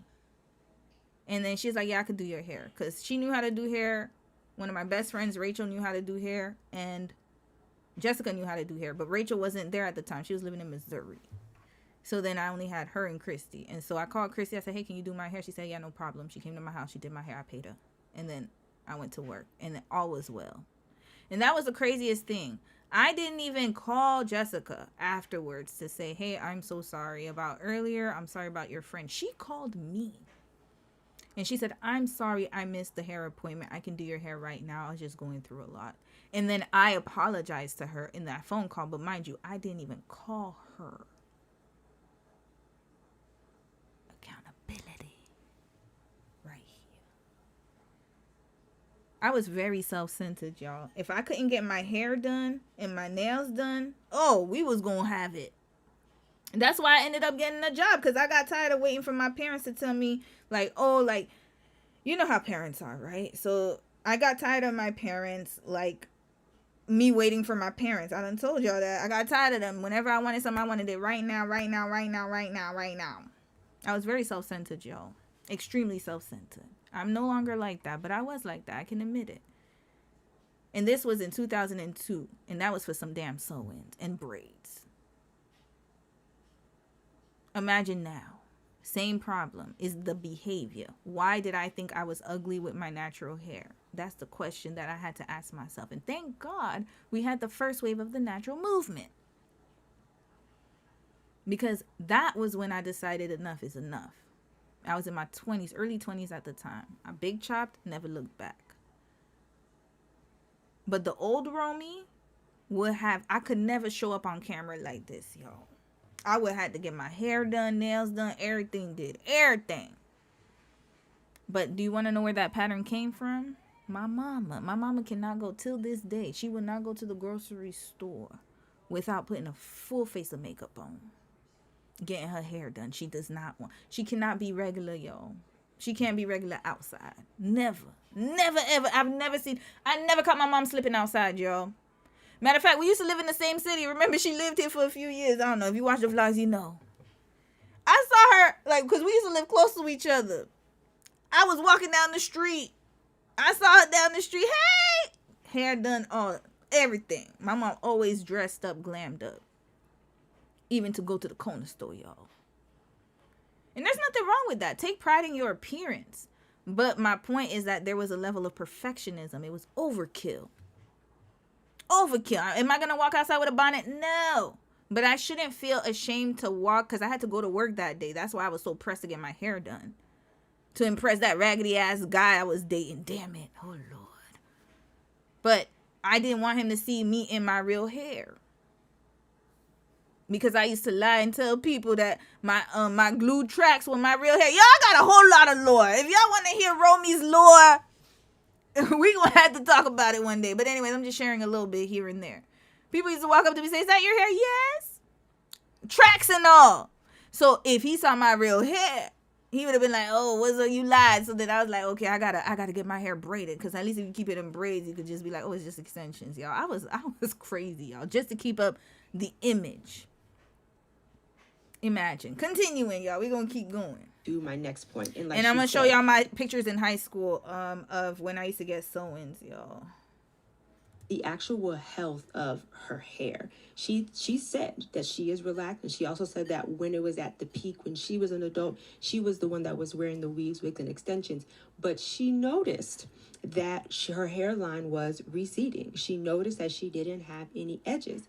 What you also hear her say is that right now she would love to get knotless, but she knows that that is going to hinder what she is trying to do. She is trying to have healthy hair, and she is trying to grow her hair. All of her information will be linked down below. Let's move on to the next one. And this is a YouTuber. Her name is actually Julie. When I tell y'all I love this woman's commentary, I love her commentary. But the very first video that I want to talk about, and thank you to her information will be down below, was bringing an actual tweet to my attention. I am not on X, which is formerly Twitter, but I'm going to show you this tweet. So this tweet is by Pinkett XO, and this is a fairly recent tweet. This is from November 15th, 2025. It says, there's definitely a hairline pandemic. I'm at the salon, and it's so scary how everyone has no hairline. Yeah, it's from all them damn wigs. We already know that. Hold on, I want to quickly show y'all. Which, was it the Adrian Bailon case study? And then we're going to get to the Wig Psychosis, y'all. We'll just watch a little bit more of Sis's video. And then we're going to get to the Wig Psychosis videos I want to show y'all. Hold on. Adrian. Oh, I'm so stupid. I could literally go to my own damn channel. Here we go. Let's check it out, y'all. I had the Adrian Bailon case study. Free promo here. Listen, if y'all like case studies, y'all can go holler at your girl. I talk a lot. All right, here we go. So we're not going to hear me talking and yapping and telling off the Scorpios in my chat. That was the Scorpio thing. Hold on. I'm going to show y'all. I was in high school at the time. Hold on. Didn't I have my picture up in here? I sure did. Yeah, hold on. I can't speed it up too much because I was cussing people out here. But anyways, while it's playing, I want to say that, you know, when you, sorry, I was showing Daddy Yankee at the time because I'm talking about, I was talking about me in high school. So when you have like a self-esteem issue, and you also are trying to get into yourself, and people around you are calling you, like calling your hair or saying that, you know, they say it like explicitly. You can see it in the magazines. You can see it everywhere, even in your family. This was me right here. You guys can't see it, but I was wearing braids. Look at that. That's braids right there. Braids. I just had it up in a ponytail. And rest in peace to Andrea. She passed away a few years ago during COVID. Shout out to her. I don't know what happened to all these people, but they're doing fine and well. I'm sure they're on Facebook somewhere. This is me with a sewing, y'all. Right here. Sewing. It's a little ratted and tatted, but it was there. That's a sewing, y'all. Right there. And then my friend, she wore her natural hair. Well, she blowed it out or whatever. She had her hair blown out, and then she was wearing I don't know what she was wearing. She was wearing pieces too, but that's okay. But yeah, I was wearing a sewing right here. That was my style. That was it. Just the leave out and straighten it until it died. That was literally my motto. Red flag. Straighten it until it died. Straighten it so it could blend in with the rest of the hair. Cause I had to relax it. So every day, flat iron every damn day, just so it could match here. Mind you, where was the volume? Who knows? But anyways, I had to keep up the image, y'all. A lot of the girls wore sew-ins. Come on now. Because I do not have X or Twitter, she attached a photo, and I'm going to do a screenshot, or I'm going to slide it to the left or to the right. And she said that this is how everyone in the salon's hair or hairline actually looked, right?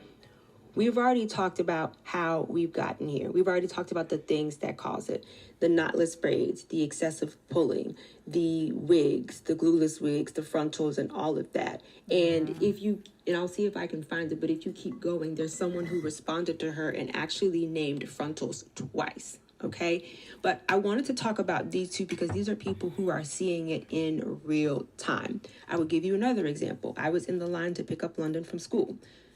I would give this little girl anywhere between the age of 5 to 6. It looks like she had braids. There were clearly extensions, but from right here, her hairline to almost her ear, there was no hair. Okay. When you are that young and your hair is being pulled like that and you already do not have a hairline, by the time you are 10, maybe even before that, you are going to have traction alopecia and you are not going to have any edges. Adorable little girl, beautiful little girl. But I could see from just sitting in the car how her hairline was receding. When you do that to someone who is 5 and 8 and 7 years old, their hair follicles have not yet fully developed. But you know what? I have to say that I agree with her, but I will say something else is that I was wearing braids when I was young too. And not trying to be like, what aboutism? But I have to just put it out there. I think what the problem is the braids are too tight. That's the problem, because they're trying to achieve a look that's not, it's not proper. The problem isn't wearing braids. It's how you install them, and also the how long you keep them in. When I had braids, I ain't gonna lie to y'all, I kept them in for months. Because I had to go with my sister's schedule. Mind you, she's still a student too. So mind you, she was my personal beautician and she was my nail tech. Damn, I owe my sister a lot, y'all. She kept me looking fly. I wish I could show y'all her nail art. Let me see. Okay, if we do the live stream when I'm in Toronto, I'll have her show you guys her nail art. Her nails were nice. Like my sister knew how to do nails. Shout out to my sister. Because remember, she was an artist when she was young. So now the funny thing is she was my nail tech and she was my hairdresser. So I had to work around her damn schedule. But yeah, like we started out doing braids, even with extensions though. But the thing is my edges were off limits because nobody braided the edges. That's insane. And also it wasn't that tight. That's another thing too. You didn't do it too tight. I think now, and we used to have micros. Remember when micro braids? Oh Lord. I'm going to read some comments, y'all. Don't worry, but I'm just trying to get through it so we can get through this faster. I remember micro braids, a really small one, that'll eat up your hair. It depends on the size, too. It's just a lot. It's just a lot that goes into it. And then you got to wash your hair when you have it, right? Because your hair can get dirty, dusty, all that stuff. So there's a lot that goes into it. So the alopecia, I think, is because they are going too close to the edges or they're braiding the edges. That's a no-no. And not only that, if it's coming from braids, I can almost guarantee you it's too tight. And also they are not taking care of their hair underneath, which she's talking about, which is great. And if you continuously pull on them, if you continuously tug and pull on them, they're not going to develop and they will not have a hairline.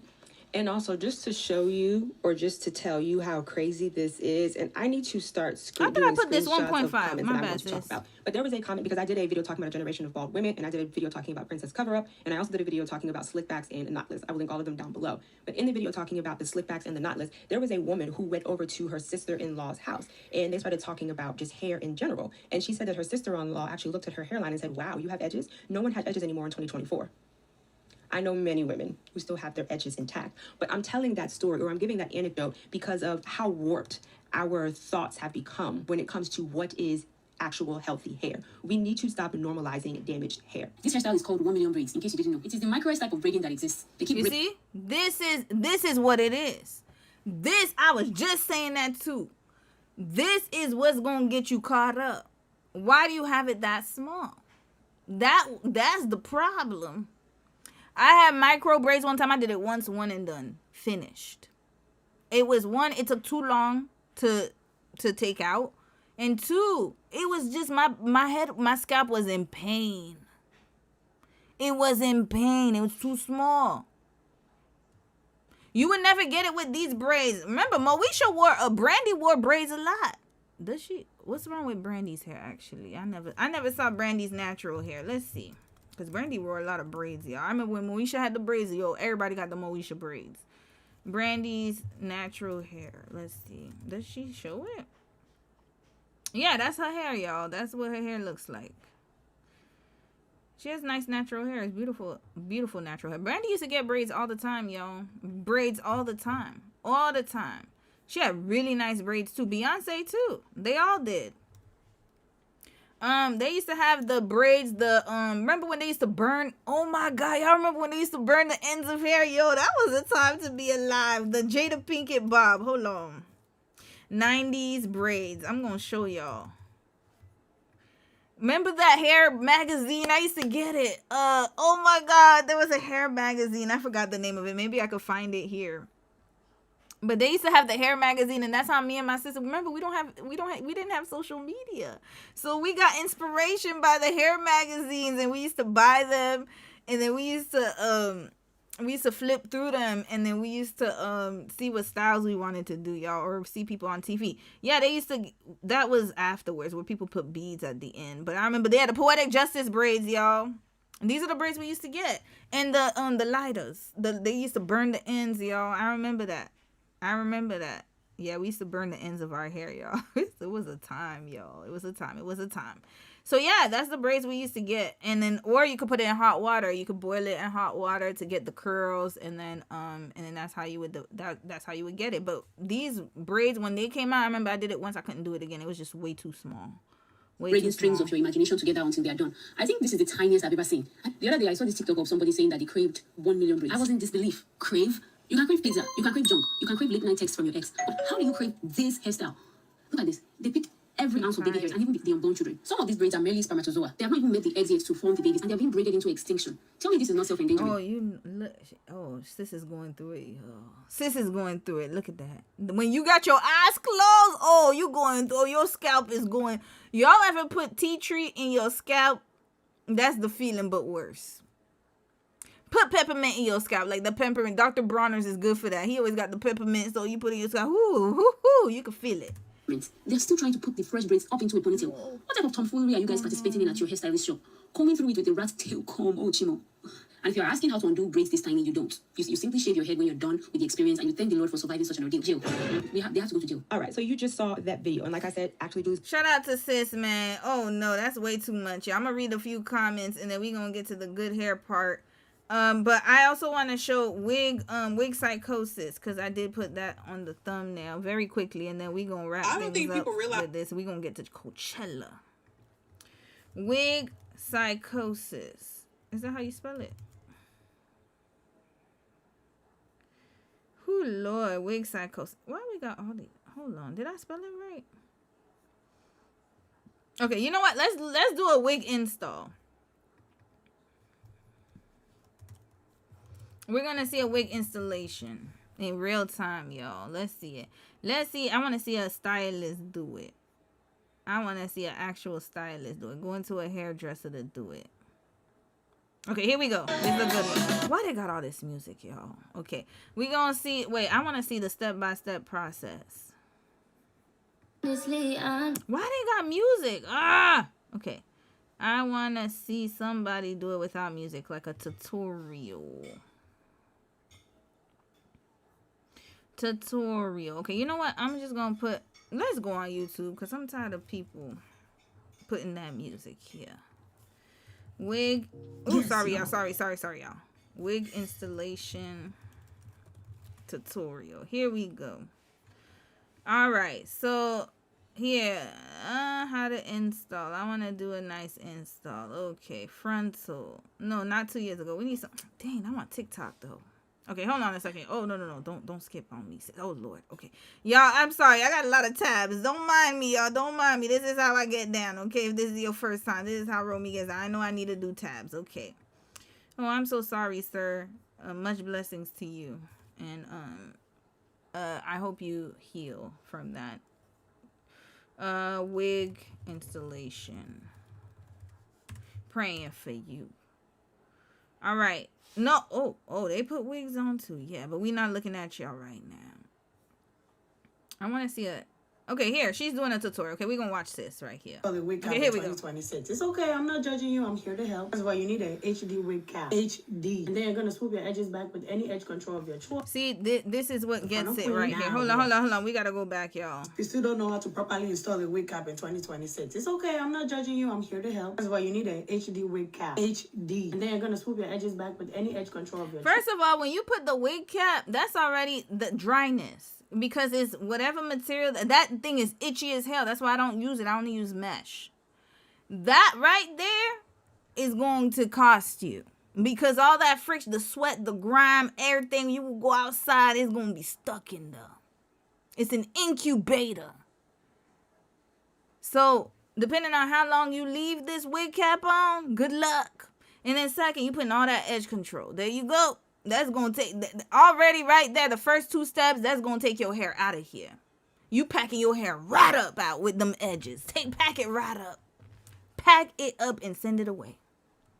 Just the first 2 steps already. You ain't even got to get to the wig. That already is going to ruin your hair. I love to use this one from the front of Queen. Now we apply the wig cap. I need to see, so I'm going to cut that band a little bit. Cut a hole for your ear. Now bring your ears through that hole. Beautiful. I'll take your adhesive spray. I'm using this one from Kiss Colors and Care. You just want to spread that all across your hair. Hair bye-bye. Hairspray bye-bye. And use your fingers to spread it towards the back of your hairline. Now we're gonna wait for it to dry. To speed up the process, we're gonna blow dry it on cool. Heat. Extra time, put on that band. This is mostly for the ear tap. Oh, they said cool. Sorry, y'all. I'm sorry, y'all. Okay, let's go. About 10 minutes, you should be good to go. Now we're gonna cut the excess wig cap off and tie this in the back. I just do 2 knots, okay? And then look how it's on your damn scalp, y'all. Look at that. On your scalp, you put all that adhesive, so the glue is going to seep through your pores and go into what is here, y'all? Your brain. That's why they be talking reckless and crazy. Some people, not all people who wear wigs, just gotta make it clear. But that's why we're like, why are they sounding so illiterate, or why are they sounding like? That's why that glue is going right there. And it should look like this. And get some alcohol and a cotton pad. Clean all that residue from your hairline. Oh, it's looking good already. Put some foundation on that wig cap. I use this one from Makeup by Mario. If you want to really seal the deal, grab your lace glue. This one from Ghost Bond, and apply a very thin layer on the wig cap, and then lay it forward just like this. Emphasis on tiny layers. Oh, this is also okay. So she just did the wig cap. Thank you, sis. Yeah, there you go. There you go. And then you just put it here. Hold on. There's somebody doing it in real time. Cutting it right there. Then you gotta put all of that there. Yeah, you gotta do all of that for that. For the way these girlies are doing it. That's why their edges are falling out. Mind you, I wore wigs for a long time. I didn't even show you guys my post high school era. Lace front wigs, once they came out, I was the first one to buy them. Had everything off. But guess what? I did not glue them down. We just wore them and took them off. Took it off at night, put it right back on. But nowadays, that's why the traction alopecia, there's more. Because that's why, I mean, my edges are not the best, but they're still there. They're kicking somehow. Here we go. There you go. It's a lot of work, y'all. It is a lot of work. But for some people, this is very convenient. Yeah. There you go. They melt the lace. And then they did all that foundation, everything. Yep. Whew, boy. Let me see if I can find a video on Wig Psychosis, and then I'm going to read y'all comments, y'all. Whew. Oh, boy. And again, it's an ongoing conversation. Hold on. Let's see. I don't know why I can't find it here. Let's just put wigs. Black women. Wigs. Let's just do that. All right, here we go. We gonna... Oh, no music. Oh, but look. Yeah, the wear and tear. Hold on. This is just a compilation. But I want to see, why do black women always wear wigs? It's completely glueless. Most black women wear wigs. Okay, these videos are not good at all. No offense to these people, but I need like an actual really good one. Okay.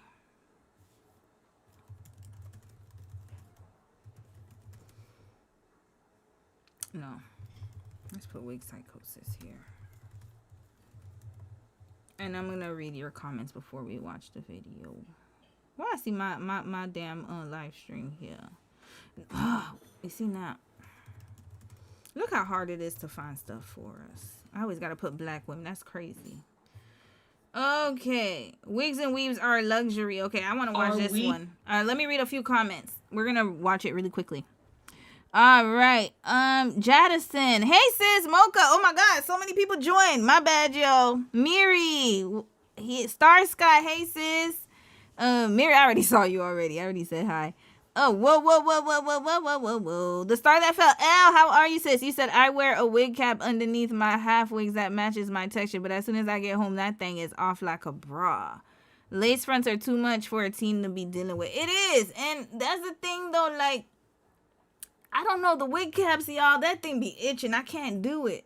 I cannot do it, but if you take it off at night, yeah, I don't know how people do it, and it's so itchy. That's what makes people itch.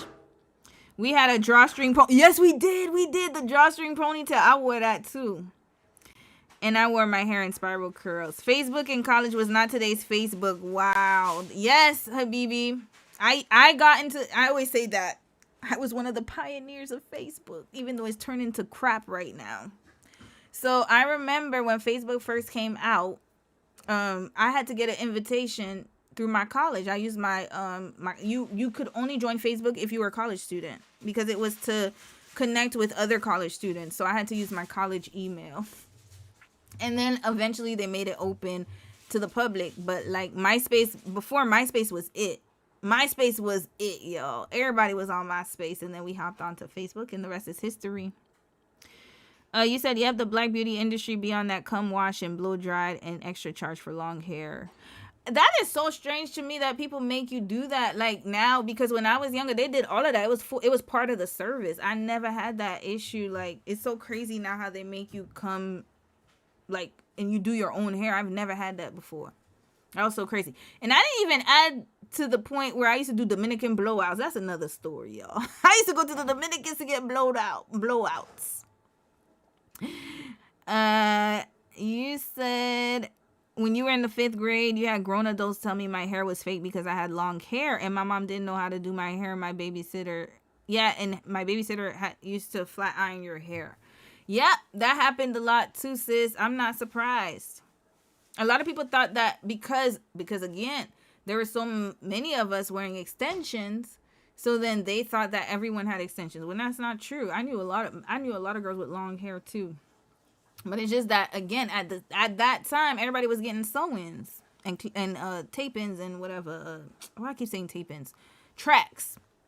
Prince, you said the type of stuff my girlfriends did in middle school and high school is pretty much the same as now. Wig tech has gotten better and made them more accessible now, though. Exactly. That's why I wanted to make it very clear that we were doing the same thing. It was just in a different way. That was all. But best believe, I definitely did that. Like, I was the queen. 2 things I was known for before my transformation, before I became Romy you see today. I was known for always having my hair done, nails done, everything did. switch hairstyles. But I always had my hair covered. That's number one. And number two, I always, like, not in high school, but post-high school, I always had a new man. Rotation. I was on heavy rotation. Before I ended with another one, I had another one. I was a hopper. Job hopper, male hopper, hairstyle hopper. Red flag to me. Mind you, this whole time, I didn't even know I needed to be medicated. That probably is the reason I couldn't focus so damn much. Always switching things, switching clothes, switching jobs, switching this, switching that. This was my life. And then I got tired and I was like, oh, there must be something wrong here. I had to work on my ass. But yeah, I was very extremely insecure. And it all comes from insecurity, perfectionism, wanting to look a certain way, trying to fit in with everyone. That was the problem. It was me. I was the problem. And then also, you know, patterns from childhood could be included into that. High expectations. There you go. It's a recipe for disaster. You said not the glue. Yo, I glued them tracks on acting like it was my hair. There was this brother named Mike at my job. He used to always try to, and then I used to be like, ooh. And he's like, is that your real hair? I was like, yeah. Romy was singing them tracks talking about, yeah, it's mine, girl. I've been using that do-grow. Yo, I used to lie like a rug, y'all, lie for no reason. I became a liar just to keep up the image of having nice hair. What I thought was good hair at the time. And then I would go to church on Sunday and have a father like motivational Willie. You can do what you put your mind to. Yes, Pastor. Rah, rah, rah. Yes. And then go to school and lie about my hair. Ain't that crazy? Yo, we crazy as hell, man. But you know what? Shout out to growth, man. Shout out to growth. Jadison, you said I found out her braids were a wig sometime. Whose braids? Yo, now they have braided wigs. Yeah, I was shook. I did not know about that. A lot of states have low or no requirement for braiding salon stylists, and it seems like there's a recent surge in people advising that fact. They're just as bad as these veneer techs. We need to talk about that next week. I'm going to write that down. We need to definitely write that down. We'll talk about the braid epidemic. Yeah. Wasn't those braids a wig? Which one? Which wig? Oh, you talking about the lady with that one? I don't think so. I think that was a braided hair. Hey, Rosa, how are you, sis? Welcome. Jadison, you said they look good, though, because when I was little, I thought she just had a personal braider. Oh, you're talking about Brandy. Yeah. No, they weren't wigs. Oh, no. Oh, wait, I need to show y'all. No, Brandy, I remember, I think there was a episode, was it Behind the Music or something? No, she had like 3 braiders and they would braid her hair all the time. No, Brandy literally, let me see if I could find it. She got her braids done on set. It wasn't a wig. She really did that all the time. Braids on set. Or let's put Brandy getting her hair braided. I think that's probably better. Brandy getting her hair braided. It took I think they said it took like a few hours. She would have like three people braiding her hair at once. Like here, she clears it up here. It wasn't a wig. Watching Moesha, many of us still watch to this day. Did you get your hair like freshly braided for every episode, or was it like a wig, or like how does this work? No, and you know what? Let me just let people know I have worn wigs in my life before. Ain't nothing wrong with a wig. But back then, when I was doing Moesha, I saw a picture where somebody thought that my braids were wigs. No, they were not. They weren't. Wigs. I got my hair braided, not every show, but I got my hair braided as much as I possibly could to keep it fresh. I'm glad you asked that because I was like, when am I gonna ever answer that question? Because it's not like I can tweet that.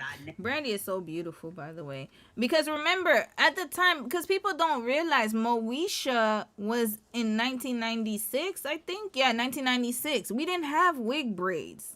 There was no there was technology, but we didn't have that. Basically, it wasn't accessible. So she used to get her hair braided all the time. I remember, I'm gonna try to see if I can find a video, maybe from her case study, but I remember there was like some music. Let's see if I can find it. Hold on. Brandy getting her hair braided.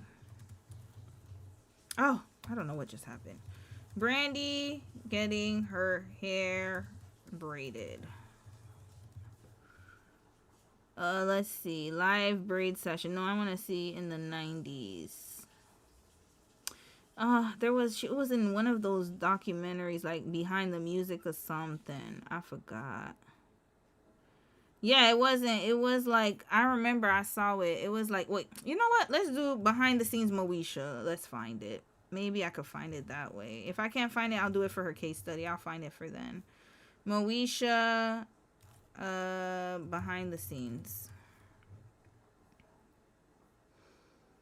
Yeah, she used to have like, yeah, she used to get her hair braided and everything.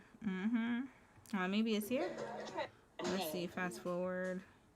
But yeah, she got her hair braided. Anyways, I'm glad she debunked it. But I remember I saw it when I was younger. I watched one of those shows and it was like they had the hairstylist there in real time.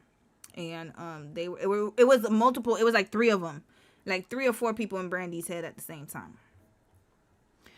Oh, wait, what happened? Why is it saying error? 1 second, y'all. 1 second. I don't know what's going on with YouTube. Give me a second. It's always like this when I'm talking about something. Hold on a second, y'all. Hold on. Let me just get into my stream real quick and see what is going on with the... What is going on? Why is YouTube showing up as yellow? That's my question. Okay, now it's fine. Okay, I don't know. There was just an error here. All right. I'm going to read a few more comments, and then we're going to watch a little bit of this one. 90s fine is definitely a thing. Yeah, 90s fine was a thing. Yeah, it was. They were more natural. I'll say that. Mocha Island, you said boho braids are my style at the moment. Plus, I'm part of corporate America. Oh, yeah. I know. I'm my heart goes out to you guys in corporate America. I understand. Yeah. Ooh, Lord, corporate be another thing. Facebook, IG, and Twitter were so good when they were first. What, girl? Or, yeah, I don't know. I always be forgetting who's who. But yes. Yes. It was so, yo, I had a Twitter. Yo, one day maybe I should reveal my tweets. I didn't have no crazy tweets like that. I was just talking about service delivery. Why is it taking so long here? I was a little Karen in the making. Let me stop. But yeah, I had really good, like, I used to be on Twitter heavy sometimes. And then I fell off of it. It was just way too much. Instagram was really good at that time, though. I loved Instagram. Rosa, you said, I love my fro. Unfortunately, hair is also a problem in France. So French black women also depend on wigs. Yeah, it is. Yep. We're going to talk about that because it's going to be an ongoing series. They just included the curriculum to New York State to include more black, or should I say textured hairstyles. They do like 1,000 hours and not even 24 dedicated to textured hair. And they need to do better, Best Beauty Fitness. They need to do way better. I'm glad they're doing something though, but it's so interesting that now they're putting it into the curriculum of these hair schools when it wasn't even there. It wasn't even there to begin with. You said I had to learn how to love my own hair, go to the library, read hair books, so I give grace to those struggling with their wig obsession, and it starts at home. I agree with you, Devonda. Yeah, I agree with you. I agree. The audio went off? Yeah, refresh your YouTube. Refresh your YouTube, yo. No, I didn't get copyright. I probably did, though. Maybe I did get copyright because of that damn Love and Hip Hop clip. But yeah, refresh your screen. Hold on. Let me make sure before I play this video real quick.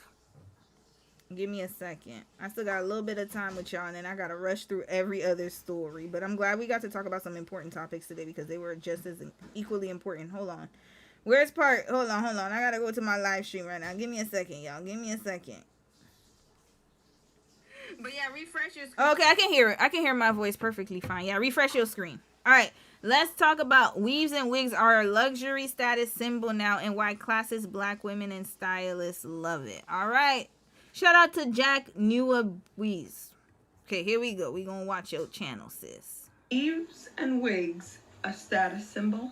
I'm with me to getting $1,000 sew-in. Yes, I said it, $1,000. Was it worth it though? Let's get into it. So we just wrapped up a whole conversation about natural hair, and now there is another conversation happening about $900 sew-in. And so I wanted to use that to talk a little bit about the advantages, mainly the business and monetary advantages, of convincing a whole group of people that what they have isn't enough. So the obvious angle is capitalism and the billions that women spend in the beauty industry, and even more notably, the billions that Black women spend in the hair care industry.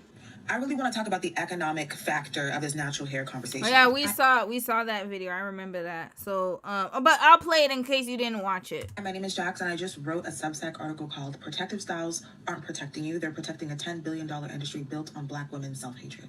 They've socially engineered Black hair to be seen as a burden by Black people, and then sold us solutions to take care of that problem, and the solutions are also killing us and other women around the world.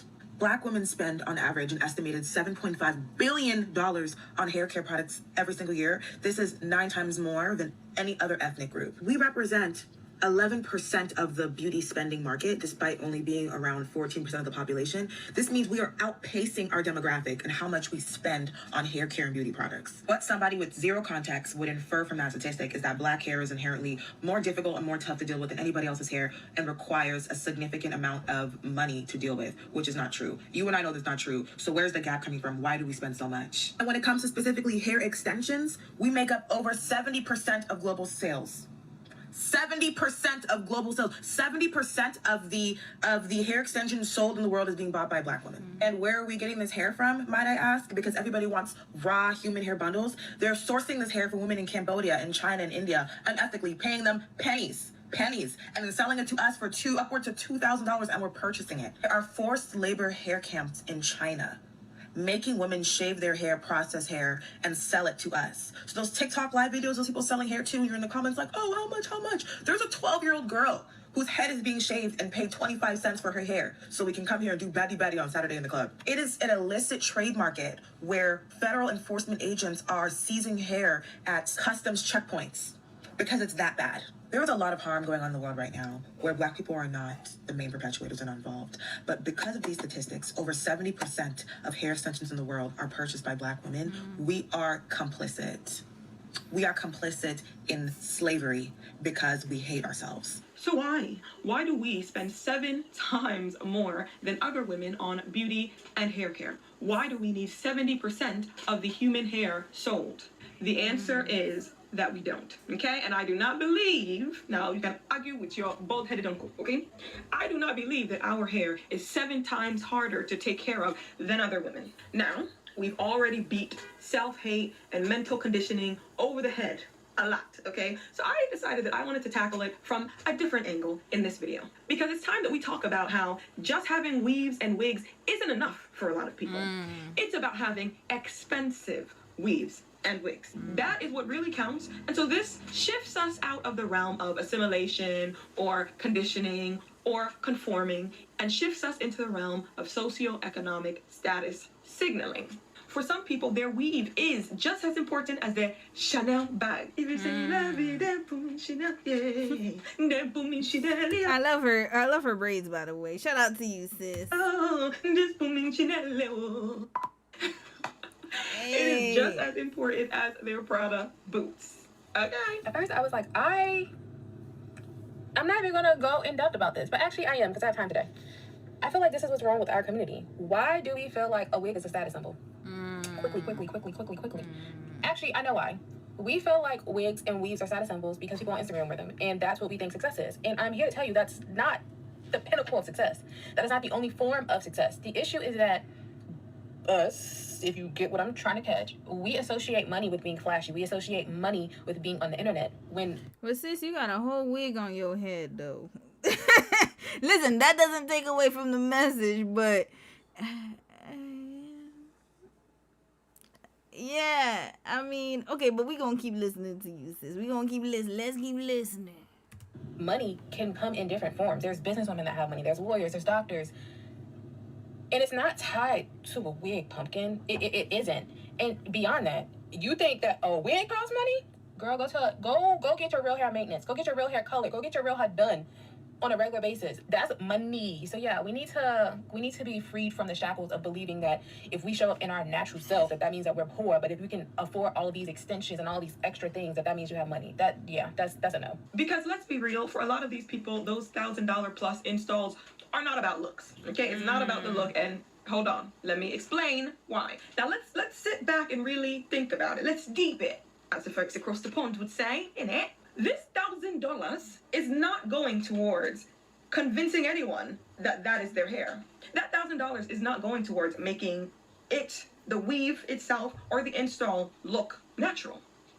So think about this.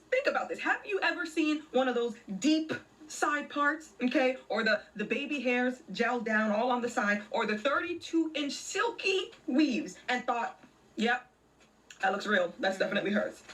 Who's ever thought that? Raise your hand. Anybody raise your hand? We know it ain't. Exactly. No one. None of us, actually. And those are the installs that people are paying the big bucks for. So essentially, you're paying big bucks, which is your money, so do you, boo, okay? But you're paying big bucks for something that we all know is fake. You know we would know it's fake. And so that's why me and other creators have come to the conclusion that it is not about it looking real. It is about the visibility of the status and who and what that visibility and that status attracts. A lot of you guys are so dishonest about this natural hair conversation. You really, really are. Because you are of the same demographic who select friends based off of the kind of weave and wigs that you wear. Because it's almost like an indicator of one's pocket. Because in subtle ways, not so subtle ways to some of us, it proves that someone is of some kind of imaginary black class. Yeah, we all know the game that some of you guys play. You guys surround yourself with certain people because they look a certain way, because it brings in a certain demographic of boys, men to you guys, because that's who you desire to be exposed to and be chosen by. So no, you do not need to be coddled about loving yourself. So wait, is this for the men's? What type of man though? Oh, we gotta get into that though. Like, that's gonna be another topic. Which type of men, if that's where, because that's what sis said. Which type of men are attracted to wigs, lace fronts, I should say, and weaves, and that type of hairstyle? Like, not saying that if you wear weaves that it's anything wrong. I think the point that they're making is there's no diversification of hairstyles within one person's, like, what they call it, their the catalog.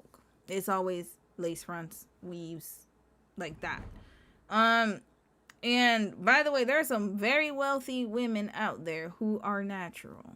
Like, let's not get it twisted. But again, like, you know, social media, a lot of people in social media, they are going to push a certain agenda in order to make the masses buy. And how do we know that the people and the influencers that are doing it are not being funded by other people? We gotta question everything that we see. Always question everything, because that hair could have been for free. We don't know. The hair could have been for free. You just get it installed. We gonna pay for everything, and you just say this. We don't know. Look at me with my conspiracy theory hat. But luxury, and you could literally dress like this and still have money. That doesn't mean anything. But then again, if you're looking for validation, then it's going to matter, because then you care about if people see or perceive that you have money or not. I don't give a damn. I don't give a damn. You can think whatever you want about me. I know what my bank account looks like every day. I know what my husband's bank account looks like every day. I know what our bank account looks like every day, because we got 3 accounts. Remember, I like separate accounts. That's how I do it. Green flag. So I know what I look like every day. I know where I work. I know what I do. I don't need to be validated by nobody, especially people on the internet. Or even people in my real life. You could think I'm broke. Actually, matter of fact, I accept the fact that if you think I'm broke, then you're not going to be begging around me. It's even better for me. It's a win-win situation. If you don't, listen, when somebody is hard up, they're going to be they're not going to call me. They think I'm broke. Thank you. You're not going to call me. And I love it. I love it for me. I love it for us. I love that for us.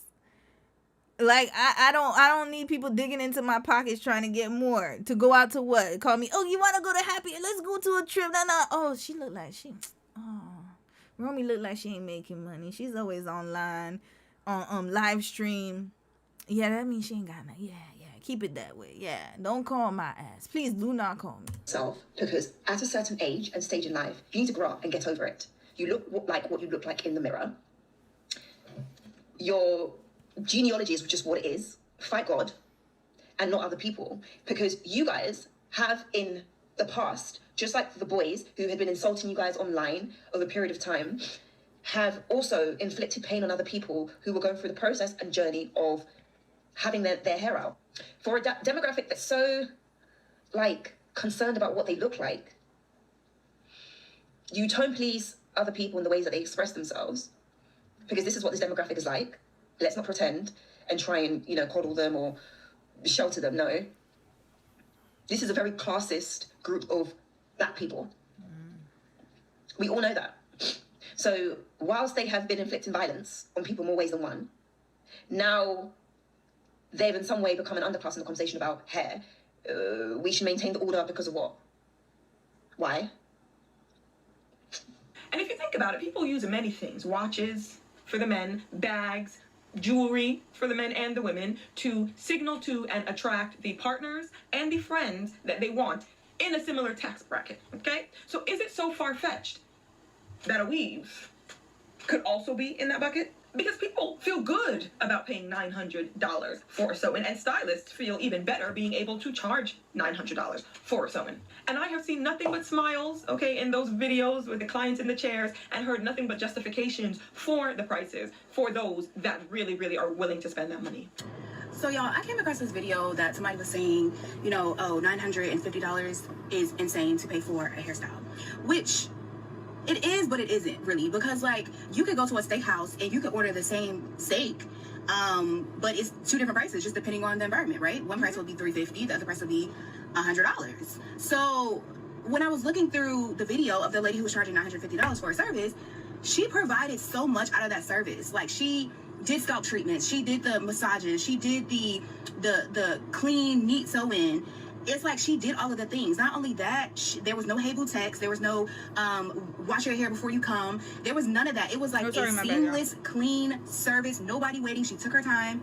I just really feel like you get what you pay for. But let's talk about the person who actually gave the $950. You was able to pay $950 for sew-in?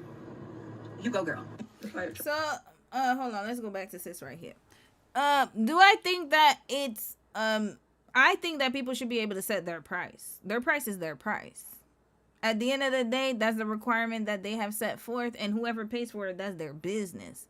So I cannot come here and be like, you shouldn't spend $950 on a sewing when there are people who spend $1,000 on handbags. Is that something I would do? Hell no. Red flag to me. Not to me, but I wouldn't do it. Personally speaking. That's not how I'm built. I just don't have it in me. I'm very frugal, especially now that I'm 20 years from retirement. You better believe I'm Mrs. Crab every day. Mrs. Crab. Call me Mrs. Crab. Y'all remember Mr. Crab from SpongeBob? Penny pinching? That's me right now. Because I have other goals. I should say we, because we're together. But we have other goals, and I have goals on my own as well. And he has goals on his own as well. And honestly, that $900 or $950, I do not find value in that, because it's not something that I personally think that will get me to where I need to go. If my goal is on retirement, and my goal is on having a really excellent retirement, because in my 20s, I effed around, traveled a lot, did whatever I was doing. 30s, I lived abroad, had a hell of a life. I was job hopping in my 20s. 30s, I was living abroad. And now in my 40s, my late 30s and 40s, I'm like, okay, we got to hunker down. We don't got that much time. I do not want to have a bad retirement. If I make it there, God willing. But I don't want a bad retirement. I want to be healthy, and I want to be sustainable, and I want to be wealthy. Before I pass, I want to be able to go on trips now, but then at the same time, I do want to have a good cushion. We both do. I think that's more important to me, because those are the years that I'm not going to be working. So that's stressful enough. So to me, that's my vision. It may not, and I want to pay off debt. That's another thing. We both, when I say I, it's we. But you know how some people are like, you paid everything, you the breadwinner. Red flag, no. Best believe it's a conjoined effort. But anyways, point is that there are different goals for everyone. If your goal is to look like you got money and to waste money, I already know you're not forward thinking. You're not on the same wavelength that I am. You're just thinking about now and how to satisfy your lust for wigs, your lust for status, your lust for acceptance and validation, because that's what it all comes down to. So other people can believe that you look a certain way or you fit into society's image. I don't want that because that's not who I am. But am I going to also tell people not to spend $950 on the lace front or whatever wig they install they have? No, I'm not, because that's their decision. I'm gonna move where my pockets move. I refuse to buy a designer bag. I refuse, because I could see the same bag.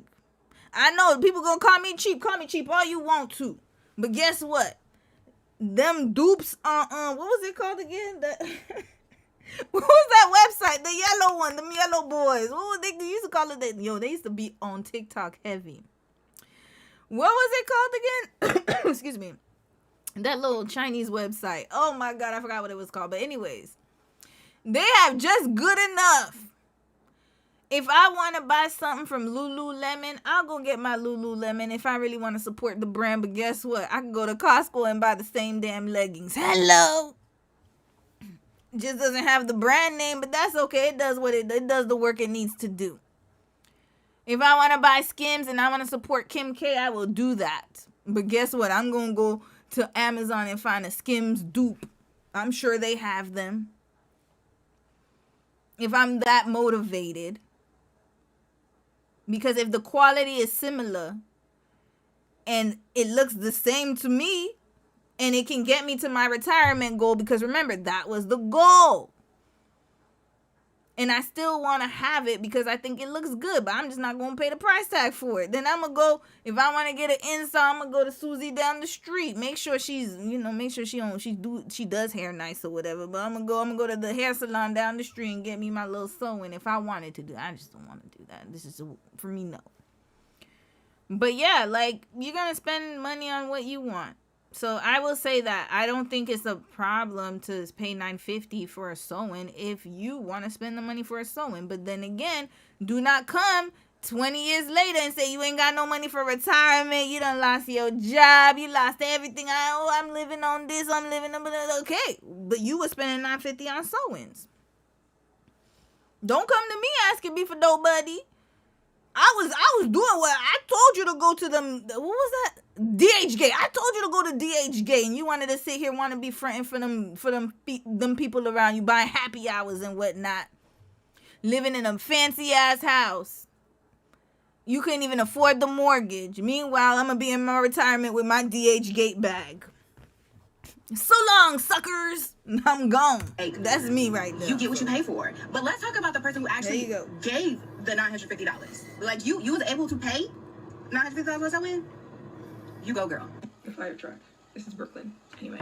You're gonna go right to, what was it? Like, if, again, not saying that people who spend $950 don't have the money, but if that is your focus and you don't have anything else backing it up, meaning that you're not wealthy, you don't have anything saved up, you have more invested in the wigs on your head than your 401k, your retirement fund, your emergency fund, you trying to pay off your house, you're not doing none of that. That's what I'm talking about here. I'm not talking about the people who actually have the money. Let's make that very clear. So the have and the have-nots.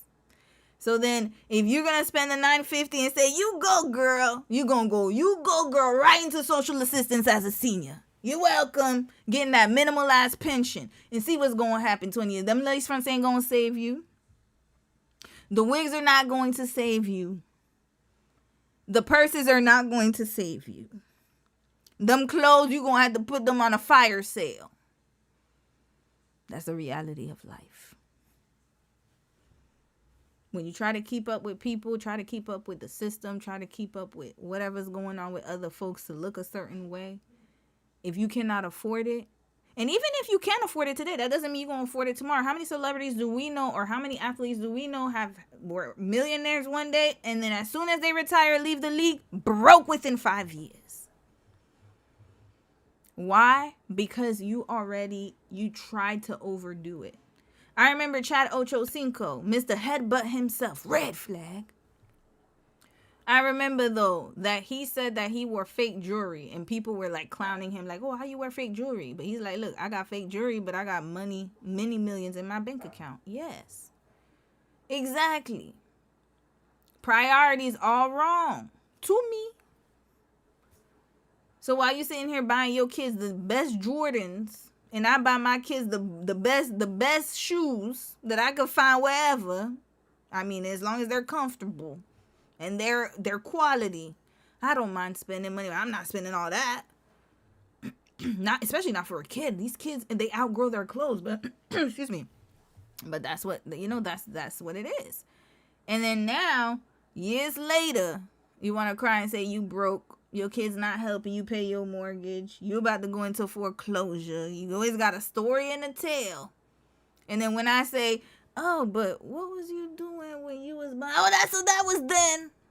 It was necessary. They're going to come up with every excuse in the book. We have it in real time. You were spending $950 to get your hair installed, and then now you e-begging because you need to put up a GoFundMe because you didn't have life insurance. Priorities all type of wrong. Red flag. And I'm not donating a cent. Yes, I said it. Now, you'll always have people ready to say, you get what you pay for, okay? And in some cases, that is actually true. But in most cases, what people actually care about is the whole, whoever was able to pay $950 for hair, you go, girl.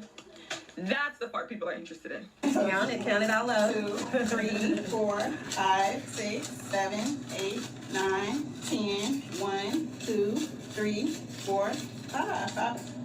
You tipped me. You didn't have to tip me. Yes, ma'am. Yes, ma'am. Well, thank you. Now, the stylist and the creator in question is India Bridges, based out of Houston, Texas. And she decided to respond to all of the discourse around her prices. I think we are forgetting hair is a luxury. If you cannot afford to sit in a salon or pay for someone's services, you simply do your hair yourself. And that's the thing. It's not about what you like, because I'm not your stylist. The only people I care about what they like is the ones that sit in my chair. And she's right. Notice, sis is wearing, it looks like natural hair to me, even though it's blown out. She doesn't have a wig. She just learned how to install it. Shout out to sis. She listen. The woman who paid the $950, that's the one who gave her the money. She's just doing her job. That's her business. That's what she does. She feels like her services are worth $950. More power to you. That's what it is. I'm not going to argue with somebody who says their price. That's the value they put on their price. Could it be delusional? Yeah. But somebody's paying for it, so we're going to keep the wheel spinning. But notice, look at how she's dressed. I can almost guarantee you, sis is probably that $950. It didn't go to an install for her. It went to go pay for the equipment. It went to go put some money in whatever. She probably got a nice little cushion too. There you go. So it's all about what you choose to do with your money and what do you value. At the end of the day, it's not about what you like, because I'm not your stylist. The only people I care about what they like is the ones that sit in my chair. Mm-hmm. My last post on how much I made, it was to show beauty professionals stop being overworked and underpaid and stop worrying about who won't, because there's somebody who will. She really so lying. If I'm simply not the stylist for you and my prices are insane, that's cool. Find someone that fits exactly what you're looking for. What are we talking about here? We're talking about nothing. So this moves me on to beauty professionals. Regardless of what somebody else want to do due to their budget or what they prioritize or what they think is important, what they don't think is important, or what they value, they will pay you your worth and more. Not only did that client pay me, she tipped my assistant, and she also caught a flight to sit in my chair. Y'all are letting clients tell you what you should charge based on what they are willing to spend, letting clients run your business. If you have rules in place, keep those rules in place. If you have a boundary, set that boundary. You know what? She ain't lying. You know what? This is going to be a greater conversation. I'm going to read some comments. I agree with her, y'all. I agree with her. Because you want to know why I agree with her? Because it's not her fault people are under wig psychosis. She's just providing the service. Imagine. She's giving them what they want. Isn't it similar? Listen, maybe this is not a good equivalency. Let me not go there. That's gonna be too tough. People gonna be tussling with me. I'm not a drug dealer.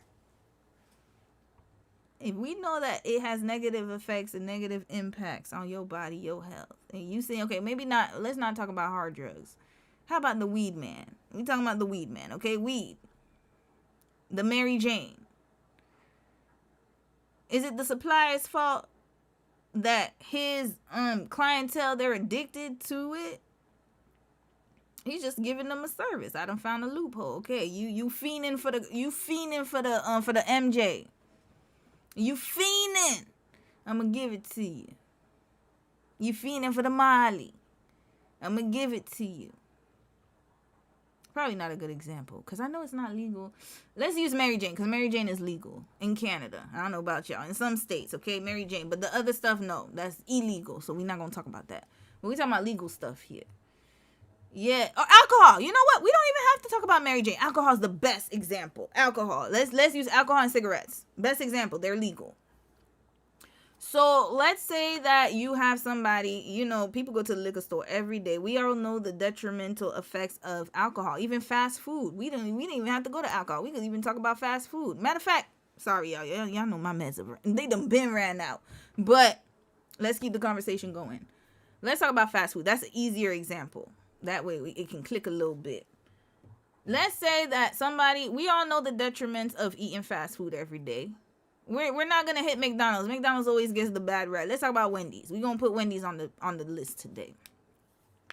Wendy's, majority of their meals low calorie deficit. They're deficient of calories. Very harmful for your health. We have a obesity epidemic. Some people eat Wendy's 3 times a day, and yet we never asked Wendy's to close their shop.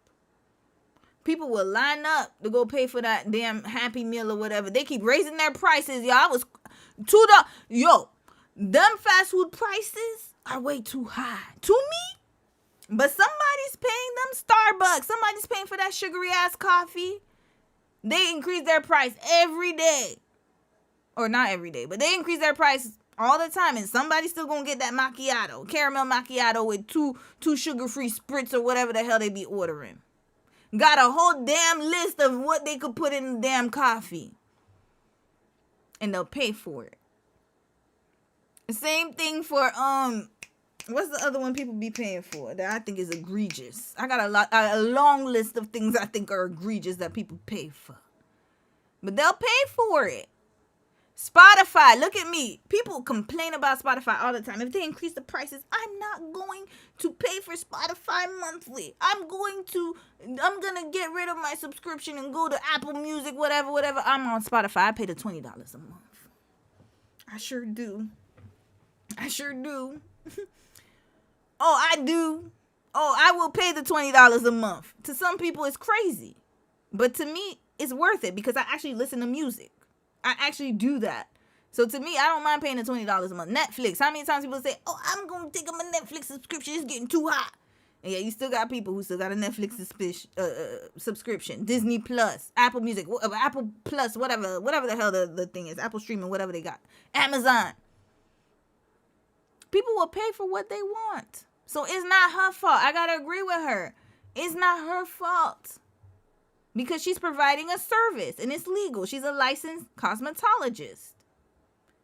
Airlines, how many times they raise up the damn price and yet you still flying to Tahiti? You still gonna fly to Jamaica? You still flying to Dubai even if there's an active war? People are still flying to Mexico right now even after El Chapo, whatever, El Grande got popped over there. Thousands of dollars on luxury vacations. And yeah, we want to talk about sis and her $950 hairstyle. Get out of here, man. Let sis get her money, man. Get your money how you can get your money. I got to give it to you. I mean, it is within the system that we live in. She is perfectly fine to make her money. Now, what I will say, though, is you see Big Money Ball over there. She said the girl tipped her, the 2 workers that were over there. I don't know what sis does for a living, but all I'm going to say is that I hope the way that she's spending money, I hope the same way she is going out there and putting it into this woman's pockets because she needs to eat. She need to feed her kids. She got to do that. I hope that that woman who got the install is putting as much into other accounts for future. That's all I'm going to say. But the money is out there. People will spend it. In a recession, hair will still get done. Nails will still get done. Mind you, 2008, we had a big recession. I still got my hair done. My nails were still done. I still had a job. I've never been without a job. Mind you, we've been through many recessions and wars. I'm still here today. Employed. People will spend money on what they feel is important. Drink every Friday if they want to. They'll find the money somehow. That's all I gotta say. So we can't be mad at sis for offering the services. That's her price. And if you can't pay it, if you're like me and you think $950 is crazy for a install, don't pay it. But if you're like the other sis and you think that $950 is well worth it for the services that she provides, pay it. That's it.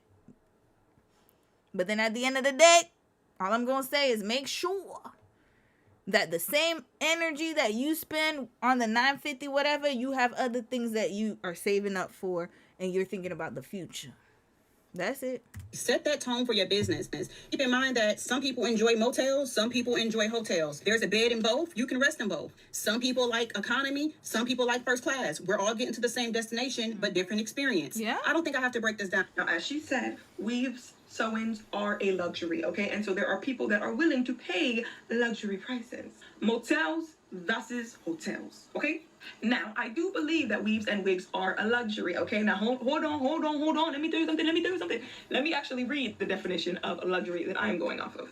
A luxury, which means an inessential, desirable item, which is expensive or difficult to obtain. Keyword for me, okay, is inessential.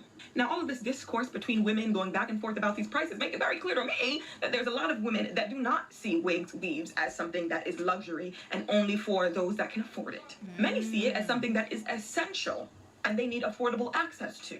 And to me, I just can't help to think about the fact that most status symbols are desired by the haves and the have-nots. Yeah. Both the haves and the have-nots always want access to the luxuries. People pay for what they want to pay for. They are guaranteed professionalism, customer service, their stylist being on time, hair care, no tension, no headache, and so forth. Those who are in my comments saying what they wouldn't do and my price is this and that, they're not my clientele. I'm not worried about them because my clientele pays me. My clientele sees my value. My clientele even tips me. My clientele goes above and beyond to catch flights and even stay the night to get their hair done. You can charge your worth. This is not just an India thing. This is not God just favors her. This ain't, oh, God just did this for her and it won't be for me. No. You have a gift, use it. And she's right. And you know what the crazy thing is? Let's say she does lower her prices and she gives in the peer pressure. Okay, I'm going to make it affordable for y'all brokies. That's what she called y'all practically. I'm going to make it $150 install. And then watch the clientele go to somebody else. We got to be honest. Let's say somebody non-black opens up a shop and says $950 for an install. You're going to see them lining up. Gotta be honest. They'll buy it. Just not from your ass. So I gotta keep it 100. Would I get, like I said, I'm not going there. No, I don't have a use for it. That's not my goal. But I don't think that there's anything wrong with her setting her standard. I always talk about it. Standards are there for a reason. She has a reason why she's attracting the 950 clientele. And they're paying for it. That's not her business of whether they could afford it or not. They're paying for it. She thinks that that's the value of what is worth and what she's worth. Then pay the price. That's it. And this is for the women that give their all, the ones who actually take their time, the ones that are passionate about what they do. Not for people who just want quick money. Not for people who are trying to get people in and out. I don't run a sweatshop. I run a business. That's simple. I'm not trying to be for everybody, and I think I've made that clear. But what I am worried about is my beauty professional, my fellow stylists, who work just as hard as I do, serve with everything, and yet you are still being overworked and underpaid. But you know why, sis? And now we could get into the wig psychosis, too. The wig psychosis of it all. And again, this is an ongoing topic, so there's many layers to this conversation. They want you to lower your prices so they can have access to it, like sis said. But also, like sis, the content creator, my bad. Like she said, but also so they can keep funneling their psychosis. They need the hit. It's like crack. Didn't we talk about that in the Jay-Z cake study? It's an addiction. Alcohol. If you overconsume alcohol, what happens? You become addicted to it. And it's legal. You could literally go down the street. I could go right there. There's a liquor store right there, y'all. Right there. I could walk there. Go get me a bottle and drink to my heart's content. Have access to it. How many times you guys see drunken people on the streets, passed out, dazed out, and then they go get up for work the next day like it's nothing? When it becomes an addiction, it becomes easily accessible. And the problem is that we have people who think that wearing a wig is essential. Why? Because they don't love how they naturally look. So then the more people, especially if they like your style and how you do things, they're going to want you to always lower your prices so that they can have access, so they can feel beautiful like the other sis whose hair was like this. They don't want to get the wig at the Korean beauty supply store. We're past that. We don't want that anymore. We don't want it from the Korean store because it looks too regular. Everybody has it. I want the higher end one, and I'm willing to pay the price that I set for it because I think it should be accessible to everybody. Psychosis. And they want you to funnel their addiction. Because then you're one more person, especially if you're in the city that they're in, then they're like, I like how she puts the wig installs. It makes it look realistic enough. I want to go there and I want to put, and sis said that, oh, we all know it's fake. That's not true. Not everybody. And sometimes, it depends on where they're, what demographic. What if they want to hit up the white folks? They don't know nothing from wigs and whatever. They think all your hair is real. Is that your hair grew so much last night? I remember somebody told me that one day, and I looked at her like she was crazy. Oh my God, it's like your hair grew overnight. What did you do to it? And it wasn't sarcasm, y'all. I really hoped it was, but it wasn't. It really wasn't. She was just... she was just lost, y'all. I had to explain. And you get tired of explaining to people. So I'm just like, yeah, it's mine. Whatever. I don't care anymore. Well, at that time. But remember when I told y'all, when I said my gluing, I keep calling them, my tracks were my hair. So I could keep up the facade. And you do a great job. So I want all the service, all the scalp rubs. I want to feel luxurious. And I want to pay you what I could afford. Red flag. That post was for you. Because what they won't do, somebody else did. Instead of questioning it, should we look at it as something that is aspirational? Should we begin to see weaves and wigs as the status symbol that they are? And when are these luxury prices taken too far?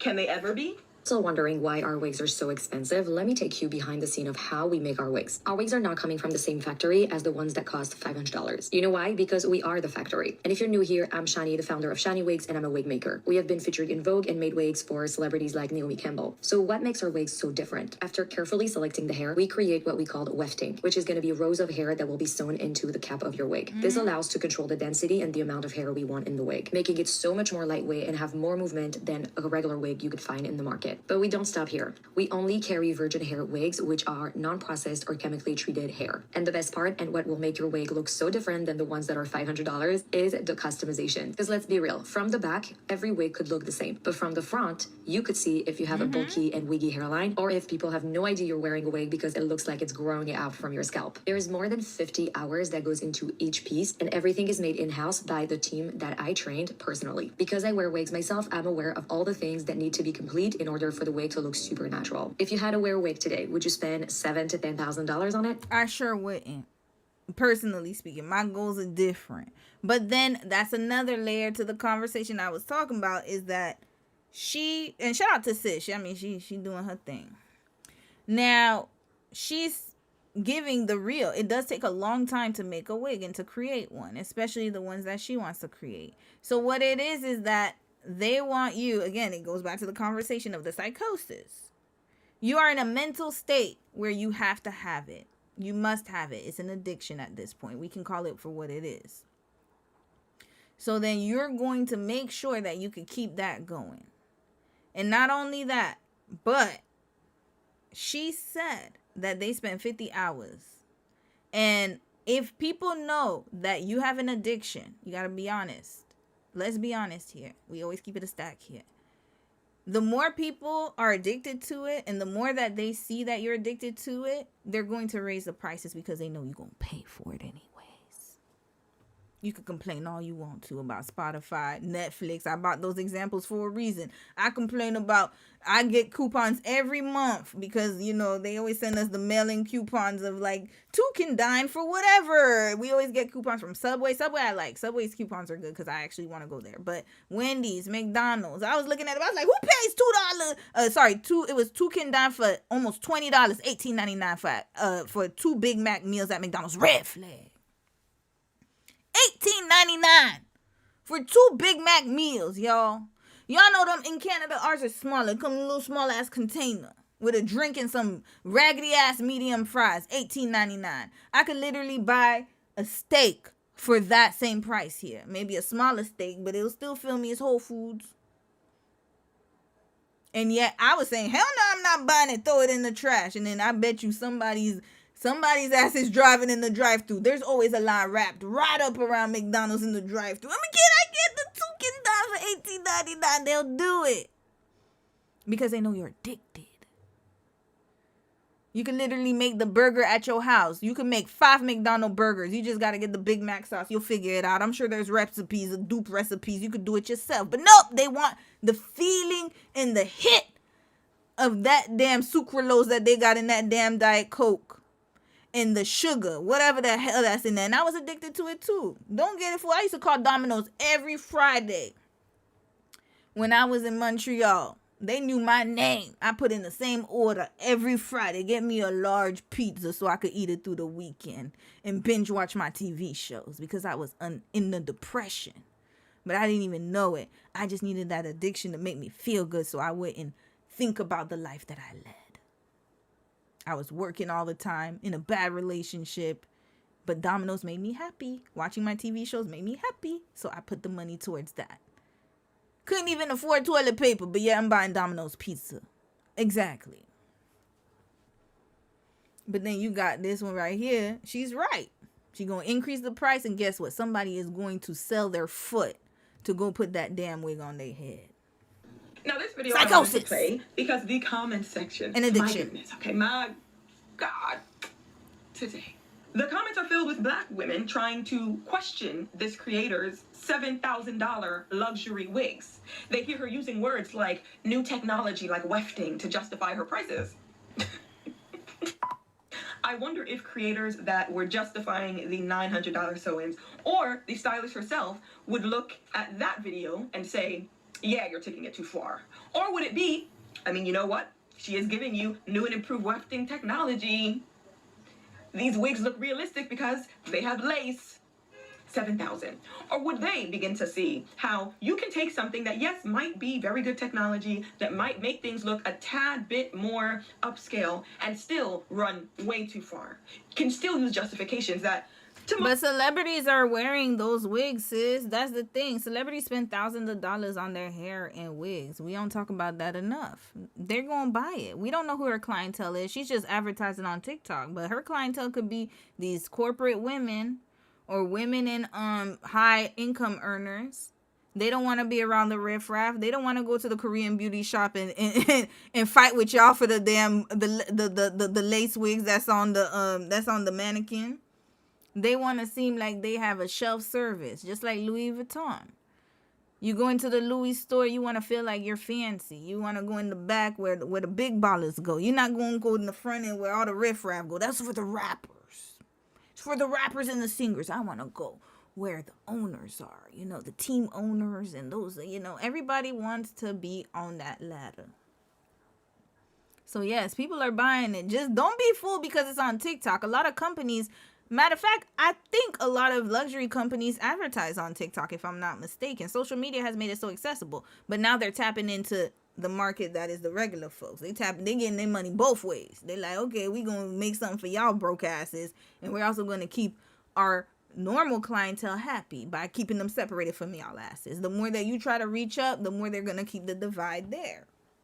Somebody's gonna pay for that wig, I promise you. Most people, especially people that are familiar with this technology, like wefting, okay, and lace, most people would say, no, this technology is great and it definitely does help improve the quality of the wig and the longevity of the wig. But $7,000 improvements, I don't know. But if we're using that same justification of, hey, I'm bringing you something new and I'm bringing you something luxury, and quite frankly, not everyone needs it. Not everyone can afford it, and $7,000 is my price. Would those same stylists that have their very high prices be able to understand why an audience might question whether or not something is worth the value? Or would they co-sign and say, you know what? There's an audience that's willing to pay $7,000 for those wigs, despite the fact that the technology is not that new, and that same technology can get you, I don't know, $300. I don't know how much the wigs cost, child, but you know. I'm just curious. Again, the curiosity is, would those stylists, those $900 stylists, become like the audience that is questioning them? No. They don't care. They still gonna set their price. But thank you, sis, for this informative video. And I'm gonna add one more example. Housing. I just watched a video the other day. There are people buying $800,000 townhouses. They selling $800,000. Y'all think I'm lying. Hold up. And I'm gonna read the comments after. Oh no, let me not put that, because I know y'all asses. Not y'all, but some people gonna try to be like, where does Romy live? Where she live at? We just gonna put this here. Victoria, make it there. Here, we got a 3-bedroom, 2-bathroom house for sale. $950,000 for this. Red flag. Look at this. And I can guarantee you somebody's going to pay for it. Guaranteed. Somebody gonna pay $950,000 for this nonsense. And then let's go to Zillow in America, because we gotta listen. I'm gonna show y'all Texas. Oh, maybe I should put Houston. Oh, anyways, it's Texas, y'all. Granbury, Texas. Look at this, y'all. Hold up. Not here. I want to see a better house in Texas. No, let's put Houston. I want to put... No, Austin. I'm going to put something. Or Dallas or some shit like that. Here we go. Look at the same price, y'all. And you know what? Some people are going to be like, well, it's $949 Canadian and $900. Okay, let's see how much USD. $949 USD. So in Canadian, it's 1.3 million. Sorry, 949,000 Canadian. No, USD to Canadian. $1.3 million, y'all. Somebody's about to pay this much. Same price, almost. Actually, it's more. But I mean, if you convert it to Canadian, it'll be worth 1.3 million. But whatever, that's neither here nor there. Basically, it's Americans can afford the Canadian house. Let's just put it that way. But look at this. $950,000 for this or for this. But I guarantee you somebody's going to buy both. Somebody's going to buy this one. Somebody's going to go all the way to Texas to go buy this house. And somebody's going to be in Victoria right now and say, I want this house. Because I want to live like other people. I want to have a house. I don't want to have a condo. I don't want to live in this $499,000, $499,000, $500,000 condo. No, this is not for me. And that's a condo, y'all. It's not the whole building that's $500,000. It's a damn box. Shoebox. Red flag. 1 bedroom, 1 bathroom for $500,000. And people are paying it. That's why our housing prices are going crazy. And then y'all want to sit here and tell me, oh no, should the hairstylist and the... And then the and the yabba dabba do. Why? Who's buying it then? Because it's here. And mind you, these condos are getting smaller and smaller by the day. I'm tired of it. Look at this. $364,000 for this. Look at this old ass house. Old ass condo. Look. Well-maintained residence. Open house, and somebody's going to buy it. Look at the HOA, y'all. $978 a month to upkeep this house, this condo, and I bet you somebody's going to buy it. Why not just rent, right? No, you don't want to be like the renters. That shows that that means you're like the broke people. I want to have a house, so I'm going to do what I can to get it, even though it's a shoebox. You own it, yes, but it's still a shoebox that you own. And then look at this, $978. And y'all think that's not going to go higher? This was built in 1969. They played. They played in our faces, y'all. They playing in our faces every day. And guess what? Somebody is coming $1.3 million for this. Look at this. $1.3 million. Look at that. And then remember, there's property taxes. So it's the location. It's the location. But guess what? I could say all this yik yak and be like, oh, it's so expensive. Lower the prices. But then who's buying it to keep raising the prices? Look at this. 1.2 million. Look at this. A cottage, y'all. It's a damn cottage. 4-bedroom, 2 baths. 1.2 million. You playing. They played, y'all. They played. And yet people are going over there. Selling to the highest, but I bid 1.5. I want it because it's in the nice city. It's a nice area. It's great, y'all. We gonna pay for it. Somebody gonna buy it. Best believe it. Anyways, thank you, sis. Let me read the comments, y'all. Oh, Lord. Oh, Lord. L, you said, oh my God, those Dunkin' buckets were crazy. I switched to YouTube Music that comes with premium. I tried YouTube Music too, but because I have the subscription too. I don't know. I keep it separately, but it just couldn't do it for me. Spotify was just, I don't know. It's just easier. It's the interface. Everything got protein in it. Now it's crazy. You said, yes, I have certain things I always complain about paying for, but I still pay it. There you go. You're going to still pay it. People will definitely pay for what they want. People love to say how expensive our salon is, but I stay booked and busy, so that's clearly not stopping people from coming in. That's right. Exactly. And this is the thing, like, you, as long as you give a quality service, people, and even if you don't, that's the crazy part. I have seen some crazy ass stories. And I still ask myself, how are these people still in business? It's either a front for a mafia type of situation, because some people use fronts for their operations or whatever they got going on, their little non-legal, illegal activities. But sometimes it's just people just like your vibe, just like this channel. You don't like me saying red flags, you could go skedaddle out of here, get the hell on up out of here. Nobody's stopping you. You ain't stopping the motion. But then there's people who appreciate it. It's always like that. Somebody's going to pay. At the end of the day. You said, I just remembered the $3,000 white people hair salon drama. Oh, we need to watch that one. That'll be next week. You said, also, why are we out here trying to stop a black woman from making money while we buy Cardi hairline out of stock the day it's released? That's exactly what I'm trying to figure out. And I'm glad you brought that up, brother. I don't understand why, and that's why I had to defend her, because I'm like, yeah, I wouldn't pay for it, but somebody's going to. And this is the problem we have as a society too, before I move on to Coachella. And that's going to segue to Coachella, what we're about to talk about right now. My problem is that there's this kind of expectation of regular women that's not put on celebrity women. When Beyonce had that Parker Posey line, what the hell was her line? House of Darien, is that still alive? Hold on. They still got it? No, it's gone. It's gone, y'all. Damn, Beyonce's businesses. We gonna talk about that in the case study. How come she always she's always flipping businesses like her damn husband. Red flag. They could never keep anything open. Didn't she have the Parker line? Ivy Park. Is that still around? What happened to Ivy Park? It's sold out. It didn't work. What happened? She's always flipping businesses like her damn man. Something's off here, y'all. Is it a front? She be flipping businesses like it's a damn trap house. All right, anyway, she got sacred, y'all. She got secret. Oh boy. Now she has secret, but I know it's with her mom. I know that, y'all. But look at this, y'all. Look how small this damn mousse is. $46 for this.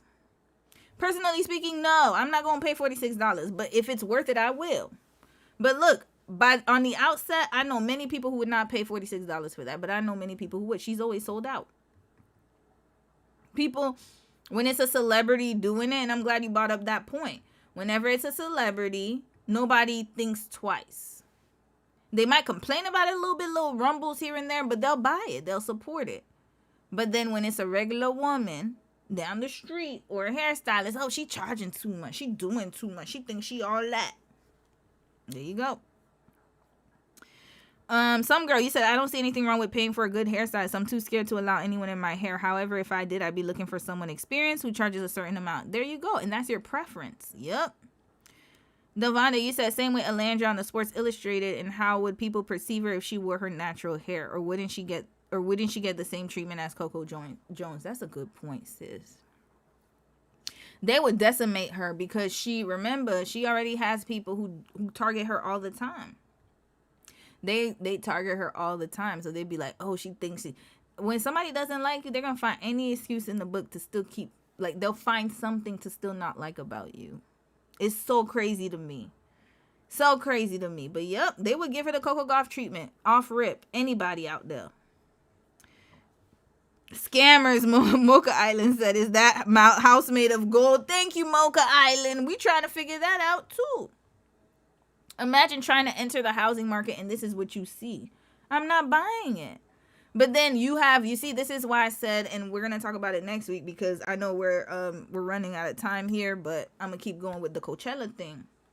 The thing that gets to me is like, you have some people, I will say, that expect you to move on into the next step of your life. You have to be really secure in yourself. I'm 40 years old and I'm still renting. We are still renting, I should say, both of us. And we are not embarrassed. I'm not ashamed to be a renter. I'm happy, actually, that I can actually afford where I live. And that's already a plus in itself. There's nothing to be ashamed of, y'all. I am a renter. I am not in I gotta stop saying I. We are not in the point of our lives where we can afford a house. In this housing market, I just showed y'all them $949,000 houses in my city. Wild. And to be honest with you, I don't feel comfortable doing that. I'm not spending that much money on it. Like, it's like, even if I own it, it's something, there's something there that just, it bothers me. The fact that I even have to bid to stay in that house. And not only that, but I'm not just paying the mortgage. There's other fees attached to it. Property taxes increase all the time. You got to have your utilities, everything else. And then on top of that, you got to keep up with the house. And then I'm 40. We're both 40. So we're both 40 years old. How are we going to afford this in retirement? And Canada has a 5-year renewal. So after 5 years, your interest rate could stay, like, because you have fixed or you have variable. So if you have a fixed mortgage, let's say you do it the safe way, I'm just going to stay with the fixed rate. That rate ain't going to be the same in 5 years. Every 5 years, you got to renew your mortgage. It could be up or down, depending on how the interest rate is. They dinged a whole bunch of people after, remember last year when the interest rates went up? That was in both U.S. and Canada. A lot of people's mortgages went from like $2,000 to $4,000 easy. Mind you, if you keep paying, imagine every 5 years. I know in the U.S. I think it's 10 years. In Canada, it's 5 years, y'all. So every 5 years, heart palpitations. Is our mortgage gonna go up? Lifestyle creep. Just to keep the home so you can keep up with everybody else who owns. Meanwhile, there are other ways to own stuff. You don't have to only own a home. Yes, a home is a really great way to own something. I will always, always, always push ownership. Always. You should own your stuff. 100%. But is a house the only way? No. There are other ways to own things. You can own stocks, investments, ETFs, your pension, put money into that. Most people do not pay off their homes before they pass away. You know that, right? I know y'all know that, but I'm just saying in general. Most people do not pay off their homes before they pass away. You're a glorified renter. You don't own it until the bank has the last payment. And then you own your home. Who knows how long that's going to be?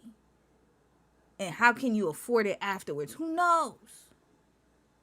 That's why you got to be careful about that. Because a lot of people think like, oh yeah, like you just own a home. Yes, it's amazing. It comes with a lot. You do own it. 100%.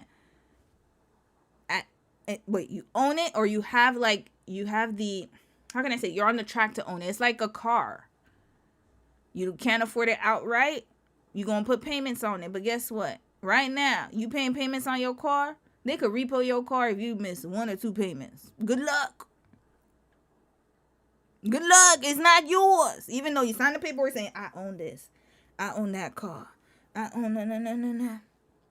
As soon as you miss 2 payments, they a few payments. Not even 2. I don't know how it works in some places, but they gonna come. That tow truck gonna come right there. Repo the dealership's gonna repo the crap out of your car. You don't own it anymore, so it's never yours to begin with. Same thing with a house, y'all. You don't own it until your last mortgage payment, and even then, you still gotta pay property taxes, even if you own it. It's not yours. It's the government's. Scamming. But then if you're keeping up with the Joneses and you feel like you have to be in a certain place in your life and you got to rush to get that house and that property, you got to rush to own something because everybody else owns something, everybody around me owns something, so I got to own something. This is how you're going to get caught up. There is nothing wrong with spending $20 on a wig or $40 on a wig if you could afford it. But people trying to keep up with the $950 wig. So if I can't afford the $950, then I gotta make her pull the prices down. But meanwhile, they still have houses $950,000, and they damn sure not putting them prices down. It's what the market wants. And if they're charging you and upselling wigs, that means the market is in demand for it, which means that there's a bigger problem on our hands, which means that it's a psychosis, addiction. Continuing. People are saying her growth oil help with their edges. It's great. Yeah, I heard that too. I heard that. Cherie Parnell, you said 30 years. The house owns you at the end of the day. Exactly. And that's why a lot of people are house poor, because they want to finish paying off their house. But it's hard because think about it this way, and then we're going to move on to the Coachella topic. People think that they can pay off the $940,000 house or $1 million house or $600,000 house, $500,000, whatever the price range is, right? The problem though is that if you have renewals all the time, and then let's say in between those years, because right now a lot of people buy houses when they're probably in their late 20s, early 30s now, usually late 30s. Now it's getting like the age is getting higher because it's harder for people to enter into the housing market. So let's say 30s, right? You finally saved up a down payment for your house. Most people do not save 20%. They will try to get the house on a down payment on a 5% or 10%. And I know in the US sometimes they have 3%. So already you got to get the mortgage insurance or the house insurance, home insurance if you're under 20%. You're already at a disadvantage because you're paying more up front. Then you got the closing costs, the lawyers, all that stuff, thousands of dollars. Okay, we already know that. Then once you get the home, it's like a Hunger Games at this point if you can't afford it. And even if you can, like I said, circumstances can always change. So then let's say that during the 10 years that you were at a fixed rate of like 4%. And again, I'm not a financier, okay? I just like watching finance videos. But just from my little knowledge, y'all could correct me if I'm wrong. But let's say you're 4% after the 5 to 10 year, whatever, depending on where you live and the renewal rate. Whatever the time frame is, there's a renewal there. Let's say they increase it to 7%. So then for the next 5 years or so or 10 years or so, you locked into that 7%. But then guess what? You're aging at that time. You're aging. Your kids are aging. Everything is going like it's not the same as when our parents bought a house. That's my point. This could have been accomplished. Most people paid off their houses, y'all, because they could afford to. And also the housing market wasn't what it is today. Now it's greed. We got the 7 deadly sins. Greed. You got these corporations buying out houses, whereas before they were owned by mom and pop. They were owned by regular people. This is why.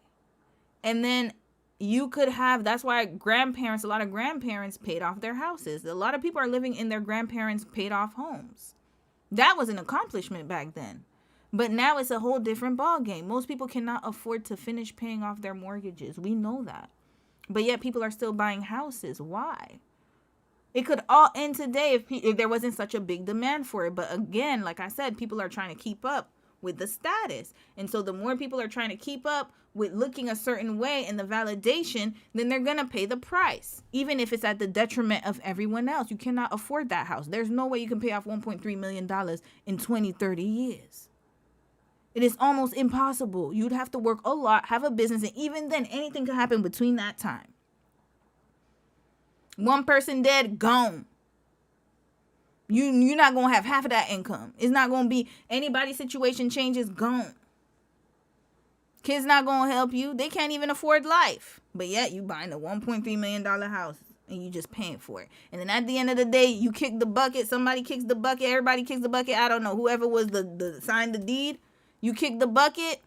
You can't afford them payments. It's our house now. Bankers, bring that house back to me. Foreclosure, gone. Gone. How do I know? My parents had their property foreclosed on. Our house, our childhood home, 2008. Gone. Just like that. The bank said, nope, taking that right back. What was it? When did you buy the house? Oh, yeah, taking it right back. All the mortgage payments my parents made, you think they got that back? Nope. It was just like rent. It's like, oh, you lost. Game over. Monopoly. You remember at the end of Monopoly, if you lost? Oh, you lost? You didn't make it? Oh, you ran out of money, bankrupt.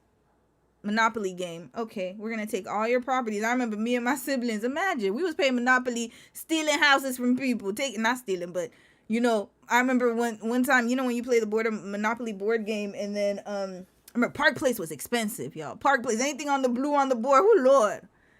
So then one of my brothers, or whenever we used to play with each other, I remember I was broke one time, but I was like, can I sell you my reading railroad for this much? But it was the game of life. That's literally what it was. They were teaching us this. We didn't even know we playing Monopoly.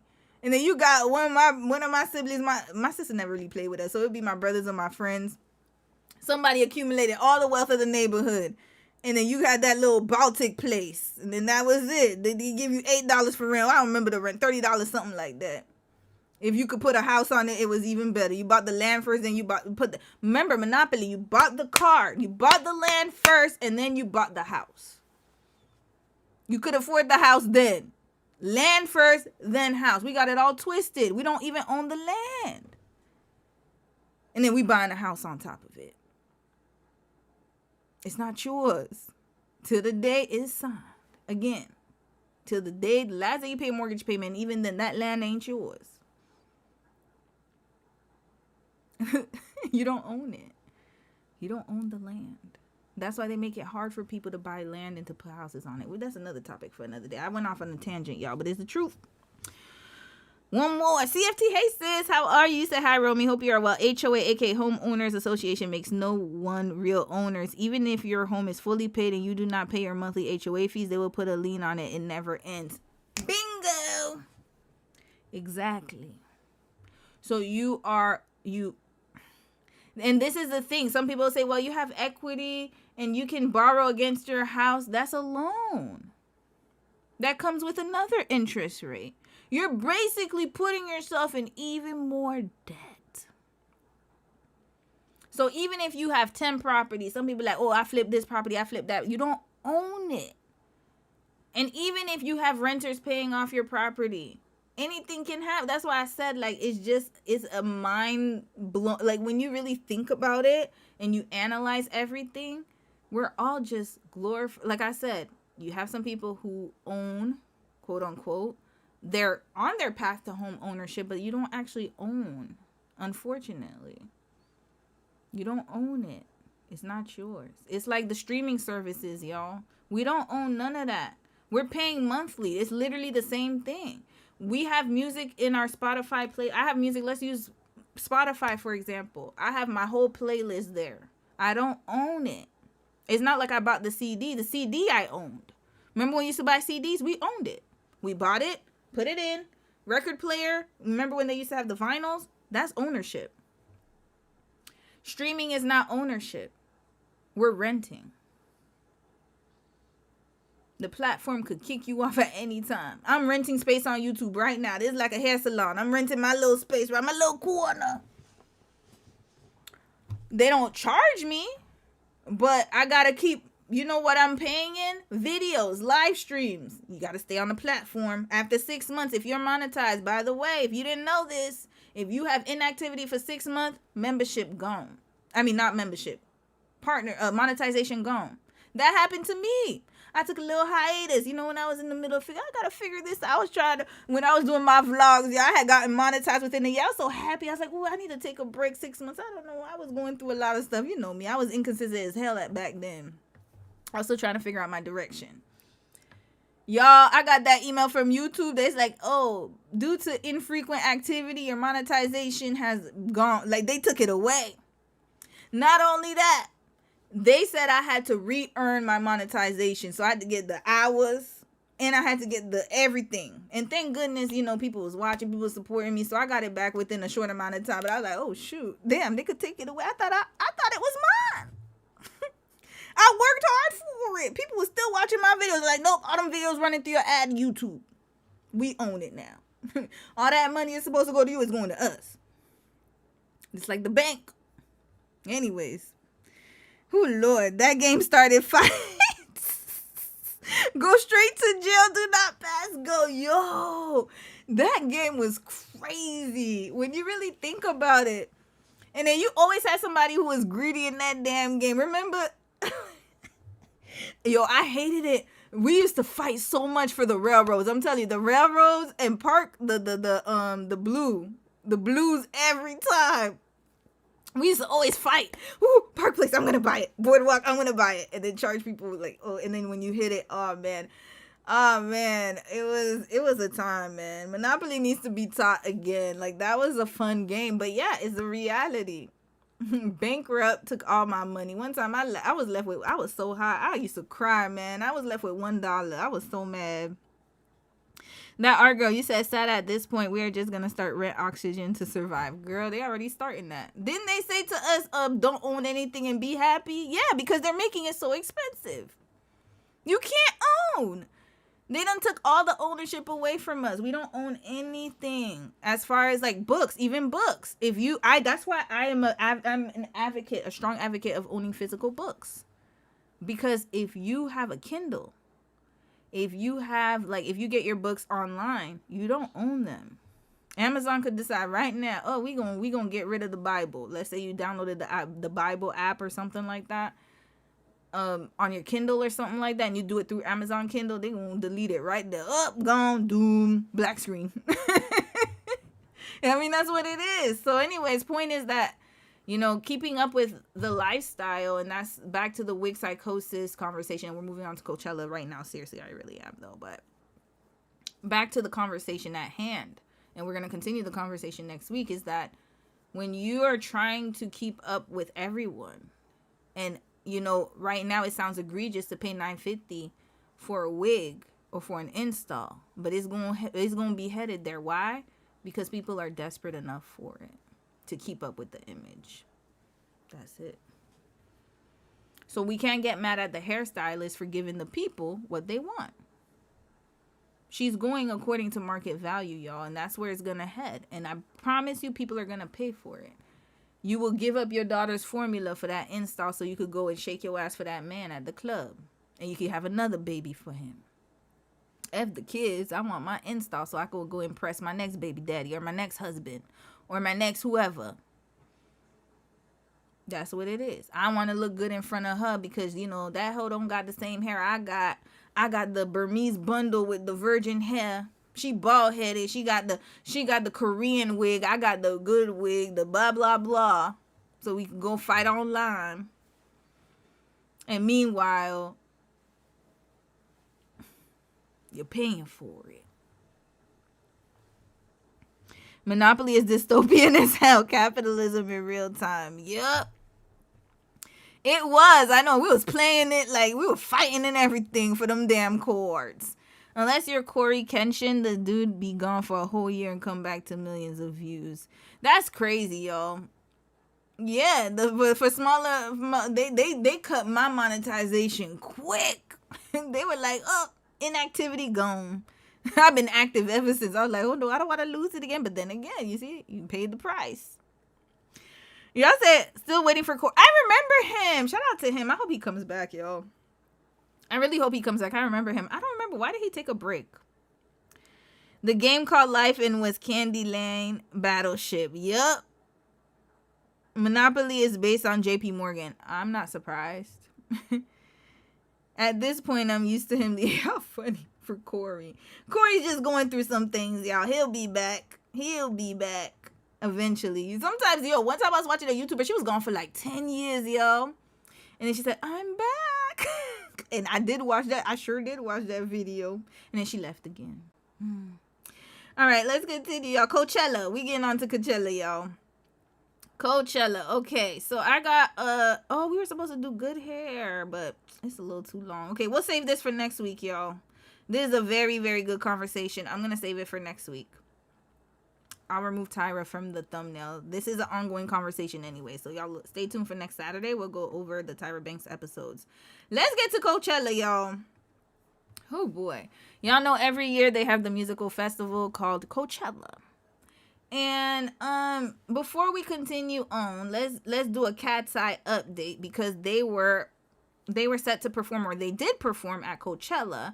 And from my understanding, listen, I am not a K-pop connoisseur, okay? I gotta preface this by saying this, because last time people corrected me, which is great. I don't mind it, but listen, I don't know everything about K-pop, okay? I do know, though, after I watched the Kateseye videos, I was like, oh, Lord, they're just like the Black Swan people, whatever that group name was, right? So anyways, we talked about Manon a few weeks ago. And apparently, or allegedly, I don't know, but I heard that she wasn't part of the Coachella lineup. And so there's an update on her. Now, let's watch this. And we're going to shout out to Impressive. Now, the Beyonce part about her copying Amory, I'm gonna do that for the case study. So because we still have the Beyonce case study, so I will cover that in the case study. Anything Beyonce related will be addressed in the case study, because then it's going, we could keep things going with other people. Now let's get into Manon done with Kateseye, and this was posted April 11th, so that was yesterday. All right, awesome. Shout out to Impressive. About the global girl group Kateseye. One of the members, Manon, seems like she's officially out of the group. And a lot of people thought that she was only taking a hiatus, but I knew that they kicked that girl out. And I actually did a video talking about it, and you can watch it to get more details. But basically, back in February, the group announced that Manon is taking a hiatus. And Manon came out and said that this whole hiatus was beyond her control. So essentially, she was saying that this was not her decision. She was basically forced to sit out of the group, and she wasn't allowed to participate in any of the Latin American festival dates. Not to mention, she was excluded from their new video and song Pinky Up, which is terrible, by the way. Ooh. I'm going to talk about how Hybe and Geffen are sabotaging Kateseye in a minute. But yeah, they didn't allow her to be a part of the video, and they didn't allow her to be a part of Coachella, even though she wanted it. Coachella has been like a festival I've been religiously going to. The fact that I'm going to perform there is crazy. We're not going to play around. Like, we're going to do a show. So Manon was definitely ready for Coachella. She was ready for all the group's activities. She was practicing and rehearsing. In fact, a video leaked of her rehearsing for their video Pinky Up. But at the last minute, Hybe and Geffen discarded her from the video altogether. Now, there hasn't been any reasons as to why she was forced out of the group. However, Manon actually hinted that she was being mistreated. She liked a post about how Black girls are treated in girl groups, which was very telling to me. Not to mention, she unfollowed their manager, Missy. And if you watch Popstar Academy on Netflix, you'll know that Missy never liked Manon and didn't want her in the group. So I definitely can believe that maybe there was more of an issue with Manon and management. I would absolutely not put her in this group. I'm just going to plainly put it, I don't think they were really comfortable putting someone like Manon, who was the least experienced and also a Black girl, as the... Who is this Missy girl? Who she work for? Hybe Geffen.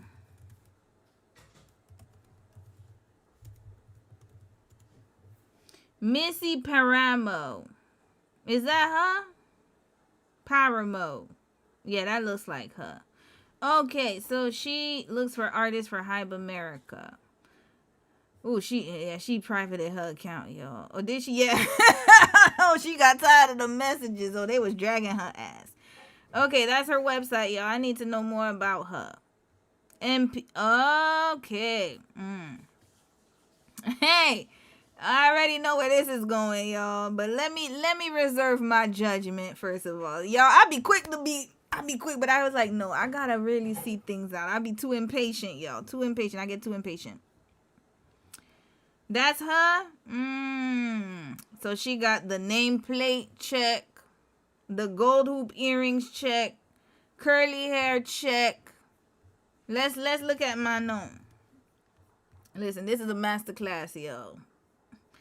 What did I say earlier? Wait, drop. Okay, we gonna end the stream right now. Drop yes if you wanna join the masterclass. I'm going to charge $240 for the rest of it. We gonna stay tuned here. Okay, let me stop. I need to stop.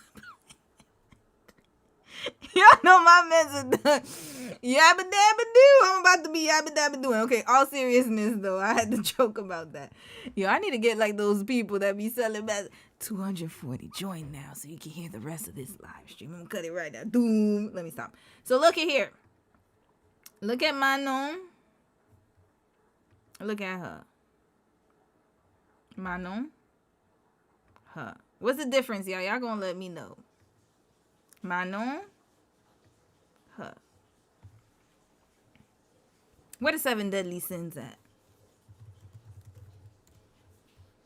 Damn, I should have kept it up. Here we go. I was reading this. Here we go. Which one does it fall under? Definitely greed by hype, but also pride and envy. I think envy.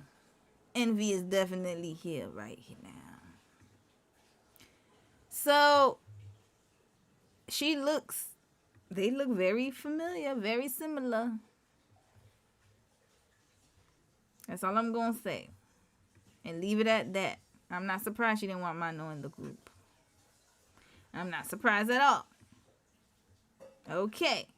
And it's the funniest thing is that, like, again, we went over the whole situation, so I don't have to repeat what I said before.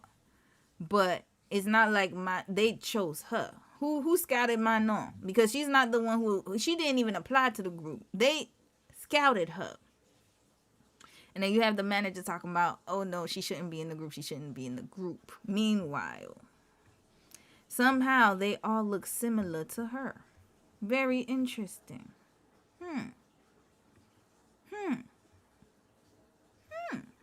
Okay. Continuing on. Let's continue. Hold on. Oh, shoot. Where's impressive? Where's impressive? Okay, sis. Hold on. Where's impressive? Impressive. My bad, y'all. I should have kept the tabs. My bad. Okay, here we go. The center of the group.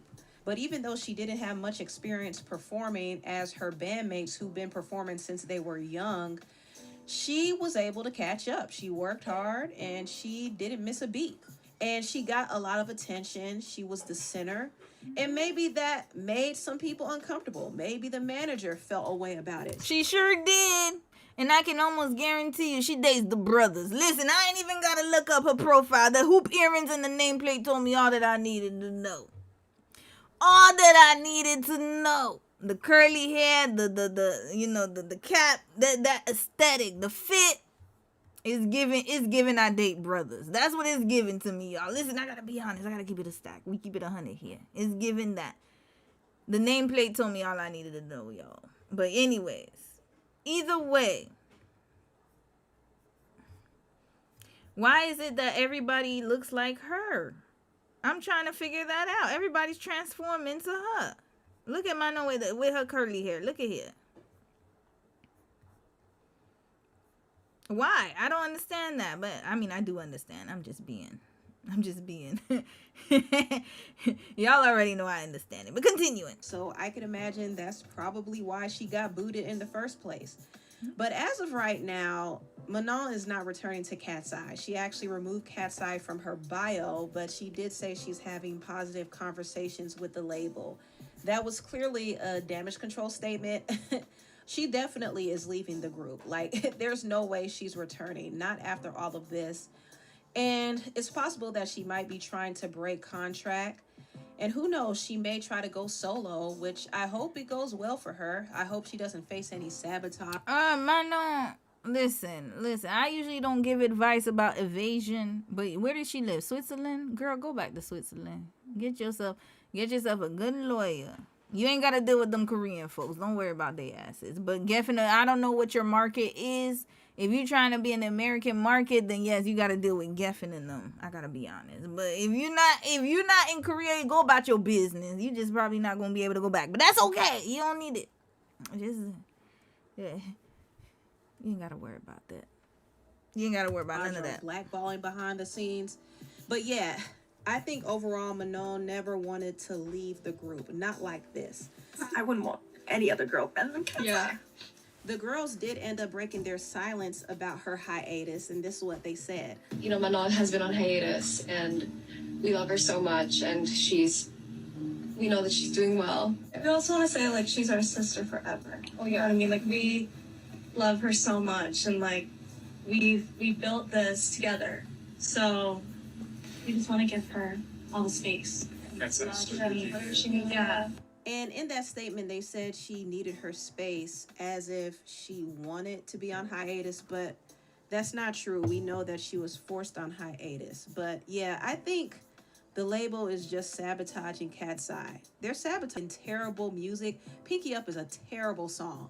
So at this point, I don't feel like the company has long-term goals for the group. It was just an experiment. And I do notice that they have another global group that they're pushing called The Prelude. And they previewed some of their music, and it actually sounds good. I think they might have more success.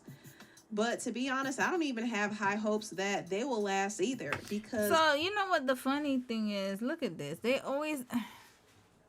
So... We talked about it with Black Swan. This is literally going to be a similar situation, except not with the same group being changed, the lineup changing, but they're just going to keep replicating the same formula. So they got a biracial girl right here. I believe she is. She might be black, but either way, black, biracial. Then we got the same thing over and over again. I done told y'all, they know how to copy and paste. But then there's always something that goes wrong. Because why? There's no emotional connection here. It's just the factory formula. We're going to duplicate. It's like a factory, auto factory line. The production line. We're just going to duplicate Kateseye because, we got too much problem. So yeah, they're probably phasing them out, to be quite honest with you. And they got this new group. This is the thing, whenever you have a music label that has a lot of artists or that's trying to develop artists and trying to have this type of sound scenario, they're just going to hit it till it sticks. So Kateseye had too much drama. Manon wasn't following the rules. And then also, maybe, I feel like people, we want somebody different. We want something different. Something fresh and new. We're going to get a new group, and then they're going to prioritize this group and put you in the back burner. Y'all acting up too much. That's what they did with Backstreet Boys.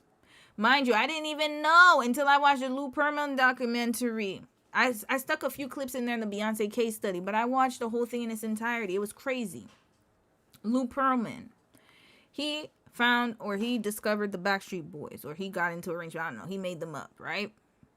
Off of Motown. Rip off. But that's neither here nor there right now.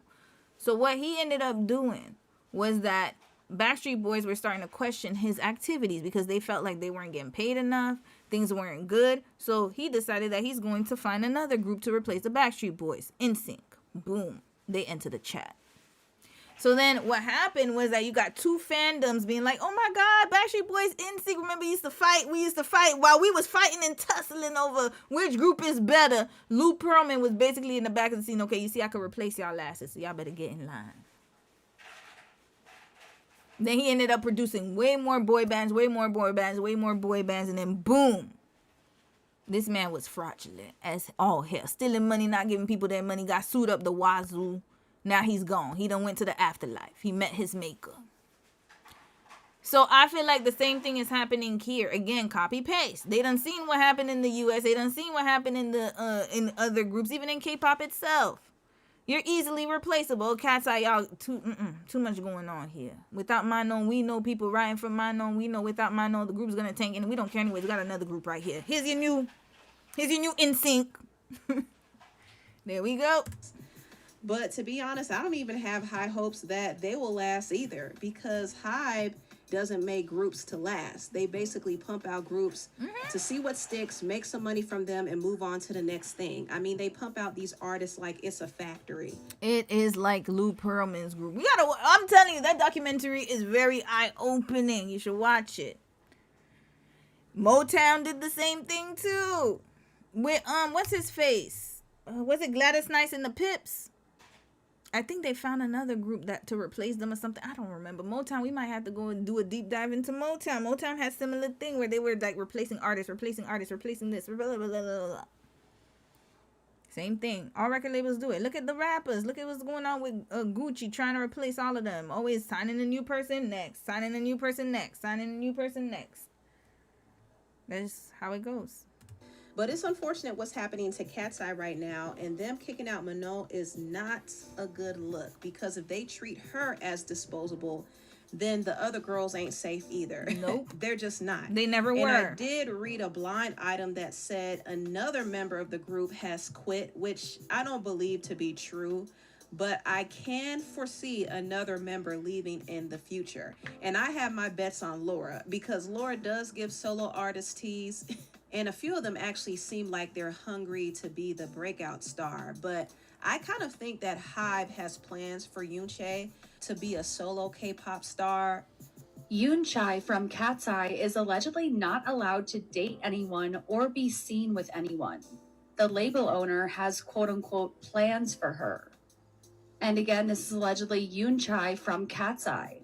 Y'all just watch and see how this plays out. But yeah, I will give the group 2 years tops before they disband and go their separate ways. And as far as Manon is concerned, I think she will be successful on her own, and she will get vindicated after going through all this mess. But anyway, tell me what you all think. She's right. I do believe so too, especially if they have another group coming down the pipeline. And I'm gonna read a few comments because I have a feeling y'all done told me something. But another thing I want to mention is that with all the like K-pop industry is like that. They manufacture, we saw the trainee programs. They sell you on a hope and a dream. The Yabba Dabba Doo crew. That's what we gonna call them. The Yabba Dabba Doo crew. Rah rah rah. Yabba Dabba Doo. Yeah, I can make it as a star. The Willie Norwoods of the world. But he's not as bad as them, but hell. Like, I'm talking about the positive. You can make it. You can be a star. Sell you on a hope and a dream. You can own your home. Put a down payment of 10% today. Don't worry, even if you can't afford it. It's okay. We're going to give you, you're going to be able to afford it with the insurance. You got to get the home insurance, whatever. Increase your payments. Give you a higher interest rate. But you're going to own it after whatever years. Yabba dabba doo. Anyways, Hybe. Yabba dabba doo crew. So what they're trying to do is, again, they're doing like the trap house. That's how all business is. You get a trap house, you close it, you'll win another one. Get a business, close it. I don't trust anybody who keeps closing businesses down. Red flag, you're not stable. Every time you look around, it's a different name. I ain't got time for that. But these girls are sold on a hope and a dream to make it into the industry. Even though their stories prior, they think they're different. Will Yoonchae become a K-pop star? That's quite possible. They probably are trying to they're like, ooh, we need something big for Korea. Leave her over there. The rest of y'all just gonna have to find your way in America. I don't know what to do. We give you got a little 1 to 2 years when the contract's up. Ooh, bye. Good night. You don't have to find another label. We'll drop you. And then they'll move on to another group. And the next group. And the next group. Keep selling the same hope and the same dream. Red flag. X Factor was doing the same thing. These music shows. American Idol. Only a few idols have become very successful. The rest of them, hope and a dream. X Factor, same thing. I remember when Fifth Harmony, they were successful. But remember, Camilla thought that she could make it on her own. Where is she now? Normani could have done it, but unfortunately her work ethic wasn't there all the way. She was too inconsistent, and I get it because she's in the industry, so I can't even fault it. She probably saw some stuff. She's like, oh, hell no, I'm not getting into that. Same thing with Parkwood Entertainment. Chloe Bailey. What happened to her? She's still around, but hell, I see more of her doing social media stuff than actually singing and putting out records. There's a reason. They keep pumping them out, giving them a hope and a dream. And then once it's done, once they aged out, phased out, once they have no longer have use for them, bye, goodbye, go back home. Next, hold on. There was a Coachella video. Oh yeah, the TikToks.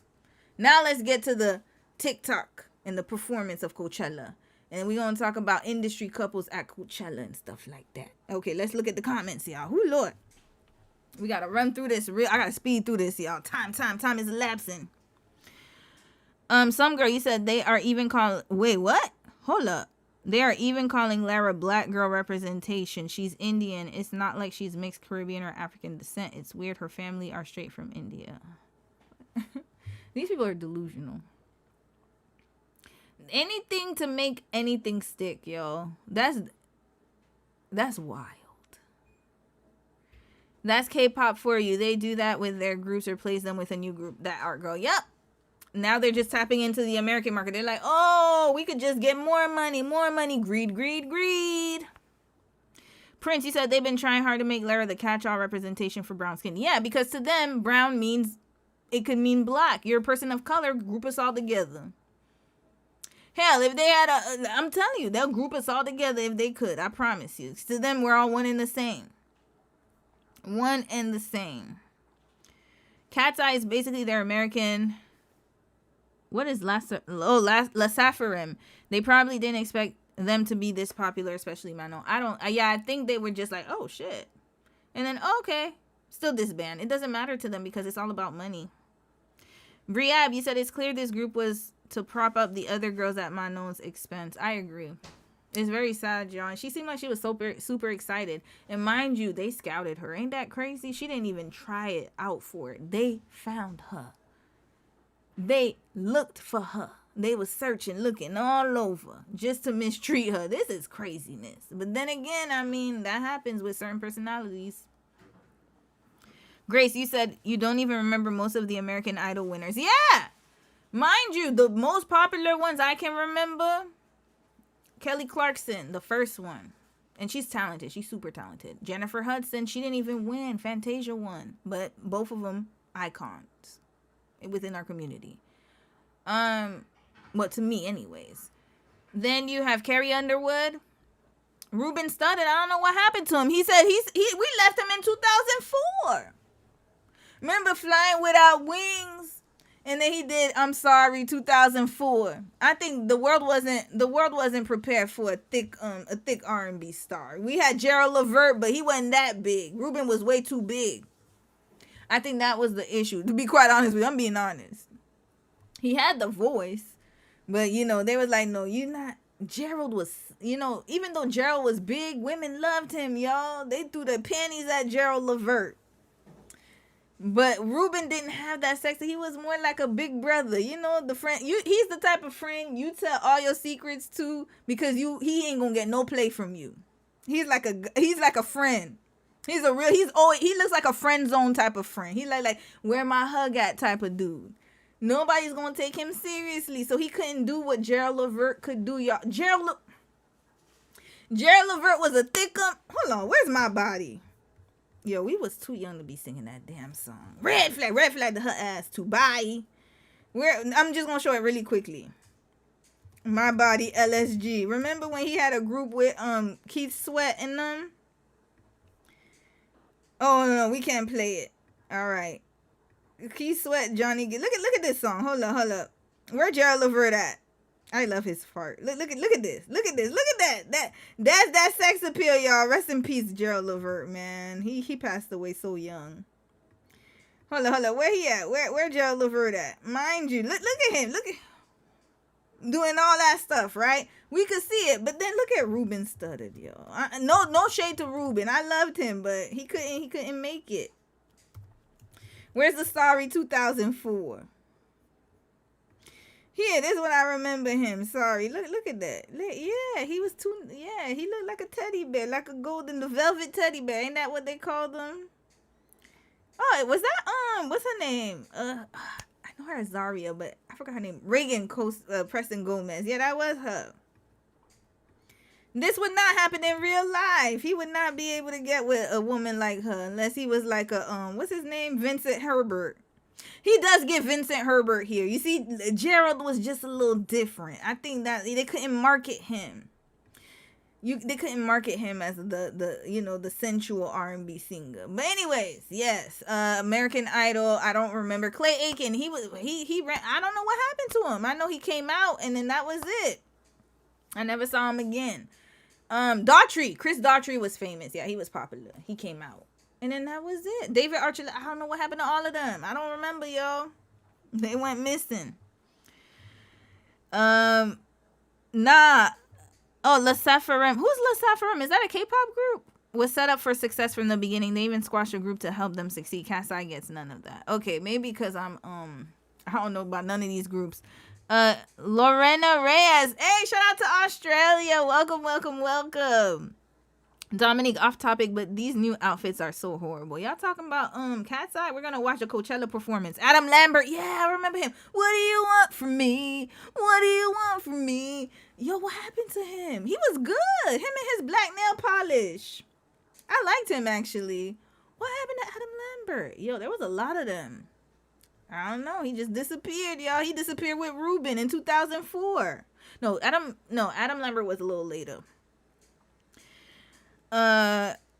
Yeah, hold on. Daughtry had a good debut album. I haven't heard him in pop music ever since. He's still around. I know his one of his kids unalived themselves. It was very sad. I think it was his stepkid or something. I think he's still around, y'all.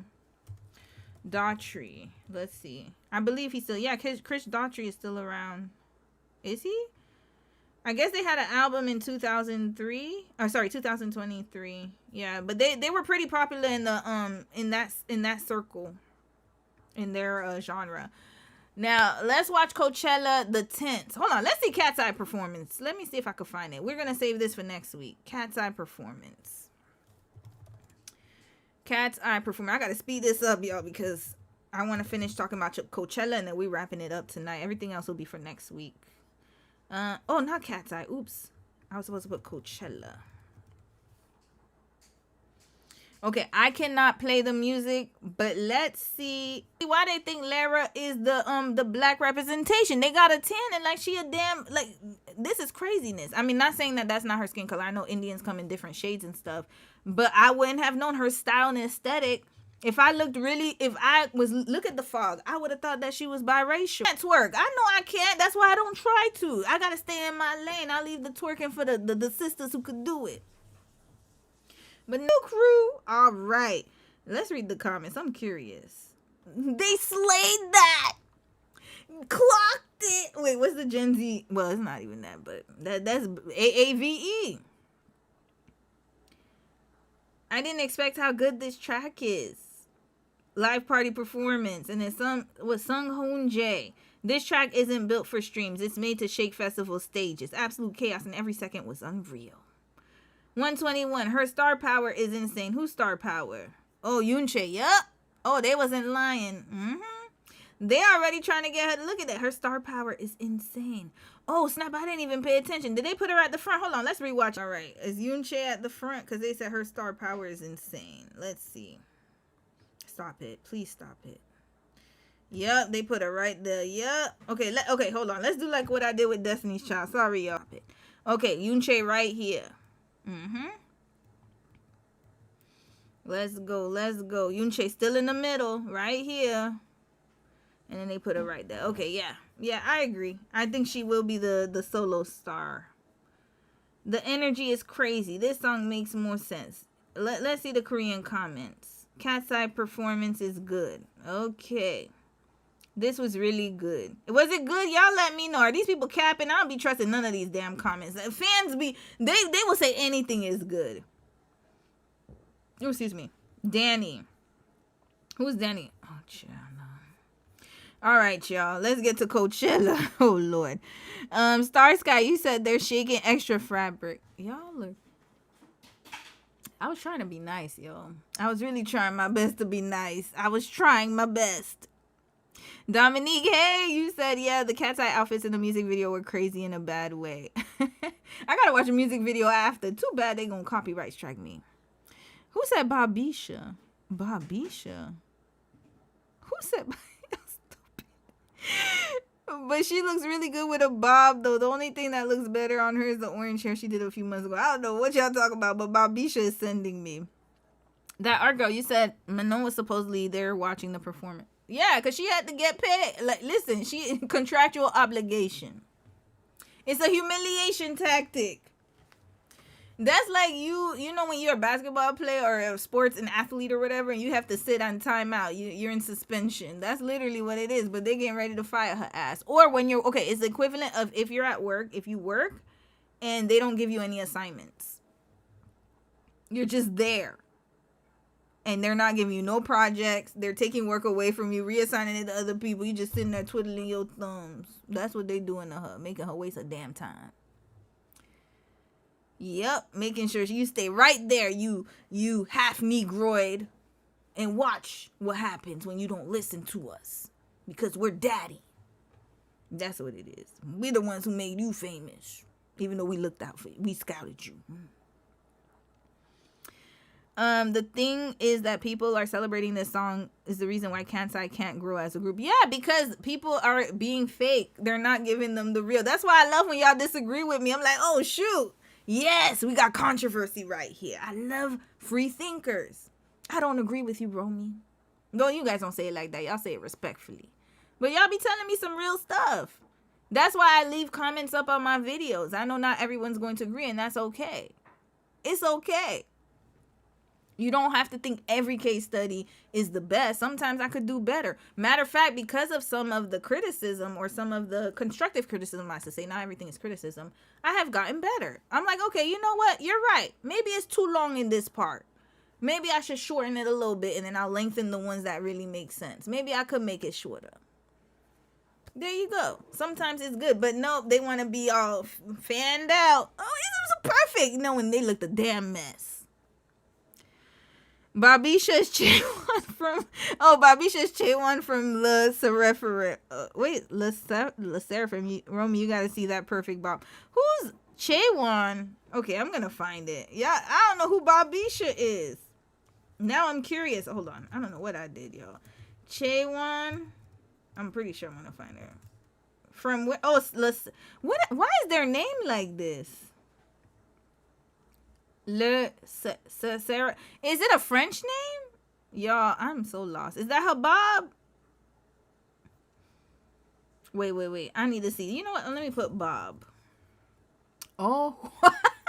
Oh, that's the Bob. Y'all call her Bobisha. Yeah, she got the perfect. That's that Bob. I think they had it in one of those movies. Oh yeah, she got the Bob. That's a nice Bob though. Ain't nothing wrong with the little Bobby Bob. Ain't nothing wrong with little Bobby Bob and the bangs. Bobisha, y'all funny as hell, man. I can't. All right, Manon, we wish you well, sis. You gonna be up out of here. Fulfill your contractual obligation. Matter of fact, try to find a way to leave the country, y'all. Try to find a way to leave the country, sis. I don't know where you at, but go back to Switzerland. Make something up. I don't know what to tell you. Go on a hiatus and come pop out with a solo album or something. Now, speaking of Coachella, let's look at what people are doing to tent out, because it's a festival and whatnot. And people, listen, I do not tell people what to do. So if you like to go and you like to camp in tent, you gonna go right ahead about your business. But I'm not from that I'm not cut from the same cloth. I do not like to use porta potties, nor do I like to sleep with people in the wild. We pay too much damn rent for me to be sleeping outside with people. But what I will say though is if you got me in like a nice little campground, like we got a cottage or some type of cabin, I don't mind that. I don't mind glamping either, but I don't know. I'm not really into it now that I have Mimi and stuff. I don't need a bear to come come now. We gonna go in the cabin. But let's just see the activities of what's going on. And remember, they were arguing and tussling about a $950 sewing or install. And then meanwhile, let's see what people are spending to go to Coachella. See? People want to skimp out on you, especially if you're the one who has, you got to think about it, hair or beauticians, hairstylists, whatever you want to call them, cosmetologists, the licensed ones, I should say, at least. Even the unlicensed one, I mean. Point is that they are there for your image, right? So they make you look better. They're supposed to. They're not supposed to make you look worse. But what they want to do is they want to skimp out on paying the $950 install so that they could go to Coachella or they could go on vacations. That's all that is. The money's just going to be realigned somewhere else, redirected somewhere else. So don't let them skimp out on paying you your value and your worth, because you're making them look good to go to that damn festival, whatever, Essence Fest, whatever they need to go, the shake tail. Do that little twerk that little girl was doing, Lord Jesus. Not little girl, but them little, the Kateseye girls. To me, they're young. Continuing. Coachella time of year, and one of my favorite aspects of the entire Coachella festival season is not only seeing how everybody goes all out on their outfits, but also on how some select few extra people go all out on their tent design. Literally designing their entire tents like a living room or a set just for the 3-day weekend. I'm obsessed. I love to see it. Let's dive into some of the favorites that I've seen so far this year. Okay, starting off, we've got Jerry, and I think that last year was his first year attending Coachella, so he got really excited and went all out on his tent decorations, and I loved it, but a lot of the internet did not agree. He got pretty roasted for it, and I love that that did not deter him. He came back this year stronger and better than ever. He's got the blow-up sofa, he's got the throws, the coffee table, the lighting. He really thought of everything, and I love to see it. And while yes, it's only 3 days, also it's 3 days. And then somebody whose mood is greatly affected by their environment, their Hold on, surroundings. how much are Coachella tickets? Sorry, y'all. How much are Coachella tickets? I need to see. How much? I don't need StubHub. Okay, let me know what. Let me ask. What is the average cost of Coachella tickets? Here we go. Let's see. How much do Coachella tickets cost? A guide to the massive music festival, prices, crowds, and more. Let's see what people are really spending their money on. And do not be fooled. Just because we talking about Coachella with the white folks, that don't mean Essence doesn't have, or we don't have other festivals. They'll be paying for them rappers. They'll pay $950 to go see Drake. But they're not going to pay you $950 for the install that they want in order to see Drake. There you go. Coachella 2026 tickets sold out within roughly a week. Mind you, we're in a recession right now. Isn't there war going on? Wasn't sis from Ireland talking about how can people go to Dubai and see what's going on? Which I agree with her. There's atrocity going on. But how can they spend money and be there and live there? I just can't. Influencers. And then look, influencers are not the only ones buying these Coachella tickets. It's regular folks. This is what people want to spend their money on. Mind you, they talking about grocery prices are high. Oh my God, everything's so high. Gas is high. Food is high. Can't afford anything. And a lot of people can't. Don't get me wrong. There are a lot of people who do not go to Coachella and cannot do it. But yet there are still people who find their way there and find their way on vacation somehow. Just somehow they manage to do it. How?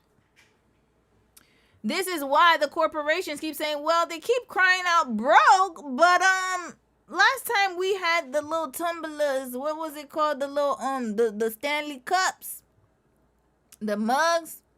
We had people fighting for them.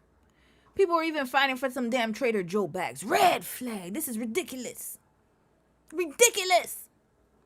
That's why they keep upping the charge. Well, you know, you complain about the McDonald's prices, the toucan down for $20, but guess what?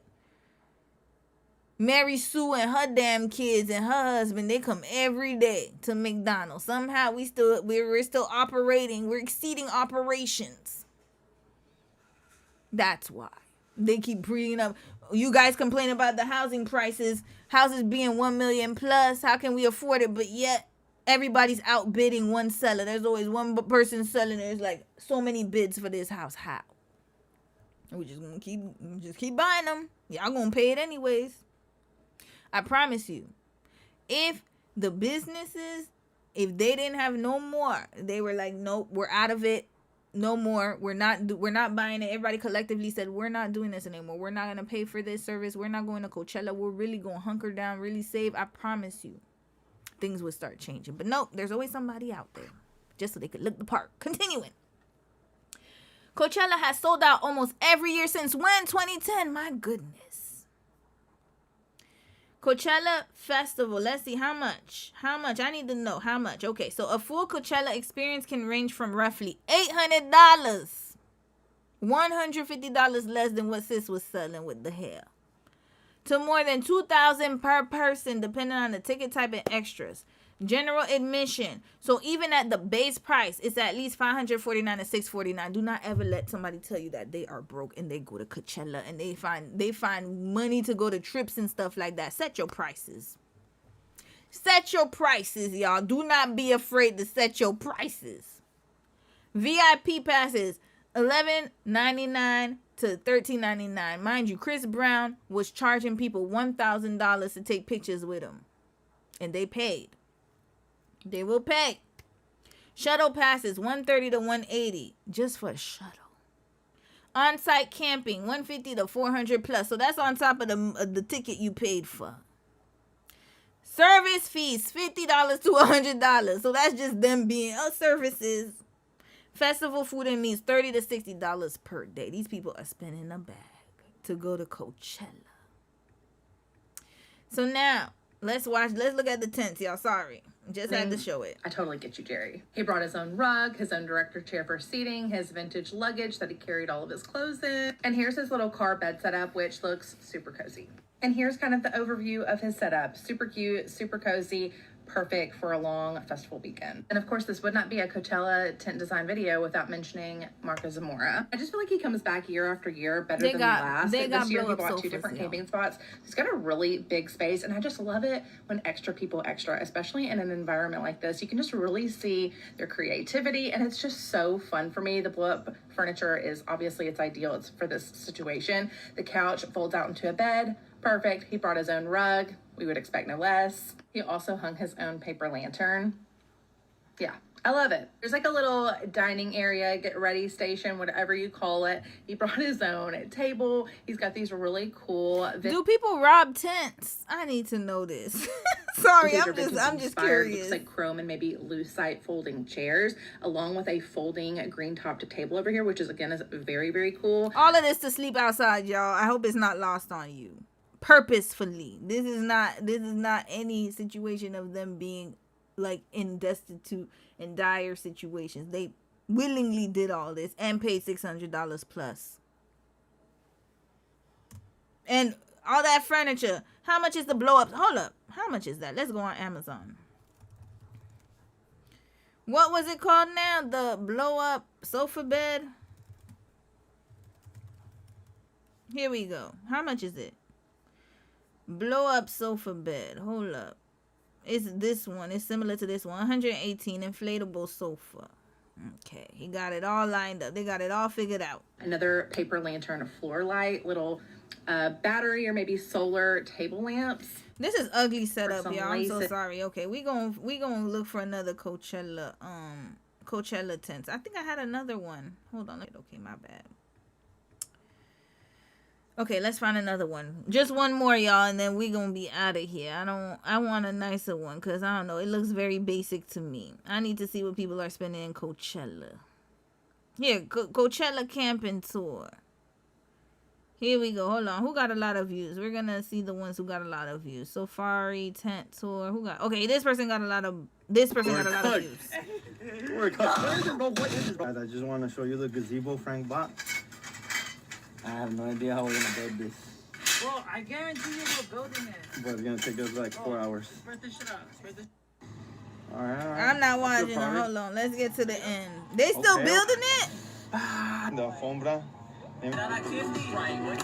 Okay, that's great, guys. I need to So see this guy is stuff. getting roasted for his Coachella campsite. He gave us a tour of his tents, and he basically interior designed his entire tent at Coachella. Like literally brought a cactus from his house, the bedding, the throw blanket, giving vintage. He brought a rug from his house. He specifically bought this. Yo, why do I feel like this is going to be the future for a lot of people? They're like, oh, we could just, I bet you somebody is going to have the crazy thought of renting a lot. Instead of having the mobile campsite, we're going to have a camping site, and you could have a whole house in your camp. Coachella is like the trial run for that. I mean, I know they've been doing it for years, but look at how they decorate. They're literally doing decor, interior design in a tent.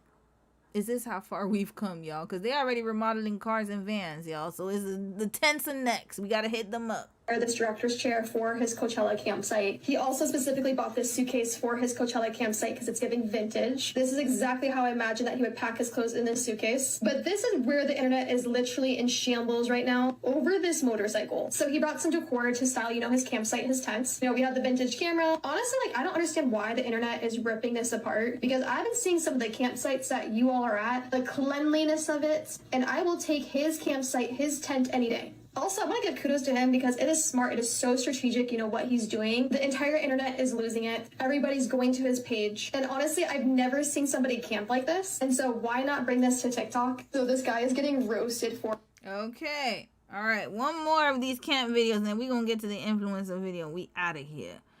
Hold up. I'm trying to see... no, I don't need to see this Coachella. Poor side of Coachella. Hold on. Okay, 1 point. Is that this guy? Or another guy? Is it the same guy? Oh, I think it is him. There were these ladies that had a whole full tent with their friends, y'all. Hold on. Let me see if I can find it. Here. I am judging the Coachella tents hard this year. Like, I've really been looking and searching, and there just not has been too many quality tents this year. It's kind of disappointing. They're more of the same thing, honestly. It's like the pink and white striped flags, or people go for like a... Why don't nobody want to hear that? Next, I'm trying to see the tents. POV or camping at Coachella. Okay, let's see this. No music, y'all. No music. Where the tent tour at? Girl, she playing. These people be playing. Okay, here we go. I don't live in Cali anymore, of course, but I'm from Cali and I've never been to Coachella. Not to say anything about that, but I've never been to Coachella. And like some of the outfits are, they're tea. I could tell that you did what you needed to do as far as picking what pieces and matching them with what. Some of these sorry, my bad, other my bad. outfits. And then also given the fact that there's this whole stylist scandal where girls are literally paying $4,000, $6,000 for a week of clothes. They did what? They did what, sis? Hold up. Let's run this back. And then also given the fact that there's this whole stylist scandal where girls are literally paying $4,000, $6,000 for a week of clothes. And then they're doing the unboxing on Instagram and on TikTok. And then the outfits are, listen. I'm all for being different. I'm all for, putting on a 1-2 little piece on. I know you guys are going to be like, we never see you in your outfits. I could put on a little 1 or 2, okay? This is not what this page is for. My point is that Coachella is one of those events, right? I personally love seeing the tent set up and what they're going to do and how they're going to decorate it, how much they've packed, how much they can do with so little resources. I'm personally interested in that. Would I do it? Absolutely not. Would I do that? No. Now, if I got invited by a brand and I was staying in one of those like desert looking villas and there was like brand gear and like for example, the White Fox boutique event, I still wouldn't do it. Sorry. I still wouldn't do it if a brand had offered to do it. Why? Because then it's going to be promoting more people to do it. And I think there's something fundamentally wrong with festivals. That's just my... Again, I've never been to a festival before, y'all. Never, ever. I just think, I don't know, me personally speaking, I haven't been to a concert either. It's not because I can't afford it. It's because I just don't see, again, what I value, though, And that's no shade to people who go to concerts. I know a lot of people who go to concerts, they love them. Personally speaking, I don't like to be around people that much. It's just way too many people. For me, I'm not thinking about the music. I'm sure it's phenomenal. It's a great show. I'm thinking about after. The parking lot, the standing in line. I'm thinking about all those things. I ain't got time for that. That's for me personally though. My time is my most valuable resource. I could stand in line at the festival or the concert, and I could buy overpriced food and overpriced everything, and then, you know, enjoy my time, but then go outside and then have to deal with the whole parking situation and all that stuff, and then, you know, come home. I'd rather do that and line up at the airport. But that's just me. That's what I'm saying. Everybody thinks differently. So just wanted to say that out. I put that out there. With dinners. Yeah, I want to experience that Coachella. I'm sorry. What is that? The influencer Coachella? I want to experience that Coachella. The Coachella with the tents and the porta potty and the shower. Oh my God, did you guys see the shower? No, I didn't, sis. Please tell me. The shower. Okay, I'm gonna find it. No. And then I'm thinking, like, I haven't even seen, like, don't they sell one of those, like, portable shower bags? Like, why doesn't anyone have, I just literally thought about that. Why doesn't literally anyone have one of those, like, you know those bags? It's like it's not a plastic bag. Let's say it's nylon, and you, like, kind of open it, and it's like a shower. Why isn't maybe because you need to be hooked up to a water supply. I don't know. But if you're not doing the Coachella influencer type of Coachella event, I'm just like, okay, you spent tens of thousands of dollars to tent outside. I'm so sorry, no. And then if you're doing the influencer Coachella style, I'm like, ooh, yes, T. All right, sis, hold up. You done told us about the showers, and I'm scared. I'm so scared. Y'all, when I saw the Woodstock 99, I think it was on Netflix. Y'all watch that documentary. I was like, oh, okay, let's look Coachella showers. And then we're going to watch one more video. We're out of here, y'all. I got to really get out of here. What is it? 7:20. Okay. Give me 10, 15 more minutes and we out. We're not going to stay too long. Shower situation. This is the pop-up that we have. Inside, we have this bamboo mat so your feet don't get dirty with the muddy grass. And we have our bucket filled with water. And this is the shower head that we use. So basically all you do is you push. Okay, that's not that turns on, and this doesn't turn on unless you actually push the button. So you push, and that's not it's bad. just like a regular shower head. But then shower situation. Okay, theirs is not bad. Her husband installed it, and then mind you, look at her nails. She got all that done, y'all. These people spent a bag. They spent a good bag to go to Coachella. Here we go. Coachella camping, $10 shower dupe showers. Super duper showers worth it. $10. They charge you $10 to go take a shower. Red flag. So you know some people stanking up in there. $10. Let's see. Can you just walk into the shower? This person's scared. Why they holding the camera like that? Oh hell no. It's not that bad. Okay, that's the paid shower. What about the free ones? I'm scared, y'all. That's not bad for $10 though. That's not bad at all. What she said the showers were discussed. That shower looks but you had to pay $10. They probably got a free shower. Hold up. Let's see what the showers are. Hold on, let's see. So let's go check out these safari bougie luxury showers and see what they're giving. Let's see what we need. What's a luxury shower? I'm gonna okay, get ready in. I'm happy, brother, for you. But fast forward. We want to see the showers. These are the luxury showers? Oh, wow. Someone left their Head and Shoulders in here, though. I don't want to use that one. Let's do number That's one. not bad, but or maybe this is the I have a most used feeling one because it's number one. I have a feeling they got free showers somewhere. I gotta find it. No, this one doesn't feel right either. Maybe the ones down at the end are the least used. I'm sorry, y'all. I'm Maybe. not a communal person. I know that's how they used to do it back in the day with the ancestors and all that, but that's them. I love them for it. Thank you for fighting for me, y'all. They fought for me not to be able to be in community showers. That's what they did. My parents immigrated here for me to have a better life and not to use communal showers. This is a choice. Them. That's what I'm saying. And no shade to anyone who uses communal showers. I know for some people it's great. But for me personally speaking, I'm just not built for that, y'all. Look at him. He checking every single bathroom. And it's not just communal shower with your family. This is a random ass strangers. I'm picky right now. Let's see what 5 is giving. This feels right. Let's do this one. Wow. This is so interesting.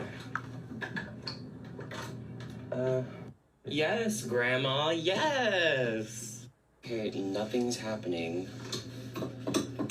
That's too much effort for taking a shower, y'all. My goodness. Okay, here he go, y'all. All right, I want to see the regular bathroom. That's what I'm trying to see. Hold on. Coachella bathrooms. I need to see.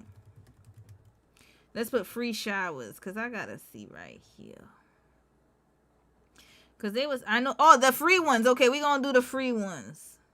Is this the free one? No, this is the paid one.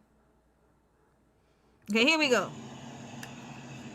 I'll show you guys showers. It is 5 a.m. in the morning. Oh, this is crazy, yo. And I took my showers already. Okay, brother, we're going to have to speed you right up. Okay, these are the real showers, y'all. These are the free ones. Lime. And this is showers. There are 6 showers. And the floor looks really dirty. yes. Oh, no. First part, you can change your clothes. Y'all, mind you, there are thousands, I think millions of people. What they said, 125,000 people go every year, something like that. That's a lot of people to be using this, y'all. You are taking a shower. Today it's open, but regular hours for shower is 7 a.m. and 7 p.m. And the people is. They ain't got hotels at Coachella? Try to sleep. Nah, okay. Thank you, brother. Nah, I'm done, y'all. All right. Next is this last video. We wrapping them right up, y'all. Where is it? Hold on. We'll have to do that one next week. The Young Hoes one. Wait. Here we go. The new $1 Million Playbook for Celebrity Couples. It's 18 minutes, so it's not that long. We're going to speed it right up. Shout out to sis. 1080p. Let's do 1080p. Shout out to sis. Asa Morse. We are going to subscribe and follow. That's what we do over here. And studio based in Portland, Oregon. So make sure you like, comment, subscribe, do all of the good stuff, and let's get started. Wait. Did they talk about him at Coachella? Yeah, they do. Oh, yeah. Okay. Nick and Alandria, y'all. Listen. Nick and Alandria are at Coachella. I know I had them on the thumbnail, so I got to talk about it. There's a lot of controversy going on right now because they are both at Coachella and they are separate. They're there separately, and people are trying to say that they are not together. They are PR because they're not together. Here we go. Let's check this Instagram story. But I'm sure she's saying something. I mean, she seems like she's saying something positive, but I don't know about who's saying that. All right, let's watch this, yo. Why her latest collaboration with Barbie is nearing. Oh wait, this is Barbie. Okay, she showed up as Barbie. Shout out to Alandria. Hold on, let's go to TikTok. I hear you. Okay.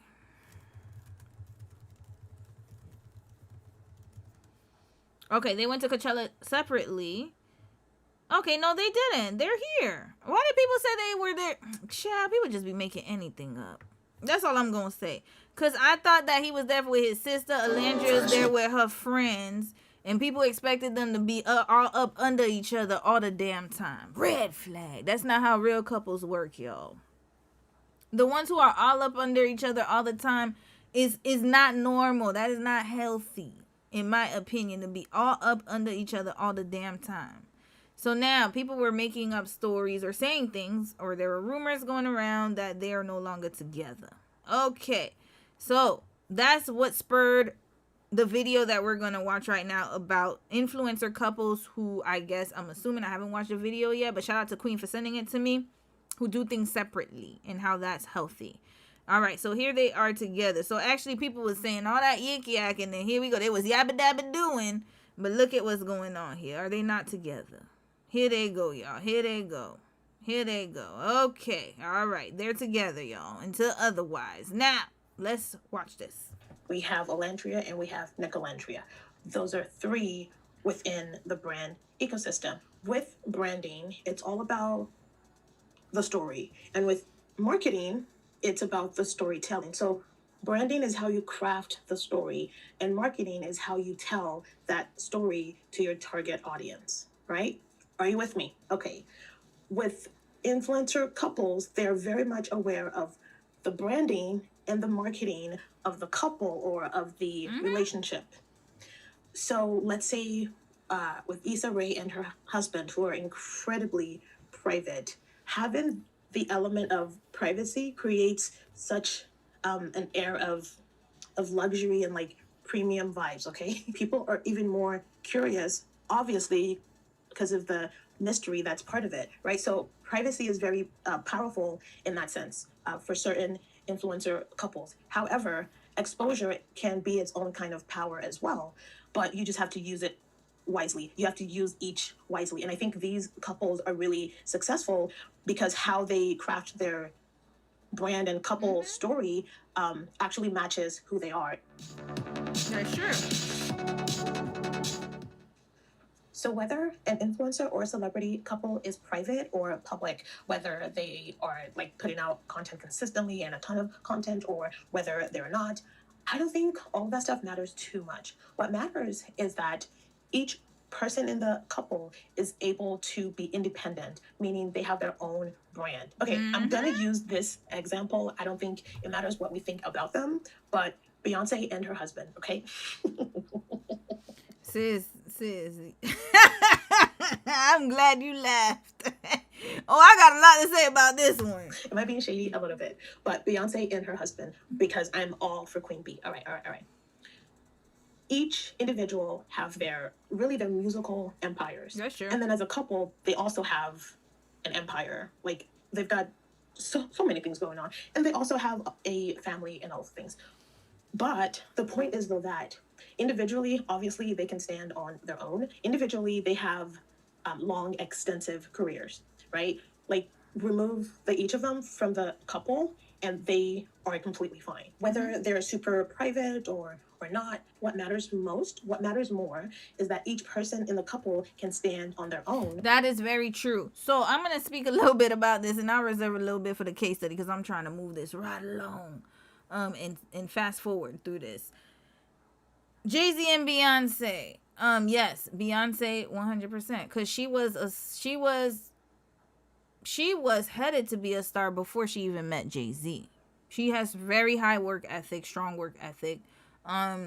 She could stand on her own. That's true. And they did collaborate with each other on albums and whatnot, but she's also been by herself. We'll talk more about that though, because Jay-Z, I feel like he's the Matthew Knowles replacement, but we'll talk about it in the case study. I'm not going to talk about it too much. Now, for other couples, it is very true, because if you do not have a brand outside of your relationship and you're a social media couple, you better start today. Do not put you and your spouse or you and your partner as one. Why? Because anything can happen. And not only that, but it's good for you to build something outside of your relationship. Again, because anything could happen. Look at what happened. We'll use Christy and Desmond, for example. Christy, while Desmond was sitting here laughing, acting a fool, Christy built her brand up. So he could have done what she did, but he waited till he left her. Red flag. Dusty cheated on her, I should say. Now he's trying to build his own brand. But he should have been doing that. You should never rely on your couple or social media couples. You should never intertwine your brand so much that people start to want or expect both of you to be together. I think Nick and Alandria made that mistake in the beginning, and I'm very glad that they pivoted. And I believe it was all Alandria's doing, because she's an air sign. I know us very well. Nick is a Pisces. He's probably all up under her. Yeah, we could do it together, babe. Let's do it now. Separately. Because then people get too invested, and you know how parasocial people be, and then all of a sudden they always are going to ask you about the other person. That's when you have a problem. If every time you hop online, they ask you, where's this person? Where is he? Where is this? That's the problem. That's the problem. And it's really good to build it separately. So I agree with her. Now, Jay-Z and Beyonce, we'll talk about you in the case study because I got a lot to say about that. When it comes to sort of promoting, and she looks gorgeous, by the way. Ooh, Landria. Content creator, as a there we singer, go. an actor, musician, whatever it is, promoting themselves as. Y'all know Sierra's at Coachella too. Whoever, whatever, right? The fact that they can stand on their own, I think that's what really separates successful influencer couples from everybody else. Not to sound like a Nick Alandria fan, but I think that is what separates Nick and Alandria. Nick Alandria, I think that is what separates them from everybody else on Love Island. Very similar to Serena and Cordell is the fact that separately, wait, he's from a famous family, right? So separately, each of them have, oh my gosh, Leah and Miguel. So like, these are couples that separately, they have great brand strategy that is rooted in authenticity. That's what really separates successful public and influencer couples from everybody else who are on the same level as them. Or in the same industry, but not on the same level. Okay, that's what it is. I want to talk about how sometimes having this strategy is incredibly important, but I think that it's really important to be aware that authenticity matters, because if you're too crafty with the branding of your couple, right? And you're not remembering that, oh, we have to be ourselves. Like we have to be real as well. If you're too crafty, it'll catch up to you. If you're too crafty, it will, people would tell eventually that it's inauthentic. Yep, that's what gets everybody caught up. So that's one of the things that I've always been an advocate of, is to thine own self be true. If I went on my case studies and I started talking like, how everybody has that scripted voice, because I could code switch like a mug. I work in corporate or government. I could be like, hey guys, today's case study, I'm going to bring out red flags for you. Yeah, that's a red flag. Like Beyonce and Jay-Z, it's a red flag. I think that red flags are da-da-da-da. And not saying that people can't do it. It's just not me. That's not how I tell stories. The way I tell stories is how I'm talking to y'all right now. Yes, when it's time to talk like I want to, or if I can speak with the, the normal voice of the commentary voice, I could definitely do that. But I don't. Why? Because it's not me. That's not authentic to me. It would come out. The red flag would have came out at some point in time.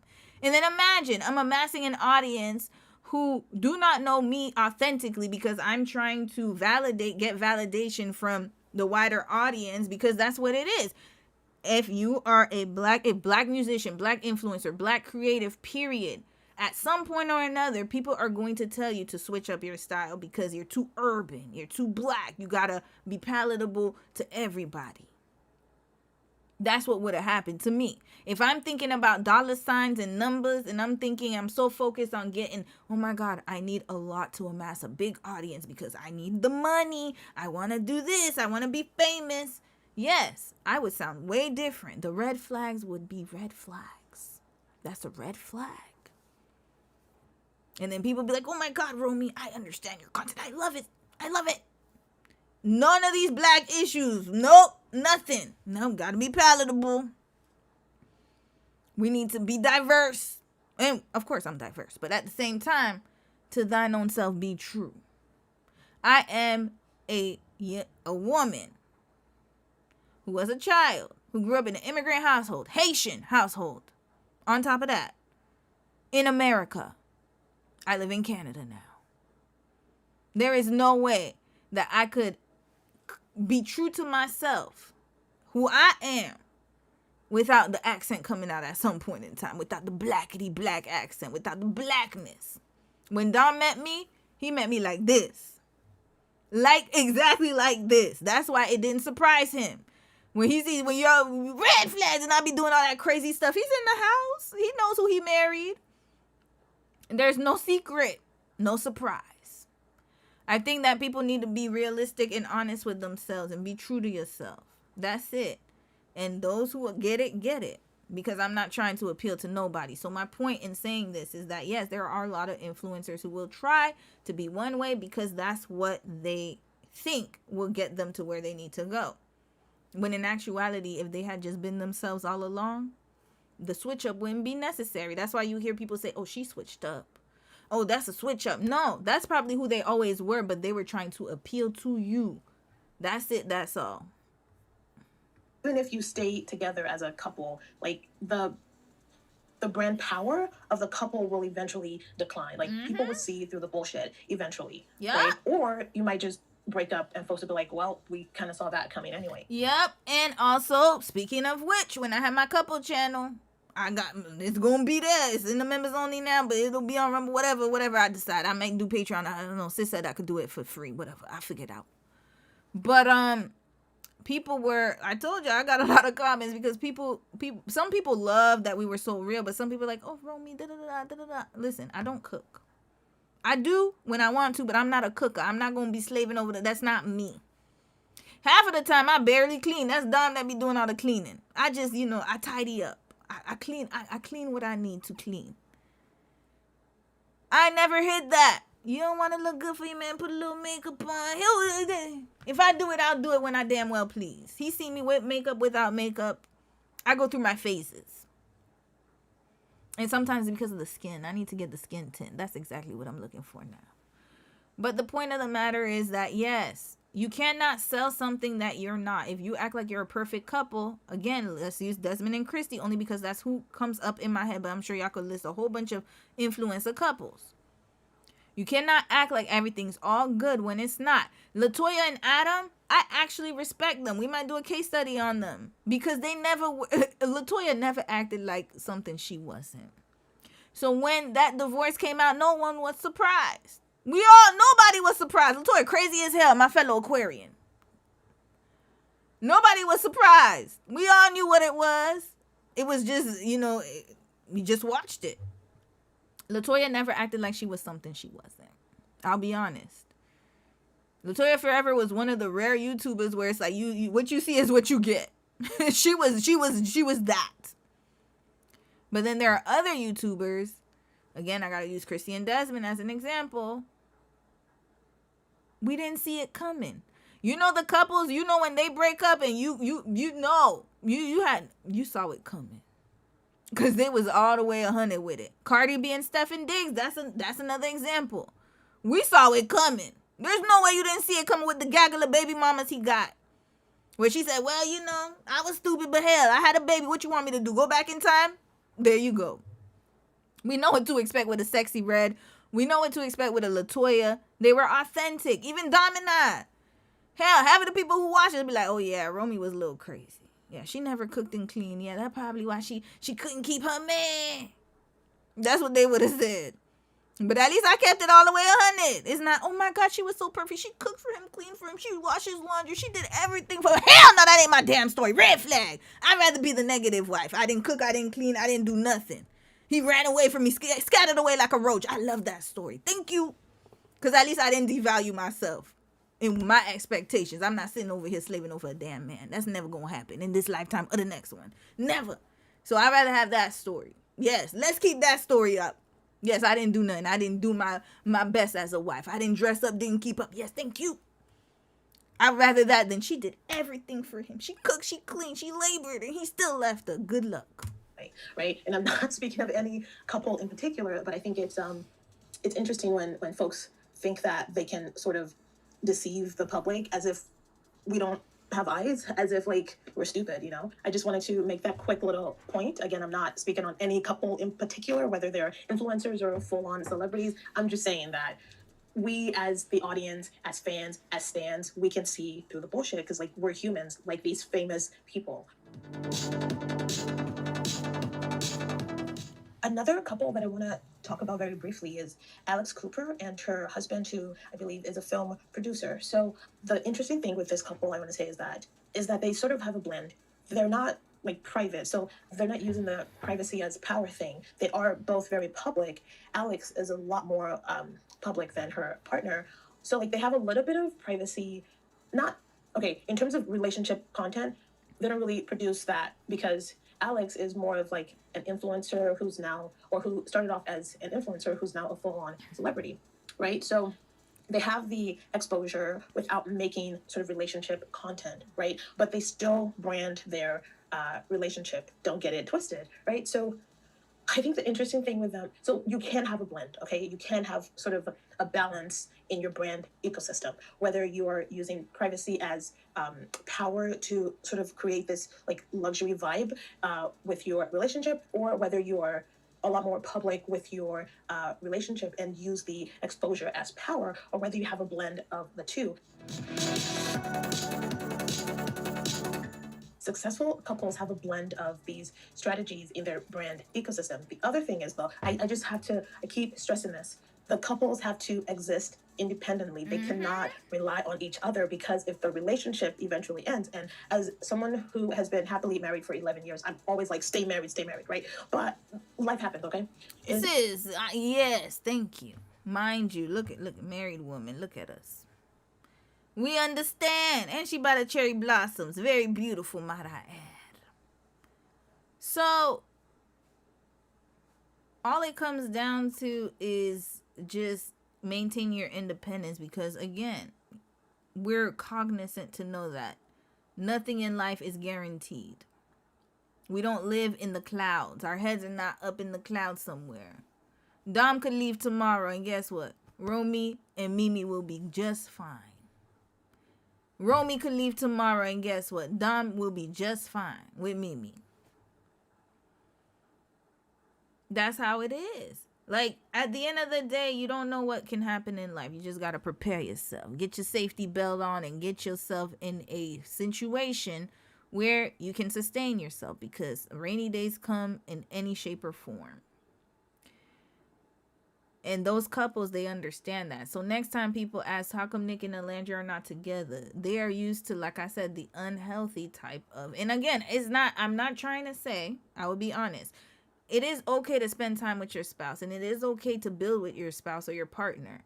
But when it's like every time they see you, you blend your brands together, I don't think that is in the best interest of your relationship. I think it's actually going to cause more harm than good. My opinion. Because LaToya and Adam, even though she was truthful about who she was, they intertwined their brands way together. By the time they separated their brands, it was too late for him. And, I mean, it doesn't even matter, to be quite honest with you, because people were really checking for LaToya. But she wasn't able to, like, it was too much. It was too in the family. It was too familial. That's the problem. You gotta stand alone. Stand alone. Been happily married for 11 years. I'm always like, stay married, right? But life happens, okay?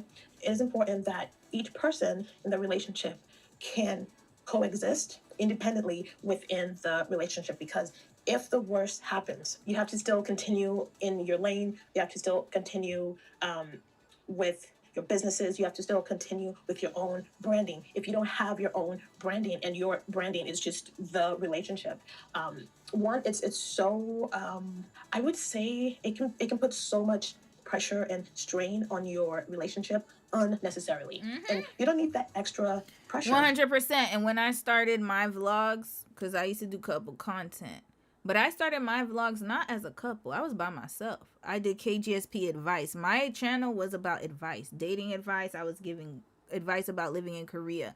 Throughout that process, though, I was with Dom. And then he was going to be part of my life anyways. So I was like, oh, let's just integrate, and we could just, talk about, us being we were in our 30s at the time, mid-30s. We could talk about different things. We could do the couple content, and then that way you can be involved in it. We can spend time together, and then I don't always have to film independently. And yeah, it had its season, but then I also felt like it just became too much.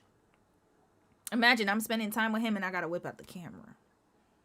Now, and then eventually I decided, no, I'm just not going to do it no more. My heart wasn't in it anymore, and it was time to transition over. There's only so much I could do about couple content. Go to the same coffee shop. I don't care. I don't know.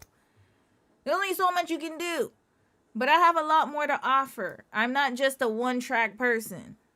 Just like Dom's not just a one-track person, and just like you're not a one-track person.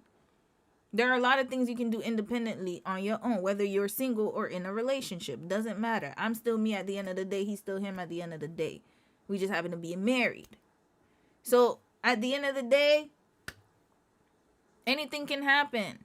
So that's why it is important to build your own brand independently if you are on social media. It is very imperative. And even in real life, even if you're not on social media, you need to have separate things. You can't, your friends can be your friends, his friends can be his friends. He has his own thing, I have my own thing, and sometimes we get together and we do it together. You don't need to be up under your person. And I think that people are expecting Nick and Alandra to be like Clark and Taylor, when no, they're not. They're actually being very smart about it. You don't need the internal pressure when there's already external pressure because your relationship is public. And I think a lot of these couples who are successful, they're very, very much aware of that. And separate from that, I think these individuals are just like that. They are just fiercely independent and they are fiercely capitalist. So they're very much like, I love you and all, but I want to make money and I feel like Rihanna is very much like this. Like she has the balance of so much. Like she understands the value of community, of oh my gosh, of supporting women, of family and healing. She understands the values of so many things, and that's like a fashion, a bunch of things. That's just so representative in how she moves throughout Hollywood and through her art, through her craft, through... I actually love Rihanna because she is showing people, because she still has kept her baby weight and she's taking her time to lose it. And I think that is it's so refreshing to see a celebrity do that, because usually they're under pressure to lose weight and all that. So she's like, nope, it took me a long time. I'm gonna take my time. I love that about, she don't give a damn. I love that about my Pisces sister. Businesses, through all of the things. Yeah. So with successful influencer couples, there is a shift from posting content together to actually starting a business and building an empire together. Because these couples understand that, yeah, content is a kind of a business, right? It's a new kind of business in the 21st century, but they understand very much that content can't be the business itself. Yeah. And certainly the relationship content can't be the business. There has to be something outside of that. There has to be something further along. And there has to be something outside of the relationship, right? You can't be naive to think that we're gonna make relationship content for the rest of our lives. No shade, but... No, what they do is they have kids to keep the content going, sis. But carry on. Having that sort of thinking is short-sighted, I think. So I'm thinking of Jackie and Dennis. They had a couples channel, I think. Yes, they did. And then suddenly they started with Forever Mood, which is their stunning company they have together. Yes, relationship content is where they started together. It's certainly not where they are ending. They're ending with a major company, right? So I am a huge fan of couples who are building things together.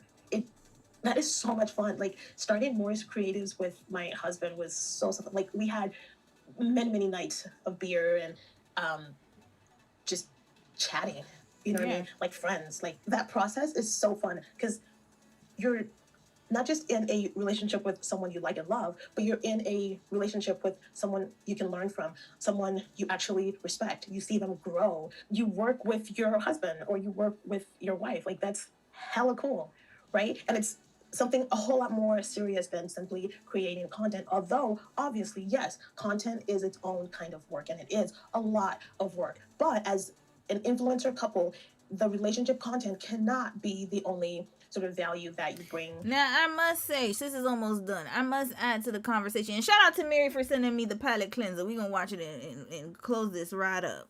I was going to watch a twerking video, but we'll save that for next week. I'm going to have to remove that from the thumbnail for this week. We'll save that for next week.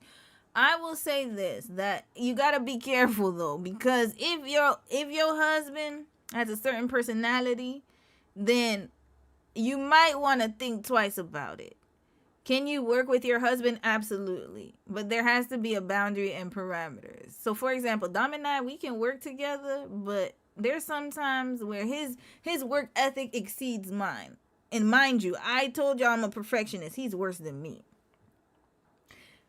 He's way worse than I am.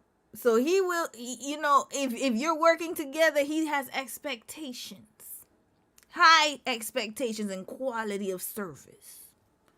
And me, I'm just more like, I'll get to it when you gotta give me the space to get to it. I'll get to it when I get to it. You know, you just give me the deadline. I'm gonna get to it. Don't matter if it's, I'll get to it eventually. But he's the type of person, like, he's definitely the type of person to be like, when you, like, let's say you have a job, right? And then you are, you're trying to, let's say you have an assignment or something to do, or like something to do together, like you're working together on a website, and let's say I was supposed to write the content and then he's the one who's doing the pictures or whatever.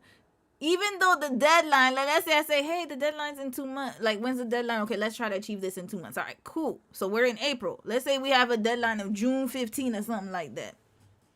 Mind you, I have the deadline, so I know I'm gonna get it done. But he's the type of person, if he sees you streaming or he sees you on your phone, I'm talking to my sister, do whatever, he'd be like, so did you finish the first draft? I thought the deadline was on June 15th though. Yeah, but then did you finish the deadline though? Because then I know that you're in the progress of finishing. Like, did you even start yet? Yeah, he the type of person. If I say, no, I didn't start yet. Okay, he'll leave you alone the first time. Then the next time, you go and, next few weeks or whatever, let's say a month passes by, and then I'm still chatting, doing whatever. I'm like, I need to get motivated. I need the spur. I need the thoughts to spur. That's how I do in my case studies too. Sometimes I just be sitting mindlessly in front of the TV doing whatever.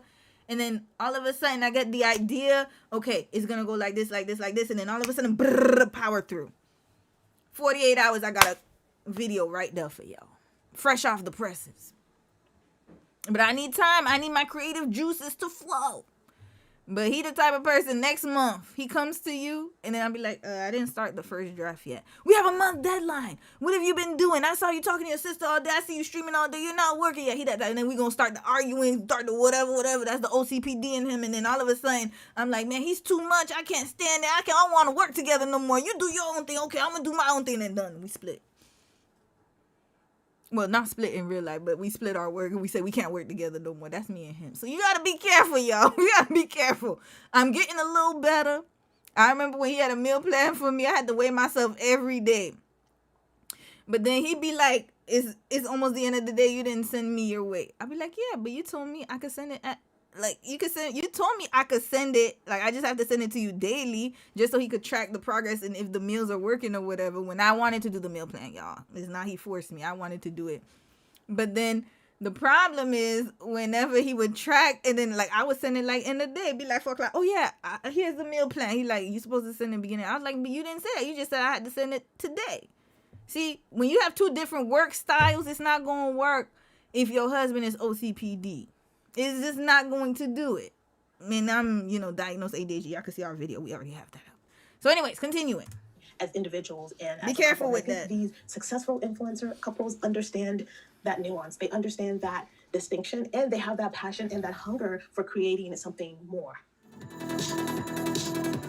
Okay, we got to fast forward through this because I have a deadline. Access they give us the fans, okay, us the public. They're able to control the emotional. This is not a good representation, sis. I'm sorry. We gotta skip through Will and Jada. Okay. Oh no.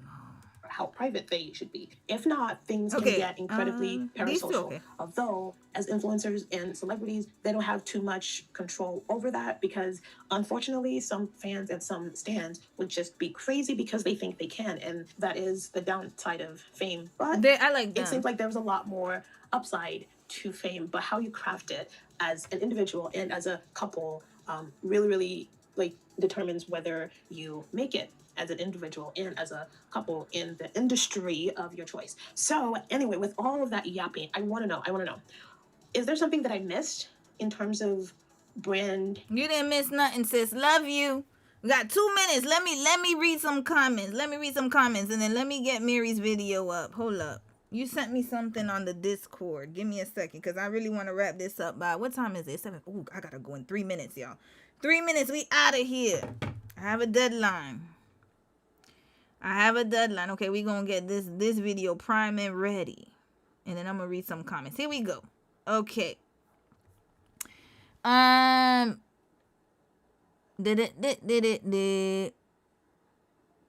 Diffuse blue? Oh, I'm sorry, sis. Sorry. Sylvie, so do you pay extra for the extra space those big tents take up? That's what I'm trying to figure out. I'm trying to figure this out, y'all. I saw something about a brand canceling influencers Coachella trip last minute. They did. They sure did.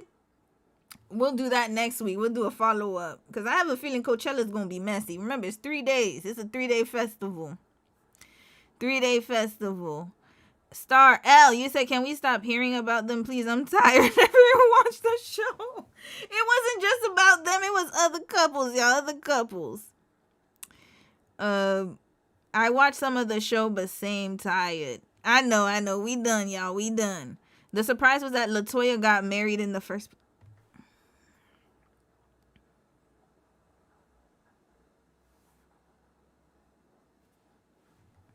I'm done.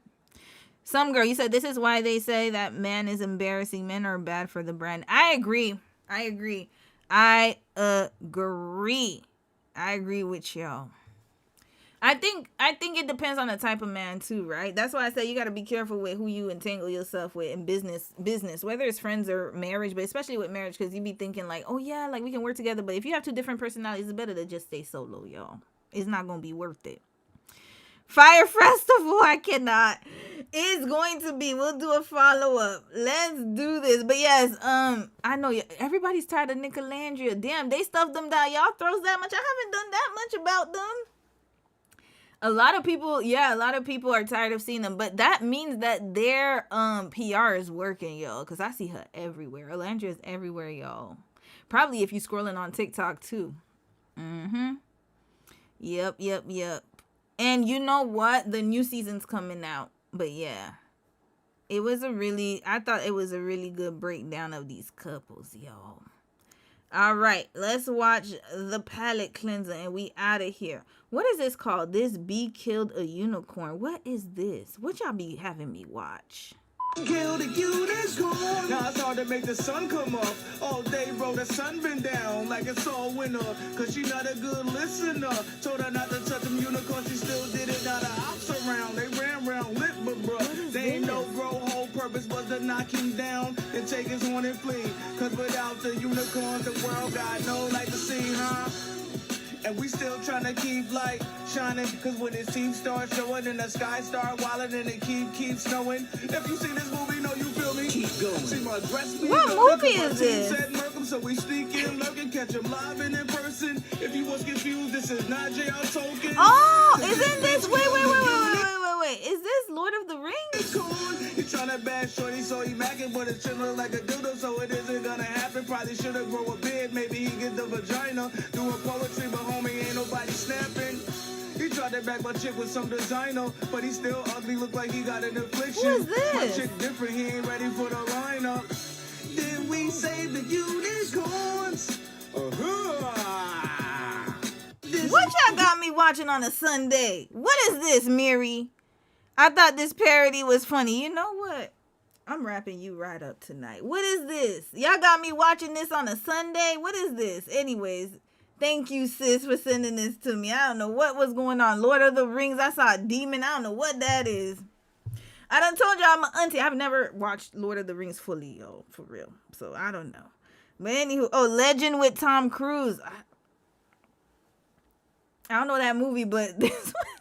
What the hell was that? What was that? Y'all trying to get my blood pressure up. Y'all got me sounding like my dang on parents, man. Y'all crazy kids. But anywho, shout out to everybody. I'm gonna leave right now. Thank you so much for watching and for letting me know what the real is, and also for whatever the hell I just watched, y'all. I don't know what y'all had me watching. And also, I will not be on stream next Saturday. Sorry, y'all, but I will be out and doing stuff. So, Sunday, I'll be back next Sunday, y'all. Thanks for playing the vid. I'm done with you. Good night. Enjoy your work week and have a good one, y'all. Love y'all. Bye.